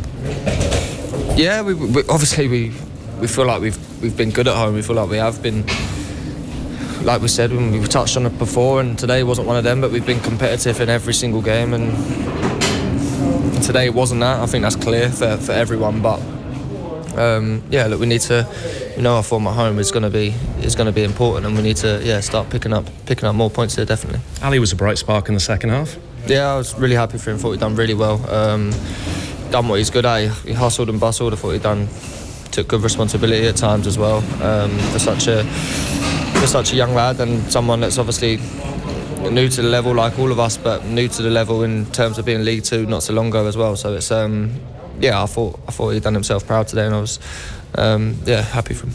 Just finally, you've got to dust yourselves down, haven't you? 2 massive games on the horizon, Arsenal and Chelsea. Yeah, of course. I think we need to take the learnings from this one. We need to recover quick, and I think the learnings from this one is probably going to be one that's going to be needed for the next game as well. 2 top teams coming up in the next 2, so we need to, like I say, learn fast. Conor Chaplin with Brenna Woolley on BBC Radio Suffolk after Town 0, Newcastle 4 in our main feature this afternoon. We'll hear from Town boss Kieran McKenna before we're off air at 6. More of your texts to go through now. Tim from Hadley says that was really poor. If we're to have any chance of staying up, we need Liam Delap in the team, as we're nothing without him. We also need a new goalkeeper. First time today I sense several fans losing patience, says Tim. Laura from Colchester, so disappointing. Didn't know what to do with the ball when we were in possession. Performance today very sloppy. Alex from Hadley, poor game in general, but when Nathan Broadhead came on, he was very lively and positive. Maybe he should be starting. Travis from Sudbury, ouch, that was painful. No matter the quality of opposition, we have to at least try. Need to drop Muric immediately, not good enough to be a number 1. Slicker and Walton, 2 great goalkeepers who aren't getting the chance. Whole team not good enough today, barring Broadhead when he came on. Yes, we're playing good teams, but it's unacceptable. We need to push ourselves to work harder. Vital we bring in a striker in January, says Travis. Kevin in Dis says that we had 5 or 6 players on the pitch that were playing in League One a couple of seasons ago, and it looked like it. Second best all over the place. Delap, a massive loss. Just listen to one caller defending Muric. I think that was Trevor, wasn't it, earlier? And yes, maybe he's being told to play that way. Unfortunately, his decision-making and speed of thought's not good enough. Speed of thought is not something that can be taught. You either have it or not. Newcastle, the best team at Portman Road so far, adds Kevin. The worry is there are better teams to come. Phil says, seems the lack of a home win's become an albatross around the club's neck. Then again, Newcastle have hit a rich vein of form. It's only Arsenal and Chelsea next. If only we could play Man City. It's looking like a bleak midwinter. Couple from Ollie in Colchester says, goal in the first minute, killed the game from the start. Can't keep gifting teams goals constantly. It's costing us results and giving us a needless uphill struggle. Muric getting worse every week. Not sure what he's doing in training to keep his spot. Walter must be smashing McKenna's office door down by now. Costed us too many points and looks so under pressure all the time. We need some strength in depth and some Premier League experience in January who know how to win games in this league. On a further note, adds Ollie, great atmosphere for the last half hour, but why is the noise not like that at kick-off or throughout other games? Is that right, Ollie? Is that fair? Let us know what you make of Ollie's comments. 81333 to text in, 08000 321 333 on WhatsApp. Another one here from Liam in Lavenham. Thoroughly outclassed without our battering ram Liam Delap up top. It just allowed Newcastle to push up high as if they knew we went long. They could easily head it back, which made it easy to press. Have to say, however poor we were, everything Newcastle did was so sharp and slick. We couldn't get near them. Our press was poor. You wonder if a better tactic today was to try to counter them, but that's not McKenna's way, to be fair. On to an easier game, says Liam, at Arsenal next week. Major reinforcements needed in January. If we get any more texts, we will go through them before 6 o'clock. We've got manager Kieran McKenna on the way. We're going to be talking non-league football as well. Elsewhere in the Premier League today, mentioned a few times, Aston Villa 2, Manchester City 1 in the lunchtime kickoff.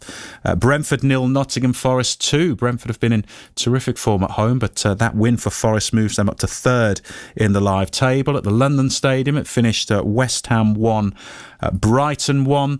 So just quickly looking at the table, Town stay third bottom, 2 points behind Leicester, who entertain Wolves at the King Power Stadium tomorrow. Everton in action against Chelsea tomorrow as well.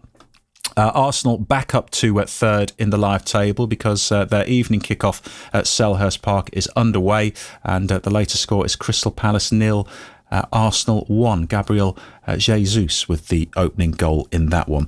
While we're waiting for Kieran McKenna, let's bring you one of our non-league managers from one of our featured games this afternoon. Needham 0, Darlington 1 was one of those, and we'll hear from Kevin Horlock hopefully before 6 o'clock. But we can bring you Andy Reynolds at Lowestoft Town first of all. The Trawler boys coming from behind to draw 1-1 with St Ives Town in the Southern Premier League Central Division this afternoon. Andy Reynolds has been speaking the last few minutes with Gary Button. Andy, a close match. Yeah, probably on the balance of it overall, the right result, although you kind of go through it and you say we had a great start and maybe should have done something in the early part of the game. We looked really threatening on our early set pieces. And then the rest of the half, they sort of took over really and ran us back and kept us in our half, and we didn't really have the answers for it. So we made a change at half time, and second half was probably much better performance, much better for our fans to watch, much better for the players to play in, and I felt their goal then came kind of a little bit against the run of play, but we showed great character, came back and woulda, shoulda, coulda on another day maybe scored more. So yeah, I think all in all you probably have to say that's probably about fair. But we definitely want more from it, and we've got to make sure when opposition come here or within any game, we don't give them such long periods where they get their tails up and dominate. I think that's what we've got to take from today for sure. And of course you had to make the change with your goalkeeper, young Ronnie Yeo had to come in for Sam Blair. Yeah, fortunately it's kind of not Ronnie's first game, so Ronnie played Jamie's last game and then turned up on the Tuesday night in crutches, so obviously didn't get to carry on, and Jamie and sort of Jordan had already arranged Sam coming in, so Sam's kind of come in and today he's taken a few knocks now, but he's obviously playing in a mask at the minute, but today he's taken one and he just couldn't feel his arm from his elbow down, so obviously that we don't need to be giving teams a head start of playing a goalkeeper with one arm, and we had Ronnie with us, and I thought he's gone on and done brilliantly, and given himself a real chance now going into the next game. So it's good to have players at the club who are hungry to come in and kind of step up when they're given the opportunities, and I think Ronnie's done really well today, so good on him. Andy Reynolds, the Lowestoft Town manager, with Gary Button after a 1-1 draw for his side at home to St Ives Town in the Southern Premier Division Central this afternoon. Leiston 2-1 winners at Bishop Stortford at step 3 of the non-league pyramid today. AFC Sudbury's match at Biggleswade was called off. I'll touch on results in the Isthmian North Division, Thurlow Non-League and SIL in the next few minutes, but we can now hear from the Ipswich Town manager Kieran McKenna. We heard from Connor Chaplin around 10 minutes or so ago. McKenna has been speaking to the assembled media, including our very own Brenna Woolley at Portman Road in the last few minutes after Town's 4-0 defeat to Newcastle. Kieran, you've just gone past your third anniversary as Ipswich Town manager. Would you agree that might be your toughest afternoon so far? Depends what you mean by toughest, but it was certainly a tough one, that's for sure. The game got away from us, there's no doubt about that, in a way that hasn't happened very often this season. It didn't happen very often last season. It did happen. I think we had Leeds away last year with the majority of the group that were here today, and with some players missing who we had that day, and that game got away from us, and that's can be the level of the opponent sometimes, and it's the first time in a while that it's happened. We need to take the lessons from it really, really quickly, and that's what we look to do over the next few days and get ready for the next games. Does it come down to the fact that you conceded so early? I don't want to put it just on that, to be honest, because no, of course we don't want to concede early, but it's good execution from them, and we make some mistakes in the action. But we've conceded early goals before, lots of times with the group, and we always have found a better response than today. And actually, after the goal, we had plenty of the ball and we had some threat in the next phase of the game. We had some opportunities. So the fact that we were 1-0 down, I didn't think was having a massive, impact on it. It was more when Newcastle got in the ascendancy and the game was open and they were getting chances, we didn't recognise it well enough, and we didn't show the defensive organisation, the resilience, the humility, and concentration in our defending to see that period of the game off, which I felt like we had to do in the first half. It was a period where an open game, both teams creating chances, but Newcastle's calibre means that game is going to suit them, and we needed to close the game off better, do a better job of managing it, and get to half time and give ourselves a chance to compete in the second half, and we didn't manage to do that, and the game was away from us by half time, and the second half becomes about different things then, and the result was realistically gone by that point. Did you have any hope at half time? Because that third goal they scored was, you were engineers of your own downfall. That one. Yeah, it's a poor goal for us to concede. It's one action, but it's in fitting with the 15-20 minutes before, with the decisions that we were making at that phase of the game. But at half time, look, we still believe if you get the next goal then it could change, but it wasn't the next goal wasn't the priority. The priority had to be that we needed to get more solidity in the game. We needed to stop the flow of counter-attacks and attacks against us. And we didn't manage to do that, to be honest. We come out well with the ball, but the goal that we concede after half time again is not good enough from our point of view. It's a good level opponent and all those things, but it's not good enough from our point of view. So we didn't manage to stay at 3-0. At 3-0, if you get the next goal, there's still always a possibility that you can get a late swing in the game. At 4-0, the game was gone, and it was about showing different things in a difficult situation. And in general, the group done that, and the crowd done that as well, and we're very good and stayed with the players, and we just had to see the game out. I know it's Arsenal and I know it's then Chelsea, but is it a relief in a way that you can try and respond as quickly as possible? These games come quickly now. Yeah, it's not too quick, the next one, but it's quick enough. But look, it's tough games for sure, but in some ways the lessons that we need to take from today, the things that we didn't do well enough today, they're absolute non-negotiables for the next couple of games. So in that way they can be a good opponent for us, because we're going to have to show all the qualities that we didn't show enough of today, and I think that's clear. Kieran, we've not seen this scoreline against you at Portman Road. You have been in every single game. How important, clearly, that this doesn't then become the norm and you get back to your resilient self here and still try and get that first win. Yeah, of course, very important. It's not a feeling that we want to have too much today, like we do today for the rest of the season.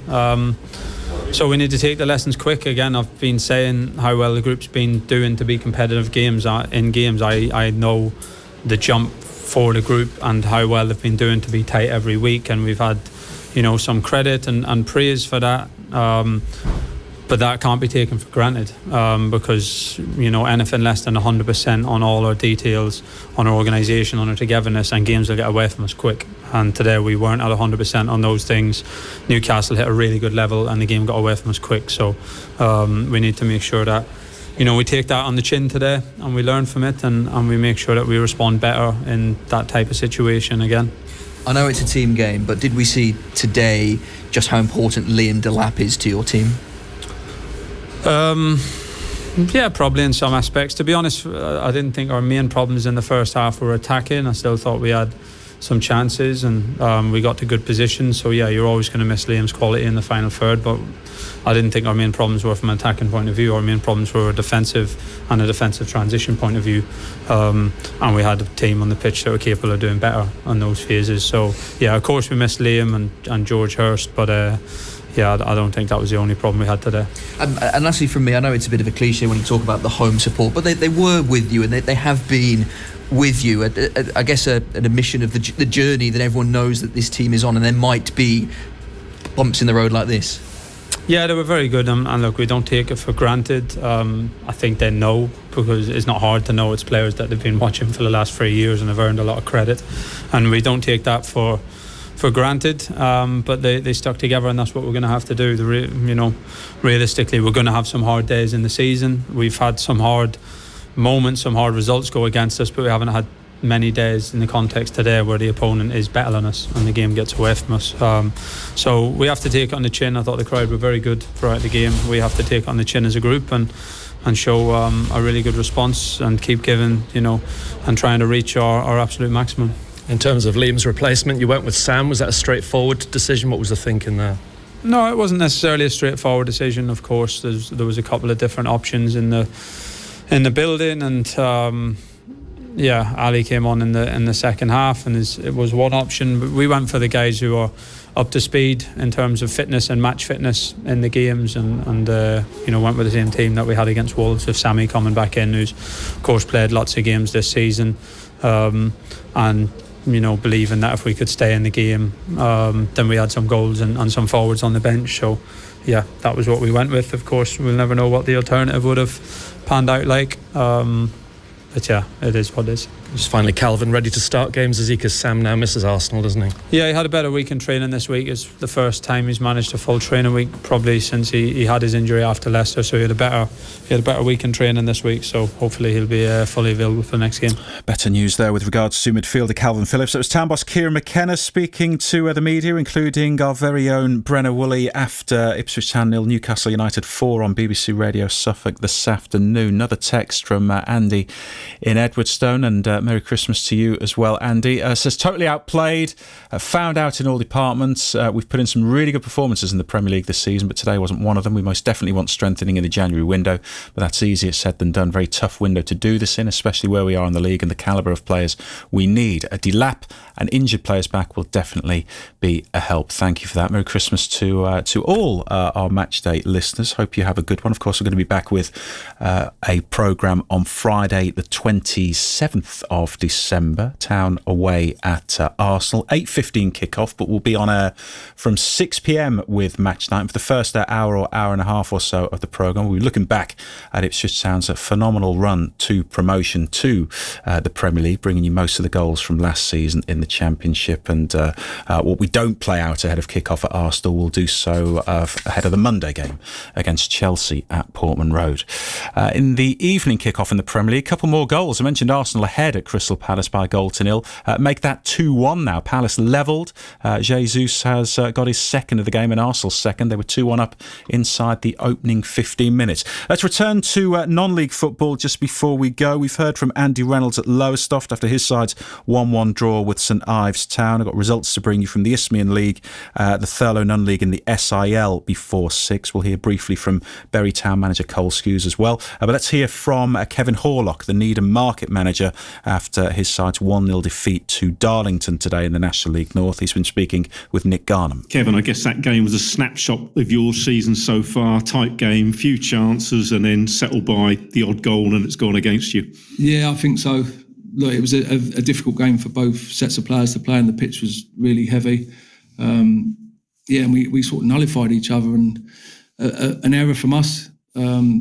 We should clear it, put our foot through it. We've took a risk and tried to bring the ball down, got caught on it, and I've got to say the goal that's won the game's spectacular. I think at any level of football, it's an unbelievable volley, and on another day it could have gone anywhere, I suppose. But where we're at the minute, when you're not winning games, when you're near the bottom, that's what happens. And it was a super goal to win a dire match. Very few chances. Neither side really deserved to win the game, did they? No, it was probably a 0-0. I'd written all over it. We did create a few chances, but it was obviously when we was 1-0 down, we sort of went for it a little bit more. And probably on another day, we score a couple of them. But like I say, where we are in the league, everything seems to go against you at the minute. But we'll keep working hard. I can't fault the lads' work rate again. Like I say, it was a difficult game today. But it's fine margins, and unfortunately we're on the wrong end of it today. Yeah, probably enough about the game. Probably not a lot more to say. But what do you make of your National League experience so far? Because you're one game shy of the halfway point of the season. It's been tough, but we knew it was going to be. Obviously, everyone mentions, and I suppose it is a factor, the travelling's difficult at times. But look, we had success last year, made history for this football club. To be playing Step 2 football is a privilege. And everyone that's involved with the club that's done so much deserve this shot at it. And we just want to stay up. Look, the lads love it. It's tough. You're defending a lot. It's more physical. Mistakes get punished. That's football. But we're sort of trying to flourish in amongst all the hard times of losing games of football and keep everybody's spirits up. But look, we're capable of beating the best teams in this division, which we've shown. We've just got to do it on a more consistent basis, and that'll see us safe. And that's our aim, to stay in this division. There's still a long way to go yet. Kevin Horlock, Needham market manager with Nick Garnham after his side's 1-0 defeat to Darlington today in the Isthmian North Division. All change at the top. Felixstowe Walton now lead the way after coming from behind to beat Galston 2-1 this afternoon. Willie Clemens and Charlie Warren with the goals. Defeat for the then leaders, Bury Town, who dropped to second. They led today through Jamal Ramadan before losing 2-1 to Brightlingsea Region. We can hear briefly from the Bury boss, Cole Skews, with Jack McLean. Cole, you joined me after your third defeat in the league this season. Yeah. That's a record you've got to be proud of, but a real disappointing one today. Yeah, incredibly proud of the group, because we've had a real good start. The sort of points return to this point has been incredible, but it's a game we deserve to lose today. Not through... credit to them, they've come and done what they've done. It wasn't through... I think we derailed ourselves today. I don't think it's through an acceptable... a really, really good performance from them. I just think we derailed ourselves with so much wrongdoings. We made all the wrong decisions at all the right times today. So credit to them, because they've got some real good individuals. They're a real good group, but we were really, really poor this afternoon. But like I said, I can't go in too much because the boys have been remarkable, and we're still in around the top end of the table. So from kick-off. Yes. For the first, when you scored, I honestly thought this is going to be the easiest game of the season for you. You look so in control. Yeah. Did they just switch off after that? No, so it's amazing that you say that, because you get a feeling, more so I say as a manager or a coach than you do as a player. Albeit we had a good start to the game, first 10 minutes. If you just get a feeling that stuff isn't right, whether it be a decision of pass or positioning of a certain play, you just feel no, they're not. That's not what you spend a lot of time prepping and planning. So I didn't quite feel that this afternoon. I thought we were the furthest point from where we need to be this afternoon. If you're wanting to achieve what you want to achieve, ultimately at the end of the season, consistencies bring consistencies. If you're consistently doing good stuff and consistently making the right decisions, or consistently, I know it's one of the hardest games in the world, and the top play at the very, very top, because 9 times out of 10 they make the right decision. But I just got a feeling today that it wasn't quite our day, and that's probably a huge amount of credit goes to them, really, but we need to be a lot better. Cole Skews, the Bury Town boss, with Jack McLean. His side beaten by Brightlingsea today. Defeats as well in the Isthmian North for Mildenhall, 2-1 at Sporting Bangor. At Newmarket, who went down 2-1 at Haringey Borough. Bottom of the table, Ipswich Wanderers beaten 2-0 by Concord Rangers. But like I say, Felixstowe Walton United going top of the table after a 2-1 win at Galston. Results from today in the Thurlow Nunn Premier Division: Brantham Athletic 1, Harleston 0, Cornard 2, Thetford 2, Downham 1, Woodbridge 0, Hadley 0, Ely 0, Lakenheath 3, Great Yarmouth 2, and Walsh and Willows 1, Dereham 0.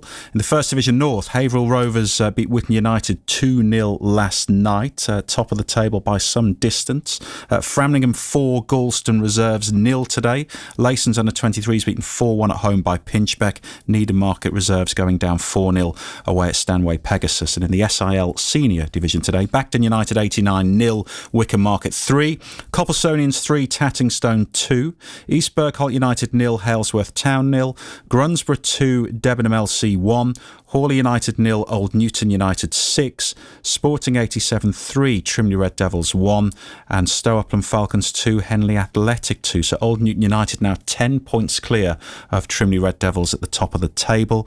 Stow Upland Falcons third in the table, a point behind Trimley in second, and with a game in hand. Halesworth make up the top 4. They've played 4 games fewer than the leaders Old Newton United. Were they to win all of those, they'd be just 4 points adrift.